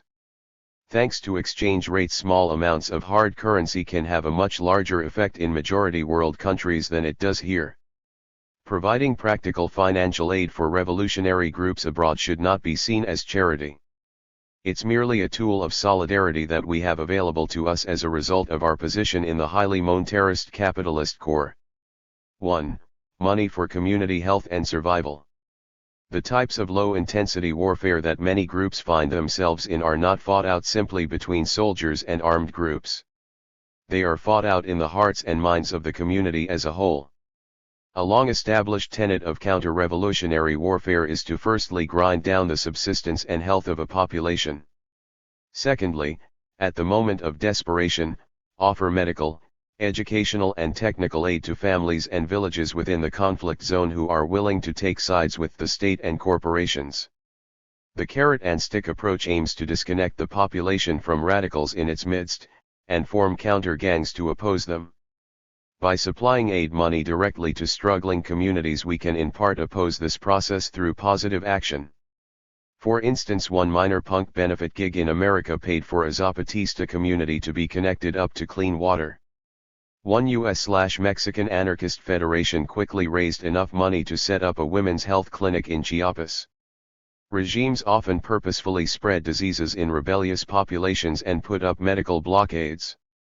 This is exacerbated by the fact that many struggling communities do not have basic immunity to Western diseases and live on marginal land, or in slums and shanty towns. Thanks to malnutrition, they often have weakened immune systems from the start. One Bougainvillean told me that due to the medical blockade by Papua New Guinea, £25 raised in Britain to smuggle in medical aid could save the life of half a dozen revolutionaries on Bougainville. If that's not a good deal, I don't know what is. Saving the lives of 6 self-described ecological revolutionaries, for the price of a couple of rounds down the pub and a curry. 2. Money for refugee camps. When people try to defend themselves and their land, the resulting military repression often forces a significant proportion of the population to flee over borders to the relative safety of neighboring countries. The resulting life of the refugee can vary tremendously but is almost always hard, poor, and crammed. Often forced to rely on outside support, refugee communities sometimes find none at all. When the Nigerian military cracked down on the Ogoni resistance against Shell Oil, around a third of the Ogoni fled their home villages, many of which had been razed to the ground. Thousands fled to camps in neighboring countries where they lived for months in squalid conditions. A small amount of medical aid, clothing, and funds were collected in Britain and sent over by a solidarity group and by Ogoni living in London. In a desperate situation, this aid made a real difference. However, it was still very little compared with what could have been raised. At the time, the Ogoni were big in the newspapers and hundreds were willing to risk arrest in petrol station blockades across the country. Tens of thousands could easily have been raised by local groups. Even without public fundraising, a sizable amount could have been raised very quickly. At least 300 people took part in the petrol station blockades. If just those 300 people had each put in a fiver, £1,500 could have been raised at the click of our movement's fingers, enough for a sizable aid package. Recently, a couple of £100 was sent to Papua New Guinea. This paltry amount paid for a consignment of anti-malarial drugs for West Papuan refugees. 3. Money for prisoners. Of course, any movement which gains any success will quickly find some of its number in prison. Being in prison in Europe is no picnic, and our movement's prisoners desperately need more support than they get. Most of the problems we associate with prison support here are similar outside of the West, but in more drastic ways. Family visits, if allowed at all, are often costly both in travel and in bribes. In many majority world countries, a prisoner will not be fed from the prison budget but will have to rely on his community to supply either food itself or money to the prison in order to stay alive. In the usually horrendously unhygienic conditions, decent doctors also have to be paid for. Even the smallest privilege can be impossible without bribes to prison officials. Legal aid will also have to be paid. This financial burden can cripple families. Increasingly, the time and energy a community used to put into revolutionary action has to be put into raising funds to keep its prisoners alive and relatively healthy.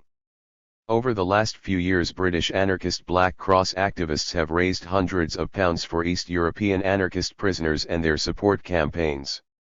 This money has been a large boost because hundreds of British pounds in countries like the Czech Republic and Poland translates into a lot of money. In the Third World, this is even more the case. Ridiculously small amounts of money can make a real difference to those in cages in the colonies. 4. Money for agitation and propaganda. Why not sponsor a pamphlet, leaflet, book, or poster campaign by an anarchist/ecological group outside of the West? You'll definitely get more propaganda for your pennies. As an example, a donation of $40 from anarchists in the US paid for a campaign of stickers, posters, and leaflets by anarchists in universities across the Czech Republic. Another good recent example is the funding and provision of basic radio transmission and studio equipment by black liberationists in the US to the Anarcho-Syndicalist Awareness League in Nigeria. Traveling to and joining their struggle. Revolutionary tourism, a contentious subject. I would say that, despite limitations, Western activists can be very useful on the ground in majority world struggles as long as they take their cue from native groups and don't just follow their own agenda. This opinion is shared by the Mexican EZLN, the Free Papua Movement, the Bougainville Revolutionary Army, anti-dam communities in India and the Rainbow Keepers in Russia, all of which have recently asked for foreign radicals to come to their lands. From the perspective of the volunteer, sojourns in others' struggles can be extremely instructive. Activists should only take part in this on-the-ground solidarity at the invitation of the communities themselves. In some situations, the presence of a foreigner can bring down hassle on the community and just be another mouth to feed. The communities will know what is needed and what is applicable. 3 years ago some FERS and friends published a great basic guide to what one can practically do on the ground in Chiapas.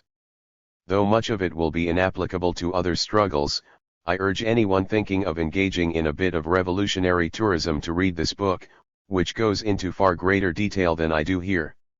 Essentially, the useful work that can be done by Western activists can be divided into work involving 1, specialist practical skill, and 2, work which involves very little specialist practical skill. I'll deal with these two areas separately. On-the-ground solidarity work with specialist practical skills. The nature of the struggle will define what skills outside radicals can provide that might not be available or plentiful to struggling communities. In general, external specialist technological expertise is more useful in less urban struggles. I'll list just a few of the most obvious useful skills that have been requested by movements in recent years. Medical expertise. This is the one skill that without a doubt is always needed and never available enough to radical groups.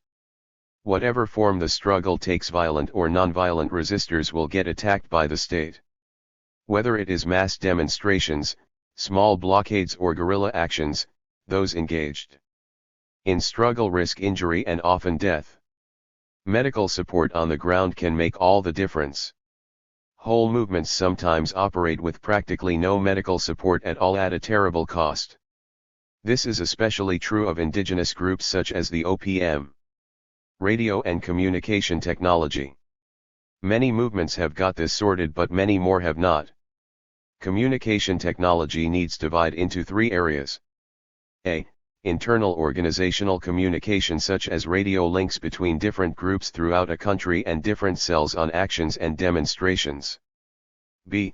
External communication to the domestic population at large, such as mobile pirate radio systems. C. International communication to movements and groups worldwide, such as mobile phones, long-distance radio and internet setups. Lack of electronic communication systems can leave movements, especially guerrilla ones, isolated within themselves, from the people as a whole and from international solidarity. They are by no means essential and in some situations an unnecessary danger, but they can make the way easier. Appropriate technology. If you're good at turning rubbish into useful things, there is always a place for you. At whatever stage of struggle, innovation is always needed. Bougainville showed how far you can get with appropriate technology: water power turbines running lighting and lathes for making homemade guns, and coconuts fueling cooking, bra unit jeeps, and pretty much everything else. However, be wary of any tendency to push development through technology. Weaponry and warfare. It's extremely unlikely that if a group has modem weaponry it will need Westerners to tell it how to suck eggs. However, if you're an ex-squattee, you might be useful in some struggles, not so much as some sort of unpaid mercenary, but more for any specialist knowledge the state may have taught you. On the ground solidarity work, not with specialist practical skills. If you have little of the skills described above, you can still, depending on the struggle, be of possible great use on the ground.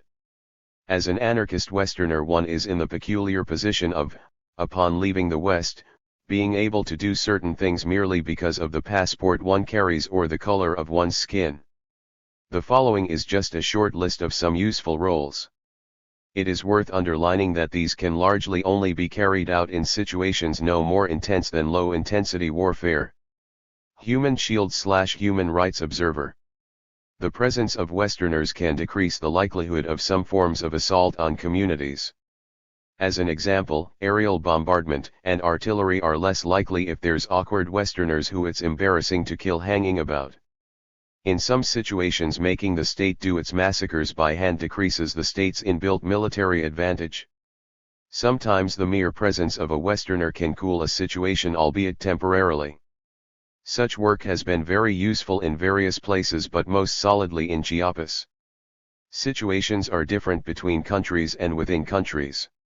One activist who went to West Papua found his presence did have a positive effect in one area, a negative effect in another. Media work. As Western activists, we have greater access to the international media than native communities. Though liberals put too much stock in raising the profile of struggling groups, it can make a real difference.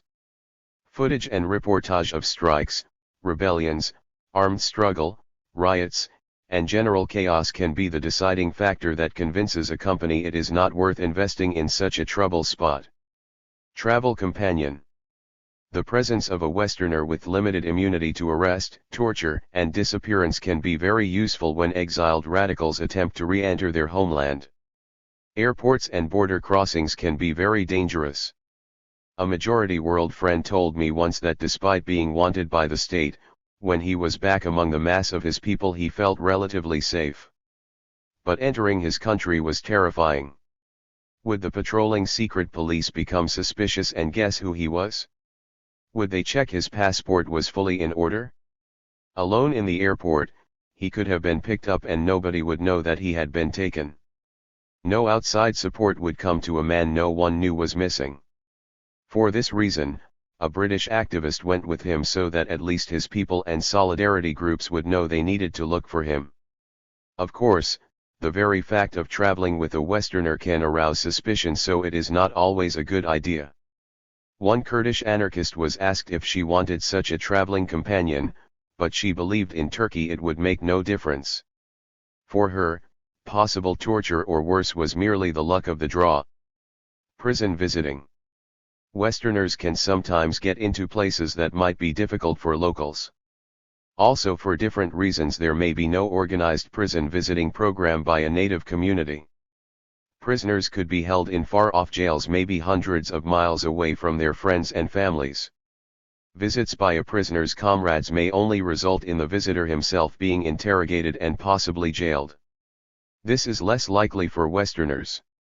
Agricultural work. One of the commonest forms of on-the-ground solidarity with struggling peasant communities has been just getting stuck in and lending a hand with rural work. In the 70s, Cuba was one of the New Left's favorite resorts, and many U.S. Rads worked the sugar harvest. Similarly, in the 80s, bundles of British lefties went to Nicaragua to join agricultural work brigades. They in some small way acted like an international red version of the WW2 land girls, enabling peasants to go to the front without their land falling fallow. Putting aside political differences over the nature of the Sandinista and Cuban states, the work these anti-imperialists did was practically useful. In Chiapas, human rights observers have taken part in the work of the communities too, rather than just hang about waiting for the next military incursion. At the time of writing, similar work is underway in Palestine, where Israelis and foreign activists are picking olives in frontline Palestinian villages. This is in reaction to the shootings, by Zionist settlers and the army, of Palestinians doing the harvest on exposed positions. While I have put agricultural work under the general heading of non-specialist, it would be foolish to underestimate the skill and labor involved in peasant work. Friends have remarked on their sudden found frailty compared to much older Zapatista peasants. Even those with agricultural experience will find the day demanding. But all are likely to find the work rewarding, and working with others can be the best way to really get to know them. Hosting majority world radicals. For a whole range of reasons, majority world radicals can crop up in the core capitalist countries. More often than not they join already existing communities of radical expats, but for some there may be no community to join. In these cases it is our responsibility to act as good hosts.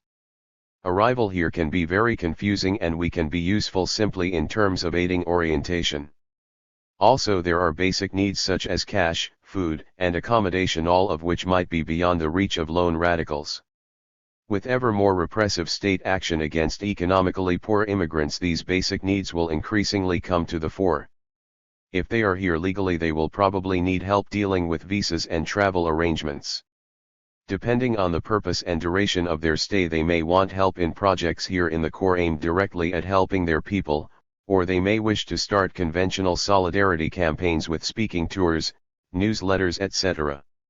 It should be left to them to ask what they want of us, rather than we presupposing what would be useful.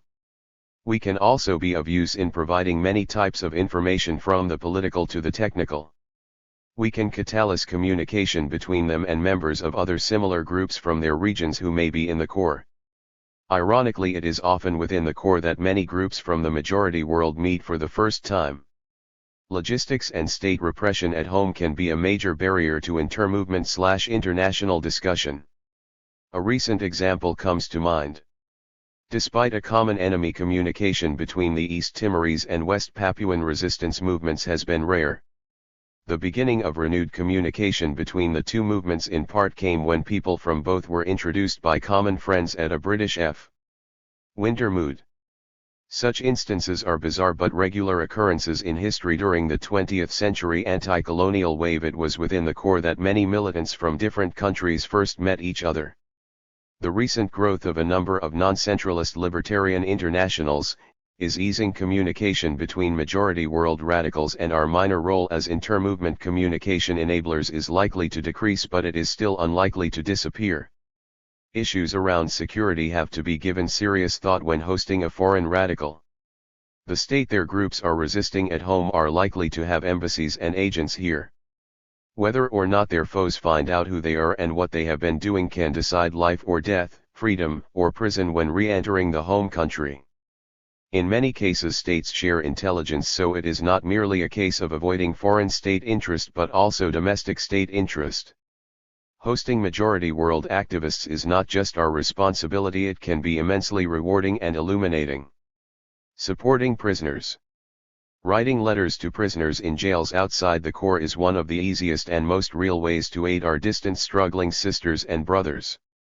Amnesty International rarely support those who are in prison for resisting something, as opposed to just saying something. So it's up to us to support imprisoned libertarian and ecological saboteurs, rioters, guerrillas, politicos, and tribal warriors. Anarchist Black Cross groups have been doing a brilliant job, but it shouldn't just be left to them. A letter from a far-off land can help brighten a prisoner's day and remind the wardens that people on the outside are looking in. Shippa's Link received a message from a Zapatista prisoner organization in response to its letter-writing campaign. Jose from the autonomous municipality of the 17th of November stated, "A foral had been extremely low due to a wave of recent arrests. We were feeling depressed. Letters from the UK helped raise morale and made us feel we were not alone. We want to say thank you." Solidarity actions. For years we have been barricading ourselves inside corporate offices, disrupting AGMs, blockading petrol stations and going to directors' houses. These are all valuable and should continue, but do they effectively hinder the system or do they largely symbolically oppose it? Let's first look at what we have done so far. Our solidarity actions have usually had three objectives: A. Raising the spirits, hearing that people far away care about you and have taken action, however small, can really raise the spirits. B. Harassing the attackers, the functionaries ripping the world will back down from individual attacks only if their profits or their well-being is threatened. C. Exposing the struggles, actions increase awareness of both the individual struggle involved and the global struggle in general. This helps us here and sometimes builds direct aid for over there. Some solidarity actions over the last decade have needed meticulous planning, like the Shell Mex office occupation.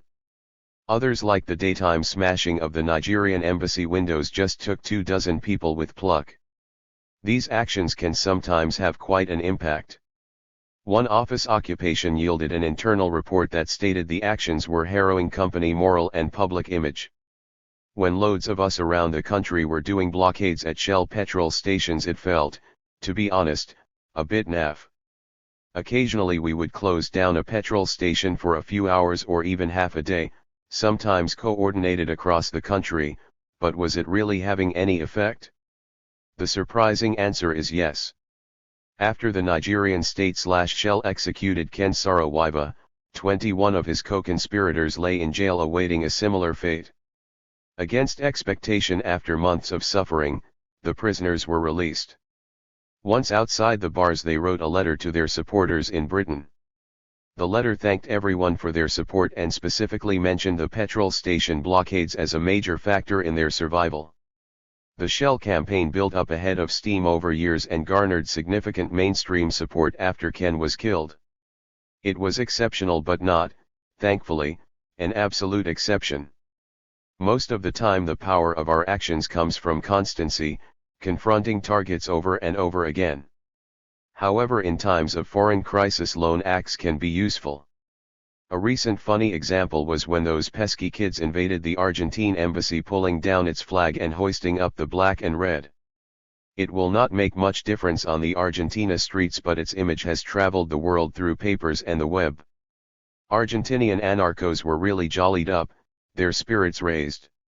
Other solidarity actions, notably those done for the Zapatistas, have succeeded to differing levels in raising the spirits, harassing the attackers and exposing the struggles.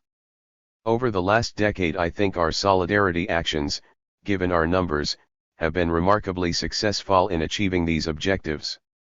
Sometimes, though, it could be said that we are using majority world struggles as scripts with which we can act out our own politics.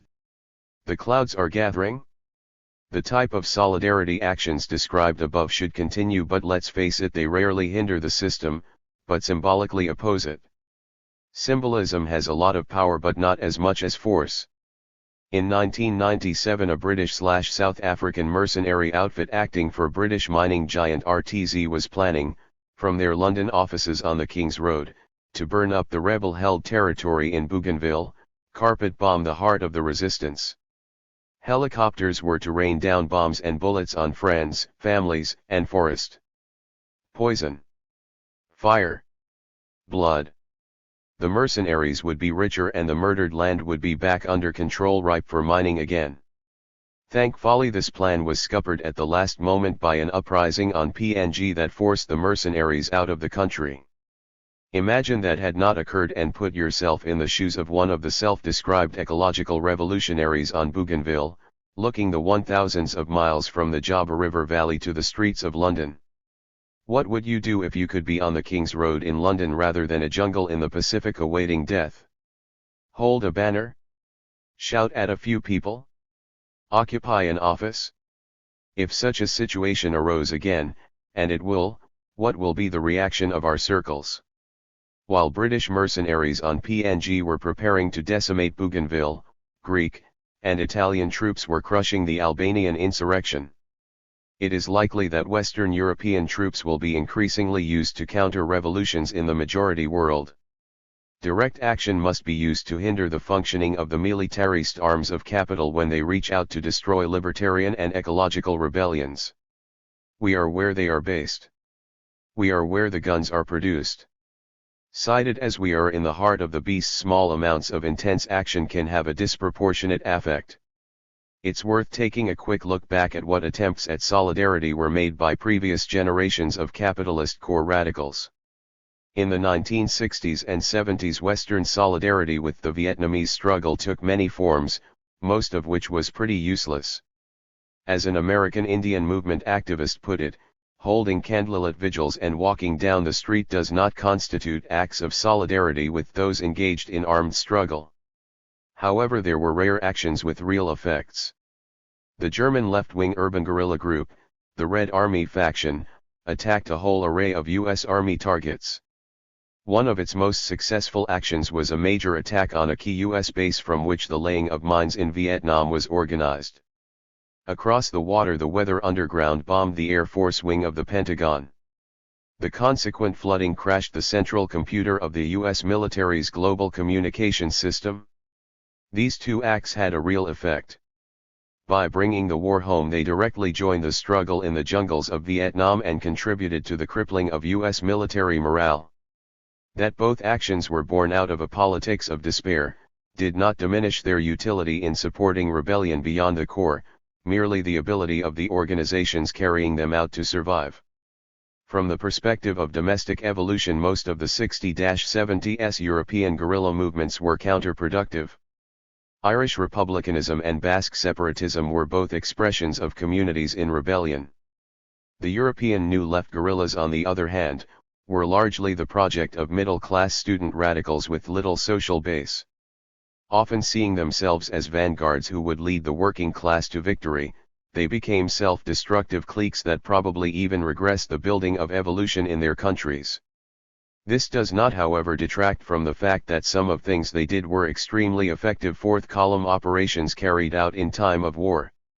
Given the absence of generalist struggle in the capitalist core, these radicals were given a choice. They effectively decided to defect. While other New Left formations immersed themselves in domestic evolutionary activity, the Weather Underground concentrated on the global struggle. Their attitude to the rest of their country was summed up well when they reacted to an opposing left-wing group's slogan, "Serve the People." Weather replied that they would fight the people if to do so would further the international revolution. The question is not whether vanguard adventurism is a way of rousing domestic evolution, but whether the potential gains to revolutions elsewhere outweigh the negative effect it has on domestic social evolution. To a certain extent a pretty stupid question, but a real one posed by the contradictions inherent in the global struggle. It all depends how one weighs up at this point in time evolutionary possibilities in the core and political activists' relationship to such possibilities, if they exist, and evolutionary/anti-enclosure struggles in the majority world. If we came to the conclusion that as a movement we were going nowhere, yet were either in a position to a.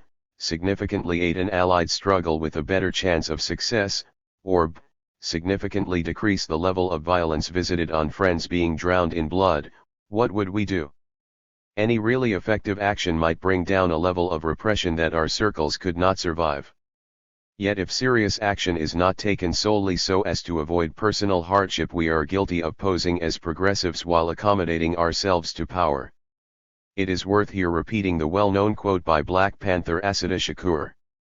Back in 1984 she said, "It is the obligation of every person who claims to oppose oppression to resist the oppressor by every means at his or her disposal. Not to engage in physical resistance, armed resistance to oppression, is to serve the interests of the oppressor, no more, no less. There are no exceptions to the rule, no easy out." In fact, the question is not just one concerning armed resistance. If nonviolent action is actually effective, it too results in severe repression. At present a number of animal liberationists are in prison for waves of fire bombings that the ALF press office would correctly describe as nonviolent. The repression that has followed each wave of action has been considerable. One could guarantee at least the same level of repression if ecological circles ever took the road of some solidarity movements in the past. The guerrilla movements were crushed by state repression and internal dynamics. Jail and death was the fate of many of our forebears. I for one have no desire to join them, but it is important that we look at their stories and think seriously about these issues. Sadly, it has to be said that in many ways the urban guerrillas never fully escaped the symbolic political terrain they had evolved in. Looking at their targets, one sees again and again globally unimportant army bases, recruiting offices, and the like.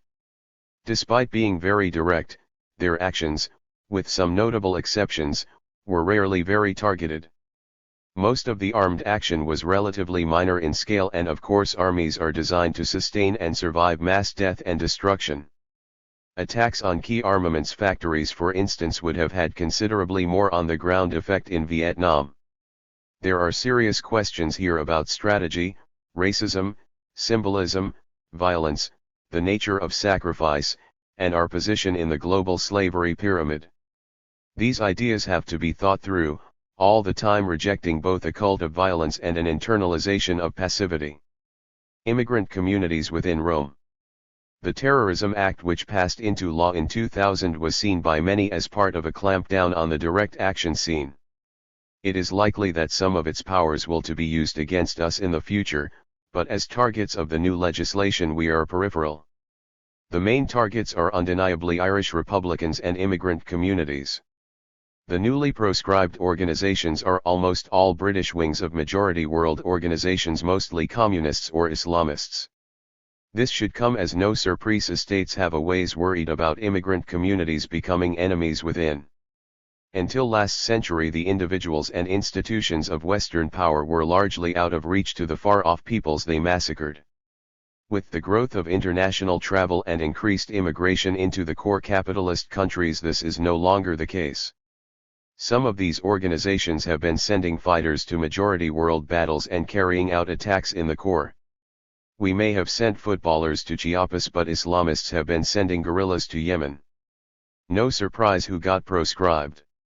Whether Islamic or communist, we should have no illusions about the authoritarian nature of many of these groups.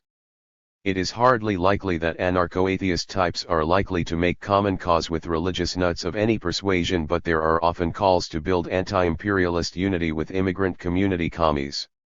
The best example of a left-wing immigrant community is that of the Kurds. Kurdish groups here in Britain retain direct communication with their respective organizations both at home and throughout Europe. The demonstrations, occupations, and immolations in London and throughout the Kurdish diaspora that followed the trial of the leader of the Kurdish Workers' Party were highly coordinated. The Kurds have been very active in supporting struggles in Britain, such as the Liverpool dockers taking part in marches and raising money. They have turned up en masse at two arms trade blockades and were some of the most up for it people on May Day 2000 in London.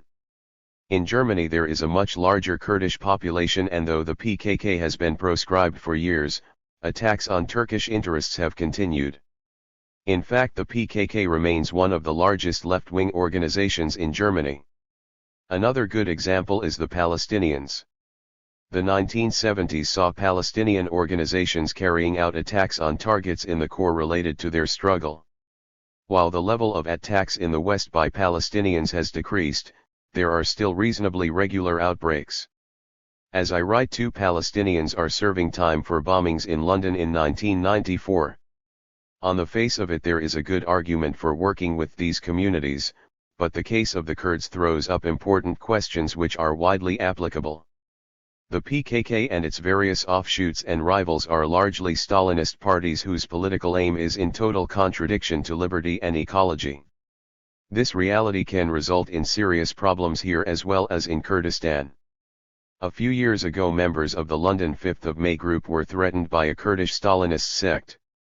Back in Turkey, the same sect has murdered 2 anarchists, one on the streets and one in prison.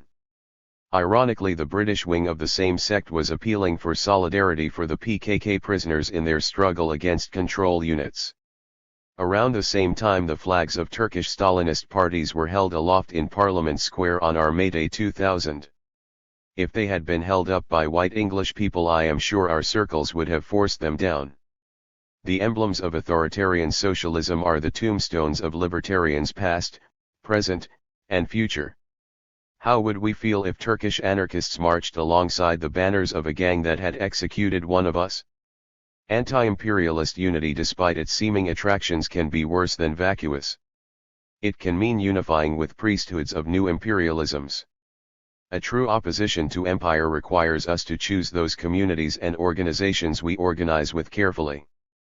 This does not mean we should not practically engage in struggle alongside groups we are bitterly opposed to. During the march for the Liverpool dockers, it would have been ridiculous for us not to be part of the demo because it contained a contingent of Kurdish Stalinists who were there in an inspiring show of genuine class solidarity. However, such unavoidable contradictions arise largely within the realm of advancing evolution at home. Here we are concerned with supporting rebellion beyond the core. While the dynamics of evolutionary struggle may decide our bedfellows for us, we can still decide who to actively support. Here I am talking about actions, money, resource sharing, and solidarity. Giving support to organizations here which stand in opposition to libertarian tendencies at home, is worse than nothing. Marxist authoritarian ideologies which are dying off throughout the core retain real power outside it.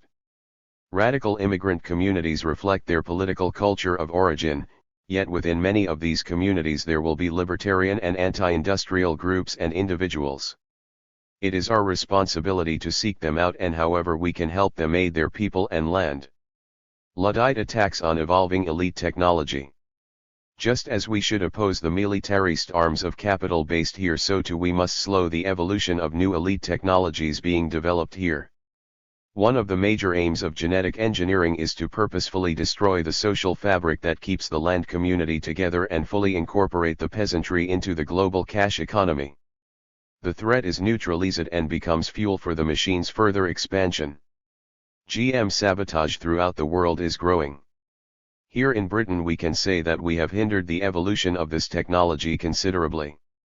As the Luddites of today, we know that, given the continuation of this society, halting forever the development of new technological weaponry might not be possible.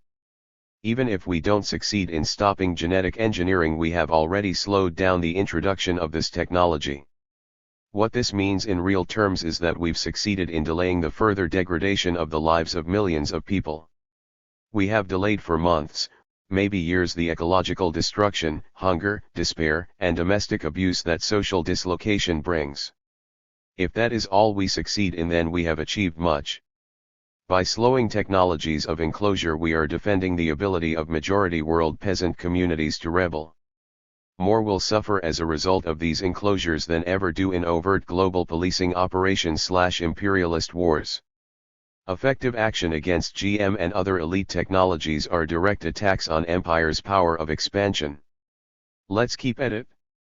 Smashing up the spectacle, spectacularly. The recent global resistance period has been hugely successful in building solidarity across borders and in supporting rebellions beyond the core. Radicals in every part of the world have fought together on the PGA called International Days of Action. This physical unity is immensely powerful. Beyond direct communication, the conflict on the streets has itself an important message, one that cannot be diluted by the forces of mediation. This is one important thing to remember about Genoa, because it was the GS summit, all the world's media were there, and the news and the images of the rioting will have been carried back to almost every country in the world. The value of this, especially in much of the Third World, is inestimable. Many people in other countries in the world imagine that everyone in the West lives a life of indolent luxury. Remember that Baywatch is the most popular TV program in the world. This is the image that many people across the world have of life in the West. It is very valuable for them to see images of things they are familiar with: poor people fighting the police taking place in the rich West, leading them to see that the image they have been fed of the Western lifestyle is not all it's cracked up to be, and that maybe there are people like them in the West fighting for the same things they are fighting for. The riots in Genoa will send a message of hope to people all over the world that right inside the belly of the beast there are thousands of people who are against the system and are prepared to risk their own life and liberty to fight it. For a moment, Genoa's burning barricades effectively monkey-wrenched the global image factory that aims to hemorrhage the self-worth of peoples in the majority world, to make more malleable fodder for the global economy. The environment created by the street at global conferences has also helped open up cracks in empire. The collapse of the Seattle-era WTO negotiations a good example. Another is the increased bargaining power the protest has given majority world elites. They, like all of their global class, are scum, but any action that opens up divisions in the global ruling class while bridging gaps between the global multitude is great. Task conclusion: there is no rosy picture. While I tend towards believing libertarian social evolution is extremely unlikely within the core, I don't have a particularly rosy picture for the majority world either. The combined factors of social dislocation, the spread of adolescent culture, the increasing depredation of the poor, especially of women, growing religious fundamentalism, bad health, agricultural crises, climate crises, the quickening internalization of all into the global economy, the continuing survival of authoritarian ideologies, Marxism and nationalism in particular, and most of all the unparalleled disparity in any capacity for force between the core and its colonial multitudes, all these factors lead to a pretty horrific future for the majority of the world's population. Presently the oppressed throughout the world are hamstrung. How long this will remain one cannot say. However, there is no point in being absolutist. Just because the arrival of global freedom has been delayed does not mean that action is without purpose.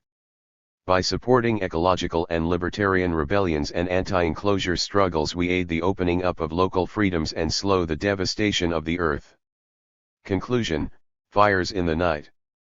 I hope the conclusion to this prehistory and future strategy will not be written in words but in action. I went to a funeral. An ending, but it felt like a beginning. Old Mick was a veteran squatter, rebel and thief. His most successful heist was the reclaiming of his life from those bosses and jailers who think they own us.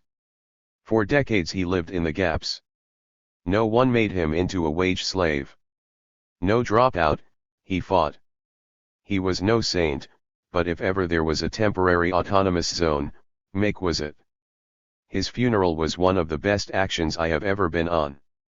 Mick wanted to burn in Limonge Forest, a large part of which was saved from destruction by direct action. Funeral pyres are illegal, death rites have to be sanctioned by the state. Mick wasn't going to take that, neither were his mates. Thanks to a snitch, the cops had got wind of the plan and a decoy was arranged to throw them off the scent. Meet-up points were organized, phones rung. From all over the country vehicles arrived at the secret destination, appropriately marked covered woods on the OS map. Over 100 were gathered. 10 foot the pyre of stolen wood rose, Mick's coffin astride. Night came. Fireworks shot into the sky. Crackling fire, we saw Mick's bones burn, back to the earth. For hours he burned. Some were leery, some were silent. All of us knew that despite the petty daily bother, we were tribe, and on the pyre was one of our elders. Away from the roads, fearful in the dark, authority crept. The cops knew they had no power here. In the woods, a short confrontation. We were many, they were few. Behind our line a fire. They listed their petty rules. Illegal gathering. Illegal land occupation. Not to mention illegal funeral. But they could do nothing. Just then a track on the sound system announced with bass certainty, "IHE day belongs to IHE man, but we shall control the night. Be the spark." When we step out of legality, when we are masked by the night, when we become the earth, we are unconquerable. These moments of collective power, of togetherness and tribe, are not limited to those times we mass together. In the dark, in different places, different times, our sparks join together as one fire. Many of us will never meet each other, all the better, we'll still be one, but those who want to extinguish our flames will find it all the more difficult.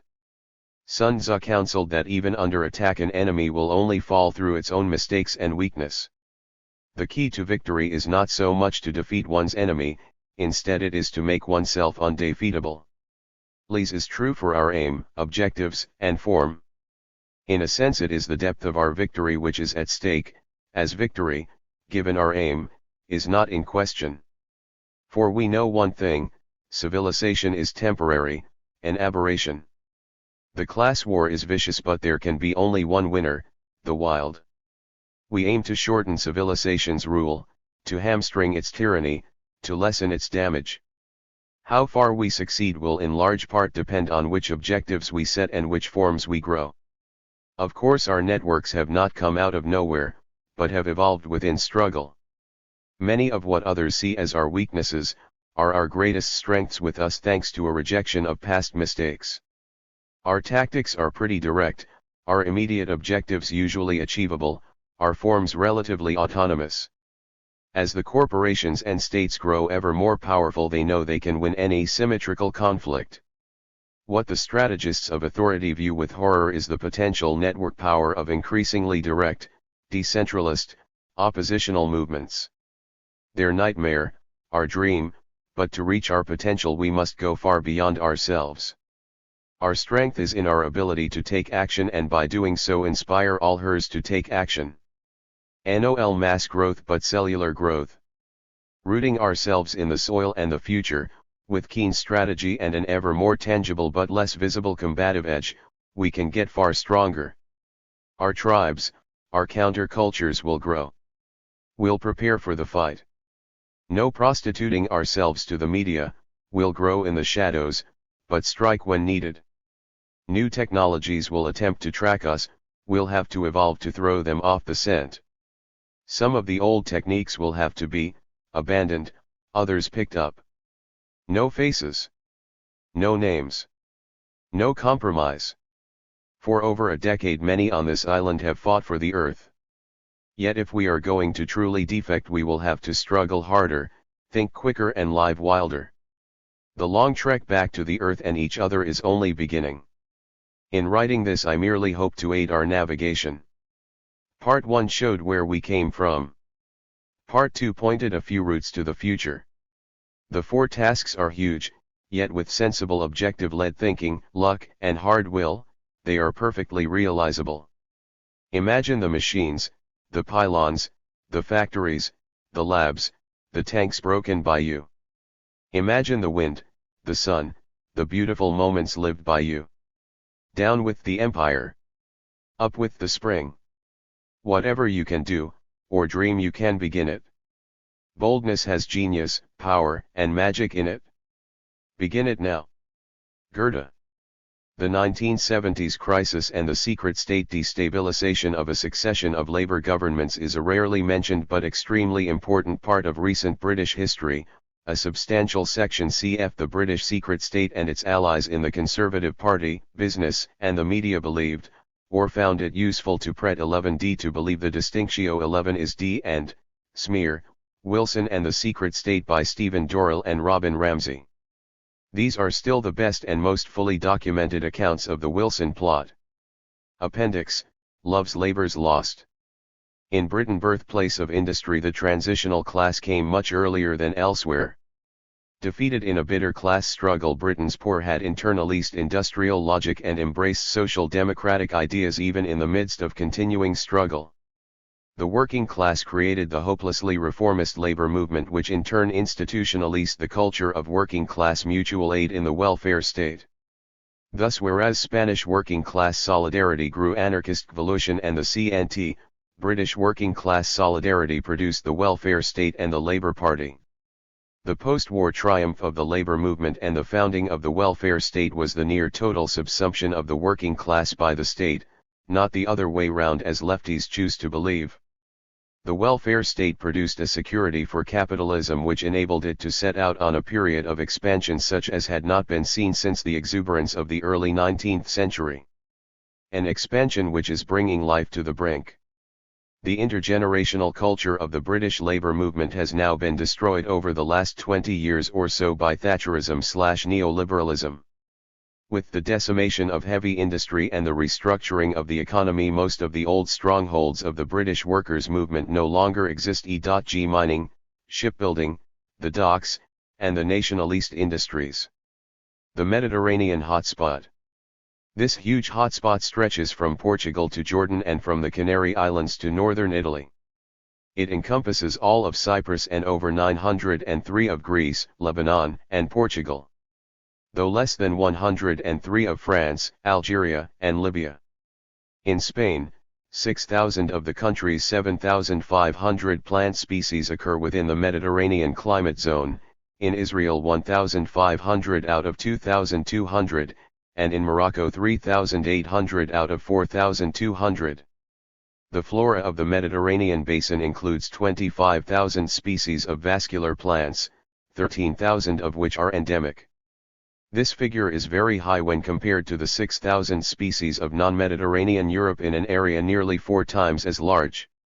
It is also the third highest of all the hotspots, being surpassed only by the tropical Andes and Sundaland. The basin's violent geographical history has produced an unusual geographical and topographical diversity, with high mountain ranges, peninsulas, and one of the largest archipelagos in the world. The Mediterranean Sea includes several hundred islands. In mammal and bird faunas, endemism is moderate, at 253 and 143. The reptile and amphibian faunas, on the other hand, have levels of endemism of 613 and 523. The typical and most widespread vegetation type is a hard-leafed shrubland dominated by evergreens.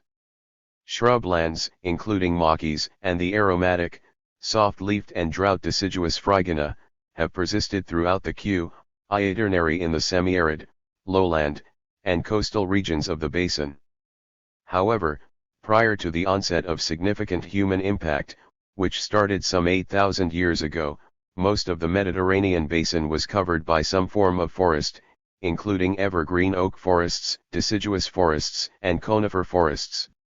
Endemics are concentrated on islands, peninsulas, rocky cliffs, and mountain peaks. The principal foci in the Mediterranean are 10 smaller mini-hotspots within the larger hotspot. These 10 are areas in which unusual amounts of original vegetation still survive and where many of the endemic species hang on, albeit several threatened. These areas cover about 153 of the basin's total area, yet account for almost 4,800 endemics, or 373 of the total tally. Clearly, these are priority sites for conservation of these plant components of Mediterranean biodiversity. Diversity and endemism among Mediterranean basin vertebrates is much lower than for plants. The present number of land mammals in the region is about 184, of which 46 are endemic. During the Holocene, but especially in the last few thousand years, many of the larger mammals became extinct because of aridification, habitat alteration, and persecution. The earliest victims included some spectacular species like dwarf hippopotamuses and elephants on some islands. These were followed by other large mammals, including the African elephant, wild ass, scimitar-horned oryx, northern hartebeest, and lion. Still others are so severely depleted as to be on the verge of extinction, among them the brown bear, leopard, and Mediterranean monk seal. The region's avifauna includes about 345 breeding species, of which only 47 are endemic. A few small portions of the Mediterranean basin also appear as priorities in BirdLife International's recent global analysis of endemic bird areas. These are Cyprus, with 2 bird species confined to that EBA, and Madeira and the Canary Islands, with 9 species, 8 of them confined to the EBA, and 1 species, the Canary Islands oystercatcher, already extinct. Endemism is much better developed in reptiles, with 179 species, 110 of which are endemic, and amphibians, with 62 species, 32 of which are endemic. Reptile diversity is highest in the drier, eastern, and North African parts of the basin, whereas the opposite is true of amphibians. For both groups, the Mediterranean basin is an important center of diversity and endemism for some families. As is the case for the other hotspots, much less is known about the invertebrate fauna. One of the exceptions are the insect pollinators, which have been relatively well studied as a group. The dominant pollinators are bees, with an estimated 3,000 to 4,000 species. Flagship species. The Mediterranean basin is characterized more by its plants than its animals. Among the interesting plants are the cedars, one endemic to Cyprus and represented only by a very small relic population, another, fairly abundant in Morocco and Algeria but experiencing very rapid depletion by timber cutters, and a third. The famous Lebanon cedar, mentioned below, hangs on in Lebanon, Syria, and Turkey. Another interesting endemic flagship species is the only palm tree native to the basin, found exclusively in a tiny corner of Crete and on the Datka Peninsula in Turkey, where it is threatened by tourist development. A number of animals qualify as flagship species as well. Particularly noteworthy are the Mediterranean tortoises, 4 in number. Among the endemic mammals, there are several standouts as well. The Barbary macaque is now found in relatively small and disjunct habitat pockets in the Rif, Loyan, and Haute Atlas mountain ranges of Morocco, and in the Shifa, Petite, and Grande Kabyles mountain ranges of Algeria, with a small, well-known population on Gibraltar that lives in a free-ranging state but is provisioned. It is believed that the Gibraltar macaques were present since early times, but have been sporadically replenished by imports from Morocco. The Gibraltar macaques are now the only free-living non-human primates in Europe. The Barbary deer is confined to a small area of cork oak and pine forest on the border between Algeria and Tunisia. The population is down to only a few hundred individuals, including those in captivity in both countries. The Corsican red deer is considered extinct in Corsica, and is now found only in 3 mountainous areas near the southern coast of Sardinia. The total population is only about 200. The Mediterranean monk seal, though primarily a marine species, does use coastal beaches and has long been an important symbol. It was once distributed throughout the Mediterranean, the northwest coast of Africa, and the Black Sea. Today, the approximate 400 animals that still survive have been pushed to isolated spots in Turkey, Greece, the Atlantic coast of Morocco, Mauritania, Sardinia, Algeria, and Madeira. Remnant populations of other once wide-ranging mammals include the brown bear, which still hangs on in the mountains of Spain, France, Italy, Greece, and some of the Balkan countries, and 2 subspecies of the leopard, the North African leopard and the Anatolian leopard, both of which are considered critically endangered. Threats. The present human population of the Mediterranean basin is some 300 million, although population pressures have existed for millennia. Indeed, there is no other region in the world where the development of ecosystems has been intimately associated with human social systems for so long. The region has been home to sizable human settlements for well over 2 millennia and significant human activity for another 6 millennia. In Roman times, the more fertile parts of Tunisia and Algeria, Rome's breadbasket, were laid waste through agricultural overuse, and the historian Pliny warned the ancient Greeks of the damages of deforestation. In Lebanon, the uplands were once covered with stately cedars whose height, strength, and utility became legendary throughout the Old World. Felling of the trees started as early as 3000 BC, when the Phoenicians began a lucrative trade in cedarwood with the Egyptian pharaohs and King Solomon, among others. Now the Lebanon highlands have lost most of their trees, and the cedar is a threatened species. The impact of this long history of human assault on Mediterranean ecosystems has been huge. Perhaps the most severe transformation has been the conversion of forests, especially primeval deciduous forests, to agricultural lands, evergreen woodlands, and maquis.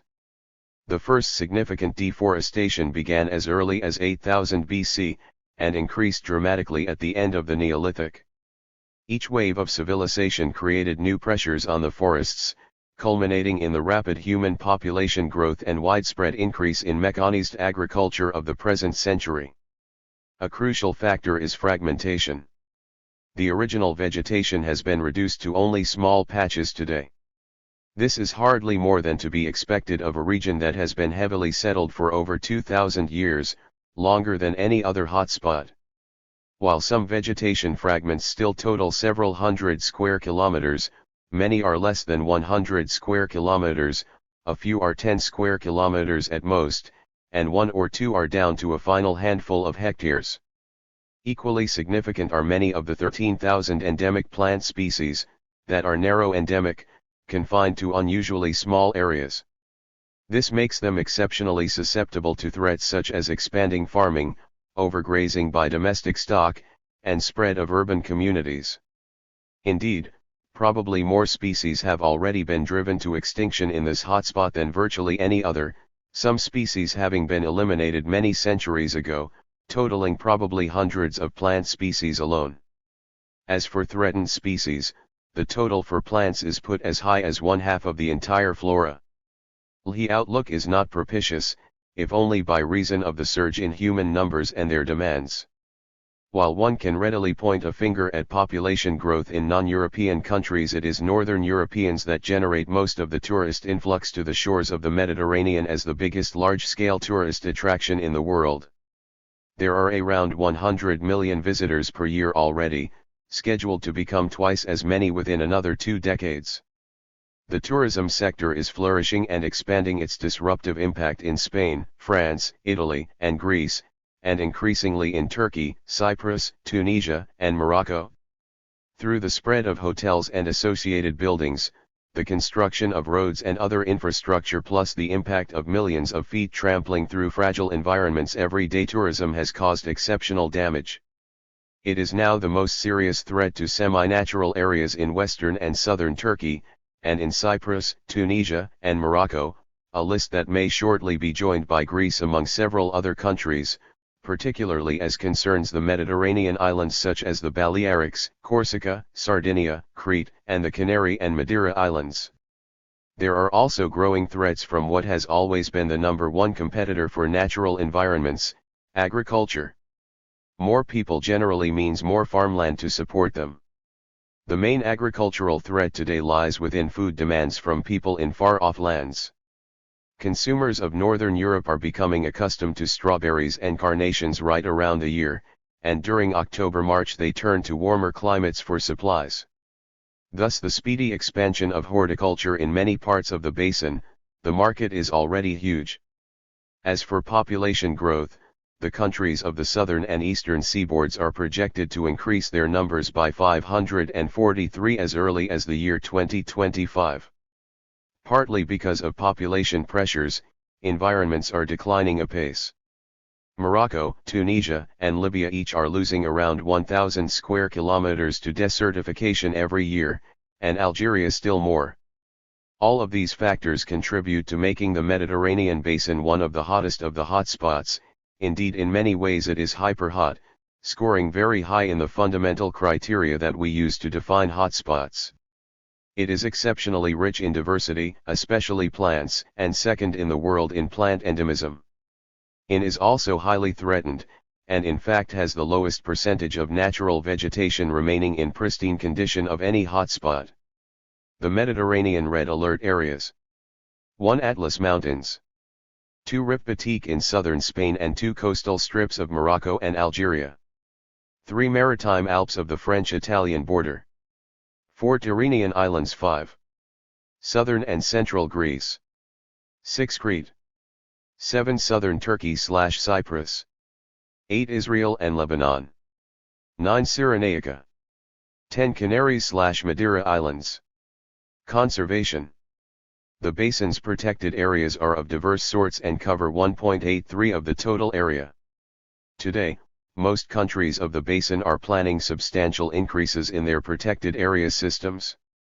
But due to the demands of agriculture and other activities that absorb large tracts of natural environment, many protected areas are too small to meet the imperatives of island biogeography. Moreover, many protected areas suffer some effects of pollution arising far outside their specific locations. Some of them are short of water after feeder rivers rising in distant watersheds have been diverted for industry, agriculture, and urban communities.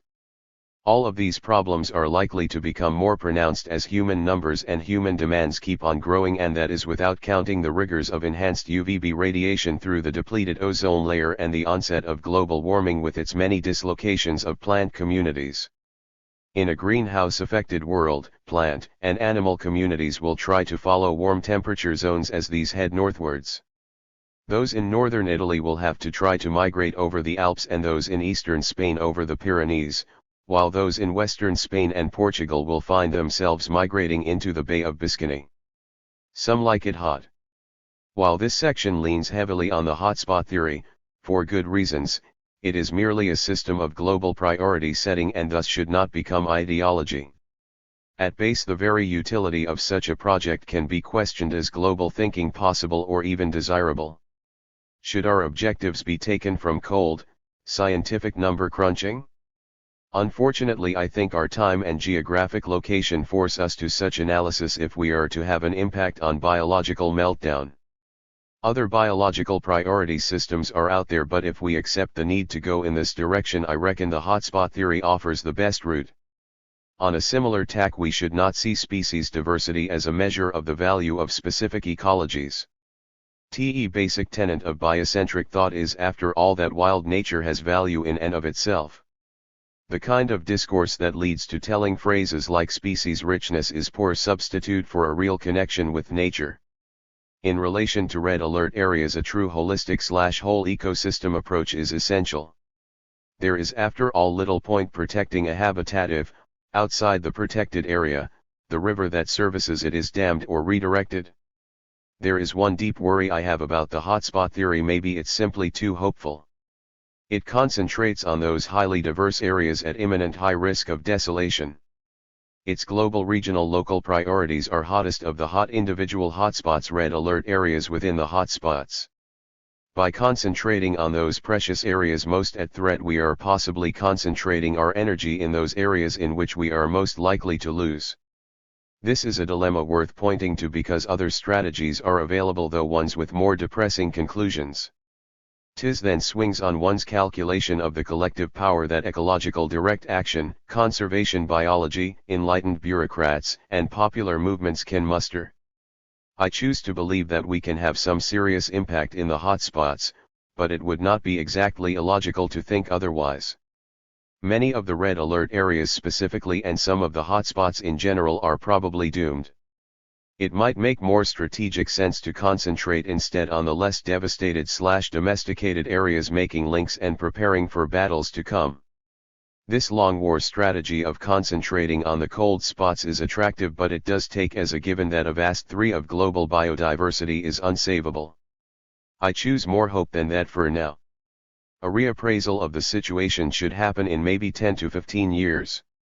If our troublemaking and conservationist money hasn't resulted in victory in at least some hotspots, then a switch of strategy would seem in order.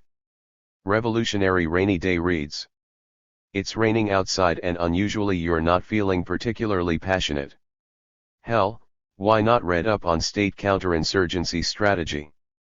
When it comes to insurrection and revolutionary struggle, the state is highly efficient at assessing and learning from its successes and defeats. Sadly, radical movements rarely are. In times of relative social peace, we have the space to learn from the past.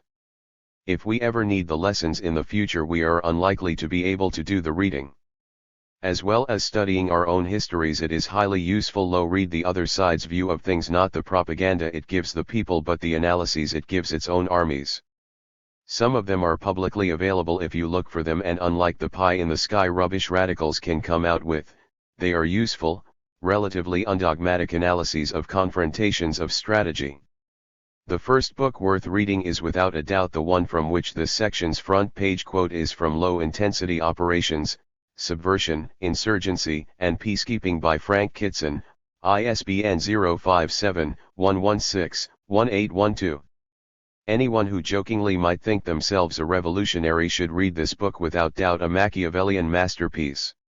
Kitson's career culminated in being the top bot in the British Land Army, and along the way he helped screw insurrections in Kenya, Malaysia, Oman, Cyprus, and most famously of all, Northern Ireland. Written at the beginning of the 70s, Low Intensity Operations has remained hugely influential, especially in the British and American military. In the words of the author's 1991 preface, it was written, primarily to prepare the army to play a part in countering subversion and insurgency. While a tad dated, as a practical how-to book on snuffing out subversion, it should be read by us all. A good introductory is Ragged War, the story of unconventional and counter-revolutionary warfare by Leroy Thompson, ISBN 1-85409-369-X. Its author has a decent pedigree from a U.S. Air Force Ranger-trained Special Missions unit and seems to have spent most of the last 3 decades training some real oppressive scumfucks. Being recently published, this is by nature far more contemporary. The Art of Counter-Revolutionary War by L.T. Col. John McCune, was published in 1972 and thus, like Low Intensity Operations, is heavily dated but well worth reading, not least for its vast and bipartisan bibliographies. While much of these books concentrate on countering predominantly rural guerrilla warfare, to ignore urban counter-insurgency strategy would be a serious mistake. Northern Ireland is the classic Western case, and radicals should devour anything they can find about it. The best available, I'd say, is The Military Strategy of the Irish Republican Movement by M.L.R. Smith, ISBN 041-509-1616. The only serious attempt to breach the subject by British anarchists is the wonderful but now very dated Towards a Citizen's Militia by Cienfuegos Press, ISBN 090-456-4339. It's a good introductory guide to principles of armed resistance, organization and conduct of guerrilla warfare, the tactics of security forces, and the organization and operation of civilian resistance movements. It's written by Stuart Christie, an Orkney-based anarchist who put his money where his mouth was, among other things famously attempting to assassinate Franco. It's practical, and at 28 A4 pages, quite concise. If you read any hook in this selection, read this one. Beware, those state technologies have advanced a lot in the last 20 years. After a rainy day in with that lot, you should be able to join the swelling ranks of counterinsurgency warfare train spotters. November 9, 2001. I will say little about S-11. I found out about the attacks on the Pentagon and the WTC from an excited kid leaving school, having spent most of the glorious sunny day in a different world picking beans on an allotment. As is obvious from bin Laden's CIA history, this was, to use Malcolm X's statement on the Kennedy assassination, America's chickens coming home to roost. The world is class divided and filled to the brim with religious idiocy. As long as that remains the case, war and all its horrors will be visited on people everywhere. S-11 was pretty horrific, but the 4,000 plus deaths are small fry compared to those put in the gas chambers by industry, pollution, enclosure, etc. The hysterical reaction of many to the events, while understandable, seems rather sickening considering the lack of any similar response to the many thousands more deaths every day caused by profit and the dominant hierarchy. S-11 has many ramifications, but I will mention only a few. Firstly, radical US prisoners are getting a harder time of it. They need our support. Secondly, I stated above that militants from the majority world will increase attacks in the core thanks to the changing nature of global society. Rome was sacked by armies that invaded on roads Rome itself had built. When I wrote this section, I wasn't envisioning anything as dramatic as S-11.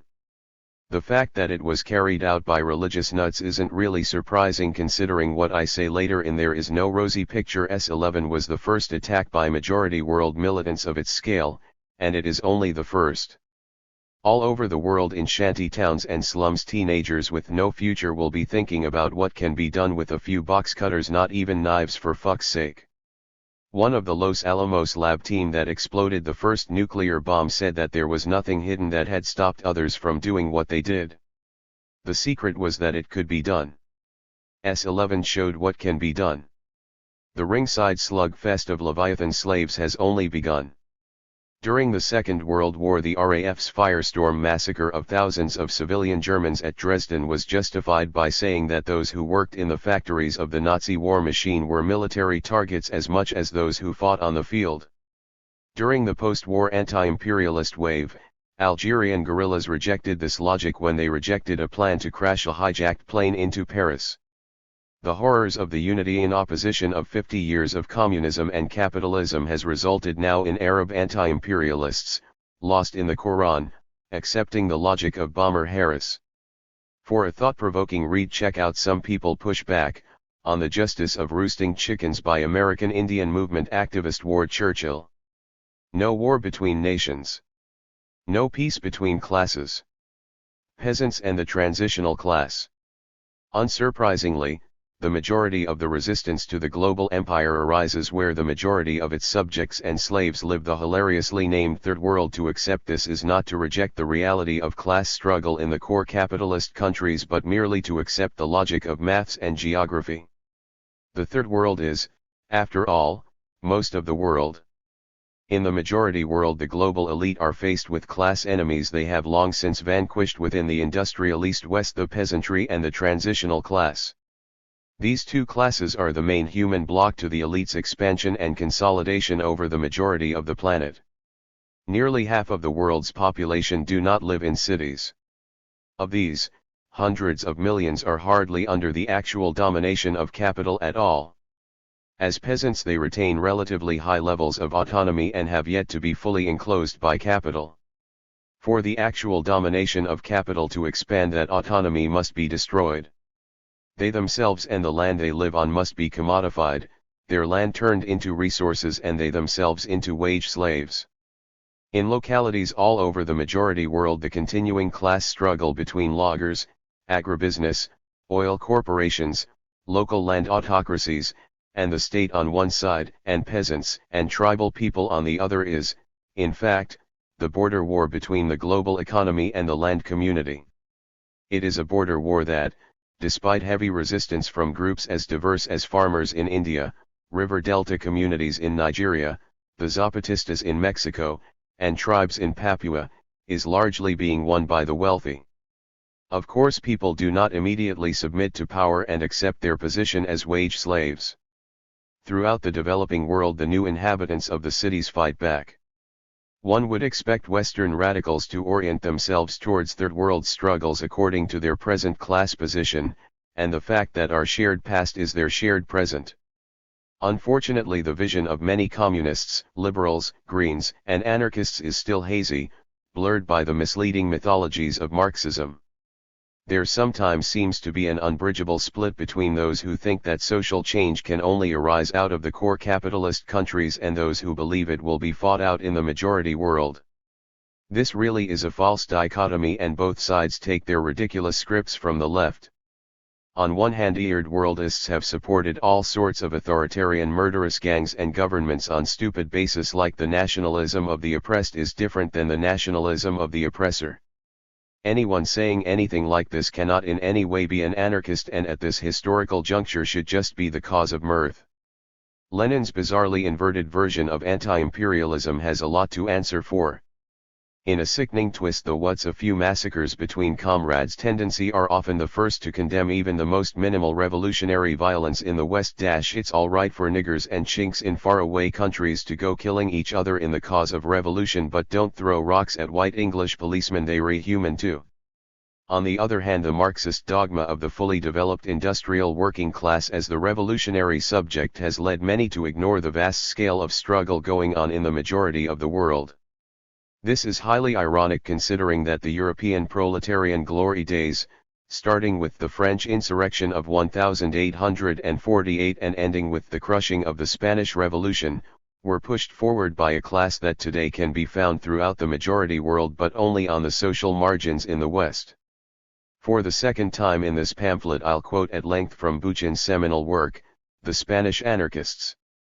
The June barricades of 1848 had in fact been manned not by an industrial proletariat disciplined, united, and organized by the process of capitalist production, but by craftsmen, home workers, nondescript laborers of every sort, porters, unemployed urban and rural poor, even tavern keepers, waiters, and prostitutes, in short, the flotsam and jetsam of French society. These very same elements, nearly a quarter of a century later, were to man the barricades of the Paris Commune. It was precisely the industrialization of France after the Commune, and with this process, the emergence of a full-grown hereditary proletariat disciplined, united, organized by the process of capitalist production, that finally was to silence the crowing of the French red cock that had summoned Europe to revolution during the 19th century. Indeed, much the same could be said of the Russian proletariat of 1917, so recently recruited from the countryside that it was knighting Bhuta full-grown working class. The great proletarian insurrections that seemed to lend such compelling support to the concept of proletarian socialism were fueled primarily by social strata that lived within neither industrial nor village society but in the tense, almost electrifying force field of both. Proletarian socialism became a revolutionary force for nearly a century not because all organized, consolidated, hereditary proletariat had emerged with the factory system but because of the very process of proletarianization. Dispossessed rural people and craftsmen were being removed from disintegrating pre-industrial way of life and plunged into standardist, dehumanizing, and mechanical urban and industrial surroundings.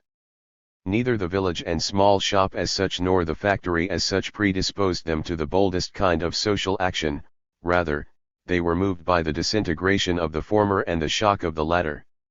Demoralized to the point of recklessness, déclassés in spirit and often in fact, they became the adherents of the Paris Commune, the Petrograd Soviets, and the Barcelona CNT. The very half-grown quality of the early proletariat, formerly peasants and craftsmen or perhaps a generation removed from such status, produced a volatility, intractability, and boldness that the industrial system and factory hierarchy were to attenuate in their descendants, the hereditary proletariat of the 1940s and 1950s, a class that knew no other world but the industrial one. For this class, no tension was to exist between town and country, the enemy of the city and the sense of shared responsibility of the small community, the standardist rhythms of the factory and the physiological rhythms of the land. The premises of the proletariat in this later era were formed around the validity of the factory as an arena of productive activity, the industrial hierarchy as a system of technical authority, and the union bureaucracy as a structure of class command. The era of proletarian socialism came to an end in a step-by-step process during which the half-grown, presumably primitive proletariat became full-grown, mature, in short, fully proletarianist. Crammed into the growing majority world metropolises, hundreds of millions today find themselves a part of this class in transition, caught in the electrifying force field between village and city. They face inhuman and desperate conditions as wage slaves within the city. They have memory of the communal experiences of the village that enable them to envision a different reality that they could create. They have vast potential collective power in the sheer numbers of young fellow shanty town/ghetto dwellers who share their class position. This is a potent revolutionary mix. Many majority world writers talk about this village in the city. Within the slums and shanties, old village system of kinship and communal decision-making often continue to aid survival in a hostile capitalist environment. It is from these collectivities that mass-organized squatter movements arise, such as the movement of the landless in Brazil, which challenged the urban autocracy and the rural latifunди. It is this tension that propelled the insurrectionary hordes in 1997 to bring down Suharto and systematically burn out the mansions of the Indonesian elite. It should come as no surprise to hear the voice of Lucy Parsons echoing from Haymarket, "Through 100 years we shall devastate the avenues where the wealthy live." The class that gave birth to Parsons today spawns innumerable children throughout the developing world. I am not contending that rebellion and resistance do not and will not break out in the core capitalist countries. As long as society is based on class warfare, normality will be punctuated by episodes of rebellion and day-to-day opposition. Widespread insurrection and anarchist revolution are, however, another thing entirely. It is in the majority of the planet that the most seismic struggles are happening. For most of last century, the resistance and transcendence of the oppressed third world global majority has faced two huge foes. The unity in opposition of two forms of capitalism, the Marxist national liberation of native elites and the colonialism of Western elites, has hamstrung the oppressed. With the death of the USSR and the final withering away of state socialism around the world, a growing unity is developing between movements of those who live on the land and those who live in the shanties.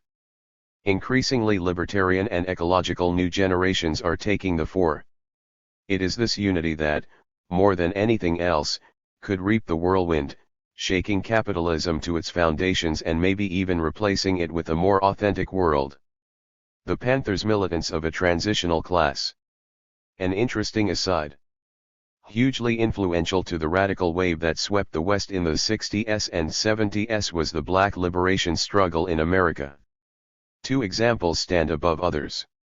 Germaine Greer says second-wave feminism took its rallying standard women's liberation in reflection of the concurrent Black liberation struggles. The rebirth of republicanism in Northern Ireland arose largely out of the civil rights movement, which took its name and in large part inspiration from American blacks. The Black Panther Party itself, deeply inspired by struggles in the majority world, is often seen as being entirely urban in origin. In contradiction, David Hilliard, ex-chairman of the Panthers, cites the land-based culture of the Deep South, which many Panthers or their parents were brought up in, as highly influential. When I think about the influences that inspired the spirit and work of the Black Panther Party, many of which are still not understood, this culture figures large among them.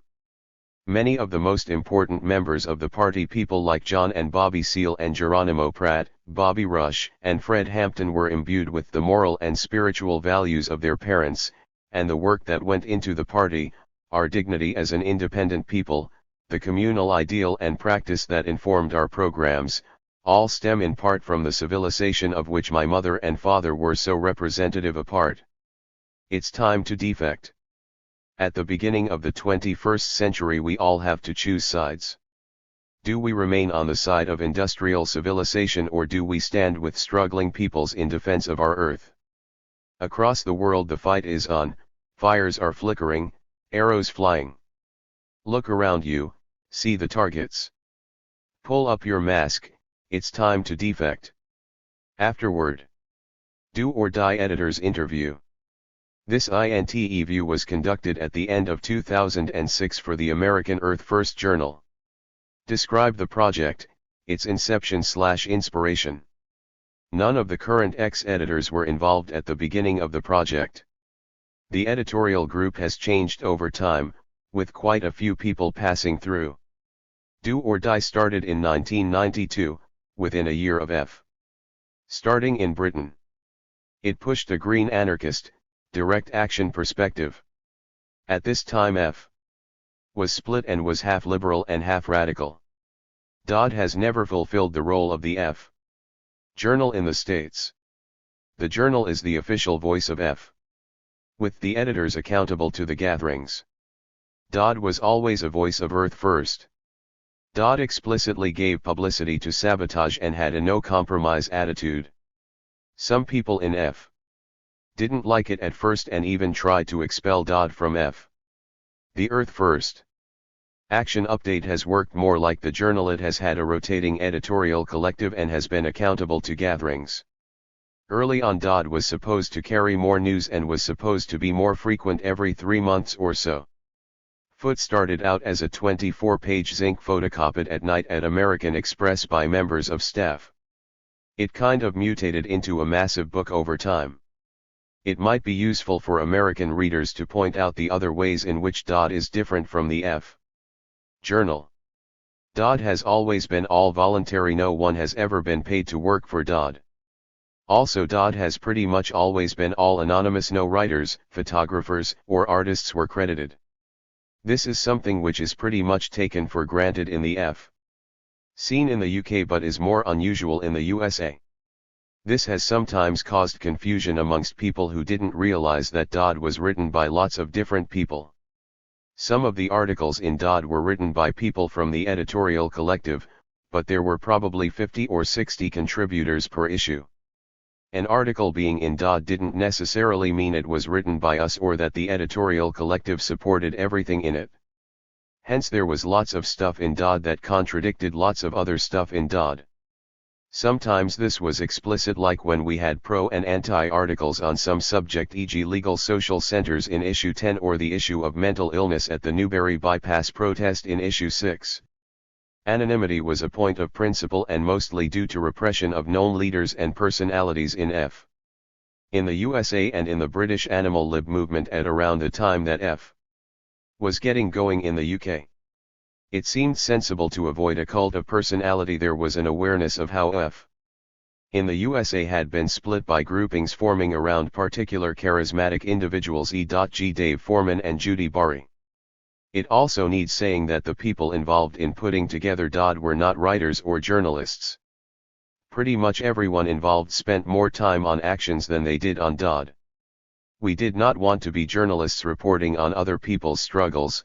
We wanted to record the voices of the people involved in the struggles themselves.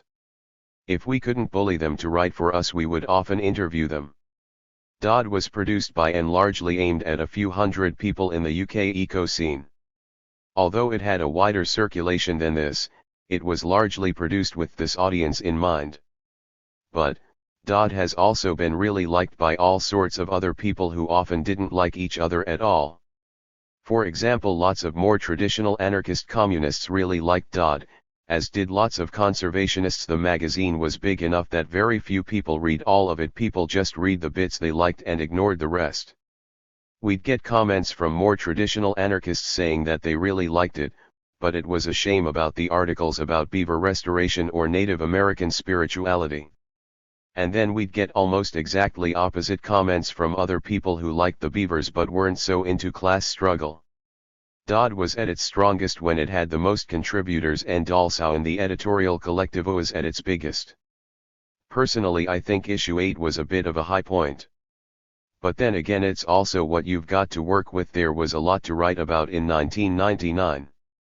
It also maybe depends what you like.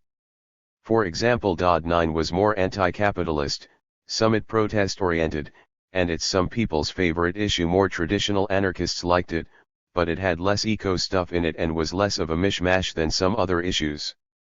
That was partly a reflection of what was going on at the time and of the people who were putting it together, and of the fact that that issue had a very small editorial collective, and so it just was not possible to have such a varied contents. Each of the people involved in the editorial collective brought their own interests and knowledge to it, so it was partly the makeup of the editorial collective that made the magazine what it was. One person knew about conservation biology, one knew about counterinsurgency theory, one knew about ultra-left theory, one knew about European punk squats, etc. So we missed out on stuff when the editorial collective shrunk sometimes. There was more of an international focus in recent issues. This was possibly due to a slowdown of ecological resistance in the UK. There was less day-to-day stuff happening than there was in the mid-90s. However, there was still a lot of stuff going on. Also, the movement as a whole gained a more international perspective, and Dodd reflected that as people started looking to the wider causes of what they were fighting, to globalization and to the summit meetings of the global elite, for example. Describe its role/influence in the UK's Eco-11 anarchist movement. Basically, what happened within F was that we won. Dodd and the political perspective it represented was relatively unpopular at the beginning.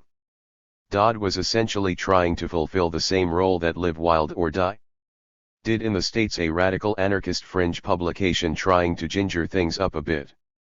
When we say that we won and that the green anarchist perspective went from being the minority to the majority perspective within F in the UK over the course of the 1990s, that isn't quite as arrogant as it sounds. It may have been partly due to our efforts, but is probably more due to people's own experiences of resistance over time.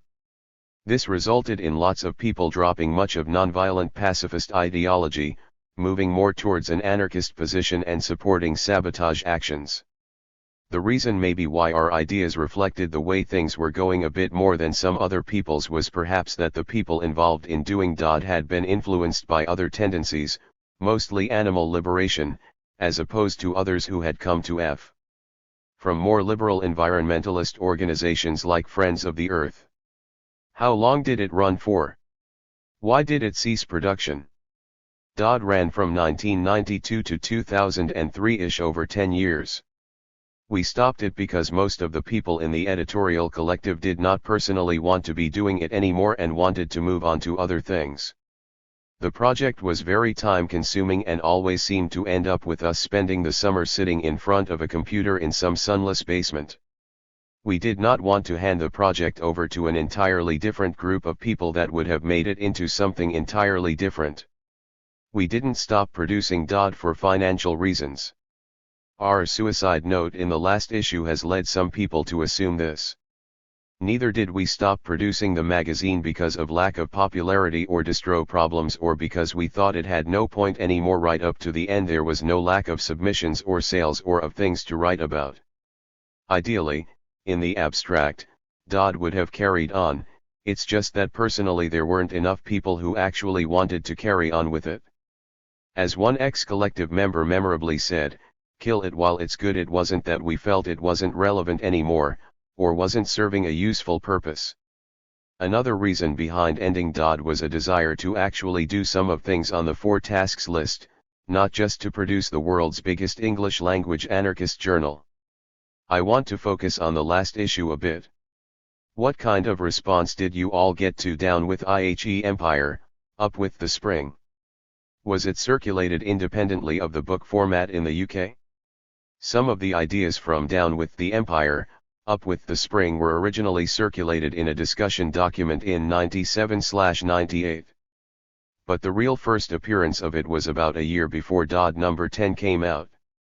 The second part of the article was circulated as a little free pamphlet at the F. Winter Mood.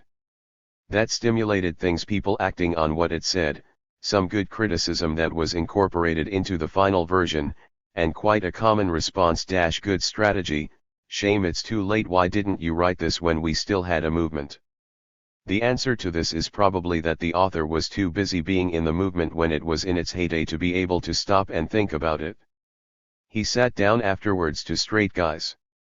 DWTE came out at a point when the movement was in downturn. This might be another thing perhaps not appreciated by Americans. The US and British F. movements have had their peaks and troughs in different places. When one was on the up, the other has been in decline. The starting point for DWTE was the need to change because of changing demographics, people getting older, having kids, getting jobs, the dole becoming harder and harder, it becoming harder and harder to live as a traveler. Reactions to it over the past 3 years or so have been varied.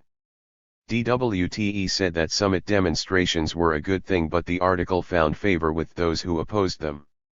There was an emerging split, or perhaps rather a divergence within the movement, between those who were more into the anti-capitalist / anti-globalization thing, summit demonstrations, no border camps, etc., and those who were more into the green anarchist / primitivist angle. New people came into the movement around summit demonstrations, etc. in the late 90s / early 00s, with whom Dodd was not such an influence. DWTE influenced one half of the movement more than the other, but even this wasn't black and white. The section on social centers in DWTE fits very well into a lot of what the anti-globalization folks have been doing. Various people have used DWTE to justify what they were doing anyway. People on both sides have quoted it, picking and choosing different bits to suit their purposes. The British response to DWTE came earlier. Many people in the movement read it in its early little grey book version, and by the time it appeared in number 10 and became more widely distributed, many people had already started acting on what it said. There have been a couple of DWTE reading groups. An international response to DWTE came about 2 years later, once it had appeared in number 10 and then been distributed around the world. DWTE has been translated into French and Dutch. It has also been republished in the USA in 2 separate editions, again with added material making it more relevant to the local conditions. We are still hearing about translations and reactions. You get delayed reactions from around the world as it is translated into other languages, etc. A number of projects have been solely inspired by DWTE in the UK and Europe. Some of these have been successful and saved bits of nature from destruction. On a wider level, DWTE reflects what was going on anyway. The author was not the only person thinking these things, he was drawing on a shared pool of ideas. What do you see occurring within the F movement / network at the present? Well, Part 1 of DWTE gives you a pretty good background up to about 2002-ish, and since then, well, the aging process has continued, the generational, cyclical nature of British radical politics. There has also been the sort of split that we mentioned above. But there is still stuff happening. In a way, for ecological resistance, the situation now feels quite similar to about 1992, before the anti-roads movement took off and before the movement against the Criminal Justice Act brought lots of people together. It's all relative. Ecological resistance obviously had a heyday in the mid-90s. It was not obvious at the time that it was the heyday. This has only become clear in retrospect. So from the perspective of people who lived through that, the situation now must seem like a bit of a come down, but there's still quite a lot going on. There are at least 5 active permanent protest sites. We just had all the G8 protests last year. 2 years running. Large numbers of people from the radical ecological movement in Britain have gone over to defend the wilderness in Iceland. We also just had the Camp for Climate Action this summer, when several hundred people tried to shut down the biggest C02 producing power station in Britain. Just check the web and you can see there's actually a lot of stuff going on. People's "it's not like the good old days" feeling probably says more about them getting older than what's actually going on. In some ways the movement has been a victim of its own success. We won quite a lot, against road building for example. They cut the road building program almost to nothing, and so then there were far fewer protest sites, but not for any bad reason, but because there wasn't so much need for them. Likewise, a few years ago you might have been hearing about lots of anti-GM sabotage actions, and you might not be hearing about them so much anymore. That is attributable not to the decline of the movement but to the fact that we won, and there have been, as far as I'm aware, no GM test sites at all for the past few years. In the mid-90s the radical eco movement was really the only game in town. In a very moribund political scene, it was the only thing going on with any life or vitality. Every other radical tendency was in decline. For a few years it was the social/political trend to which everything else had to orient itself. Everyone wanted to jump on our bandwagon. The mainstream environmental movement had to reposition itself relative to us, the anarchist movement had to do the same. Aspects of this movement were picked up in fashion, music, on radio and television, etc. This is different now. By comparison, the radical eco movement seems not so significant now, but that may be partly because there's more other stuff going on. The radical eco scene is now merely one thing among many anti-capitalism/social centers/the anti-war movement, etc. Talking about the radical eco movement is one thing, talking about the F network is another. They are not the same thing, although I guess the radical eco movement is bigger than and encompasses F. Earth First existed before there was a big wave of eco-direct action, and now it exists again after that wave has come and gone as a network of groups, individuals, and social centers, etc., most of whom probably don't actually call themselves Earth First. But in a way that's not much different from how it has always been. There are still F gatherings every summer, attracting 200 to 300 people, occasionally winter moods, attracting fewer. The F on paper has kind of died at the moment, but there is now a website for Earth First action reports. There are now fewer F groups.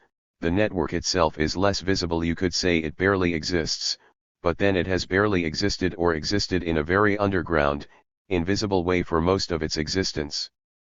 Many of the most famous F things were never done under that name.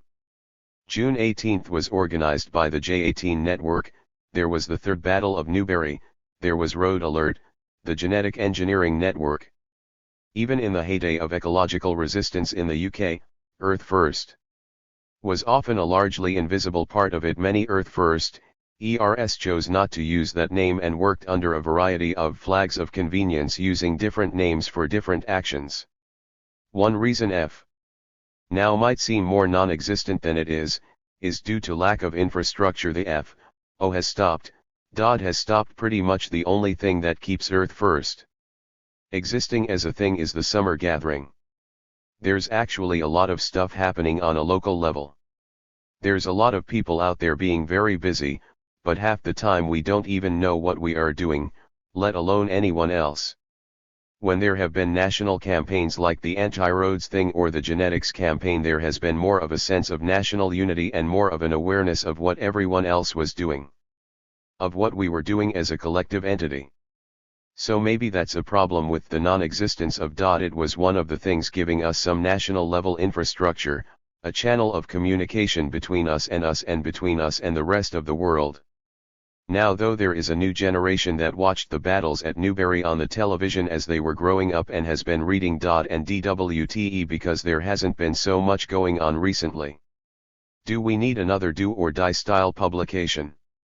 Is there still an existing movement that would make use of a publication for voices from the ecological resistance?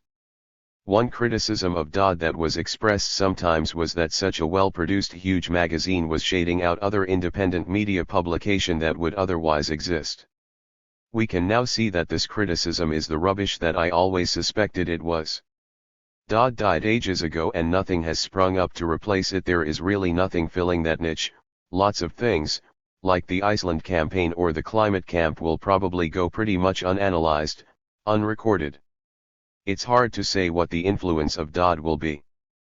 Will retain some influence for longer because it's a book and therefore gets kept on people's bookshelves when they clear out and throw away magazines. It survives better also in libraries and archives than zines or whatever. Newsprint decays. For us, the change to a journal format was a very good thing. It survives longer. Generational info gets lost. Our underground history gets lost as people get older, drop out, clear out their old pamphlet collections. Is endlessly referenced by academics whereas all zines disappear. What survives for posterity will be a view of history based largely on what academics write. When we're all 70 and the actions of our youth have been totally rewritten and distorted by historians, is going to be one of the only surviving sources for the actual voices of the people involved. Because of its format, it has for some become the representation of a time period because it has survived better than other things. Has also had quite an afterlife in academia. For people trying to write about the radical eco-movement in the 90s, or about anti-globalization or whatever, makes very good source material. It's all straight from the horse's mouth as we have articles written by activists. It's not academic, so referencing it probably looks like you've done your research, but it's also very easy to find as most of it is on the web, and due to our clever webmaster we always get very high search results on search engines.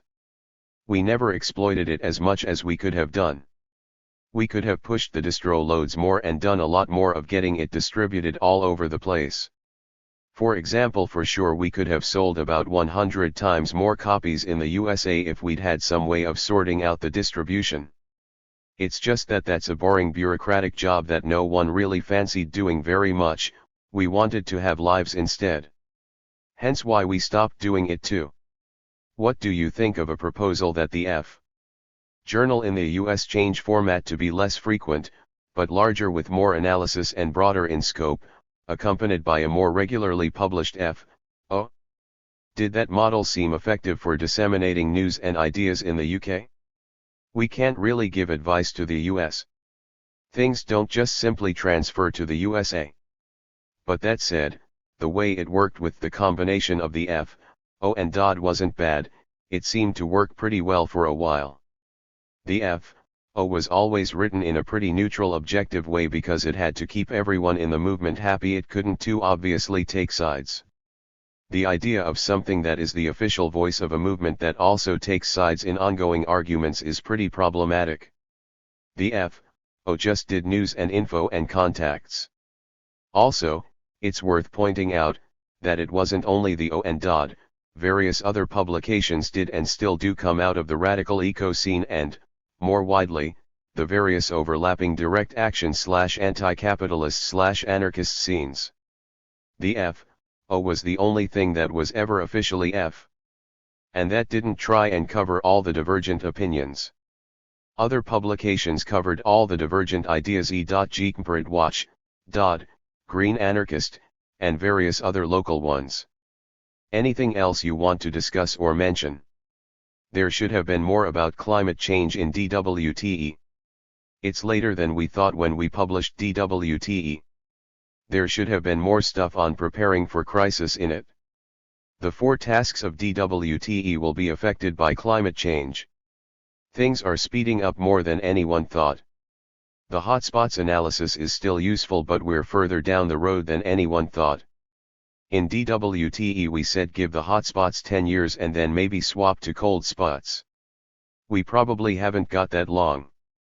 But even then, the idea of switching to cold spots is still assuming that habitat destruction is the main problem, but if the Amazon catches fire we're in a different place altogether. Things have happened since we published number 10, e.g. the stuff that James Lovelock has come out with and the realization of the effects of global dimming. Which puts us about 10 years further down the road than we thought we were. The increasing realization of the severity of the climate crisis affects different people in different ways. Some people think it's too late and have given up. Other people are inspired to take action now. The climate camp discussion of collapse is becoming increasingly mainstream. People now are thinking that they will live to see the collapse. This was not necessarily true of eco-radicals in the early 90s. We were getting bigger and stronger and the problems didn't seem quite so insurmountable. The default then was that you were involved in these politics because you thought that you could save the world. Now that's not necessarily true. There's no implicit assumption that we can save it. There's less hope,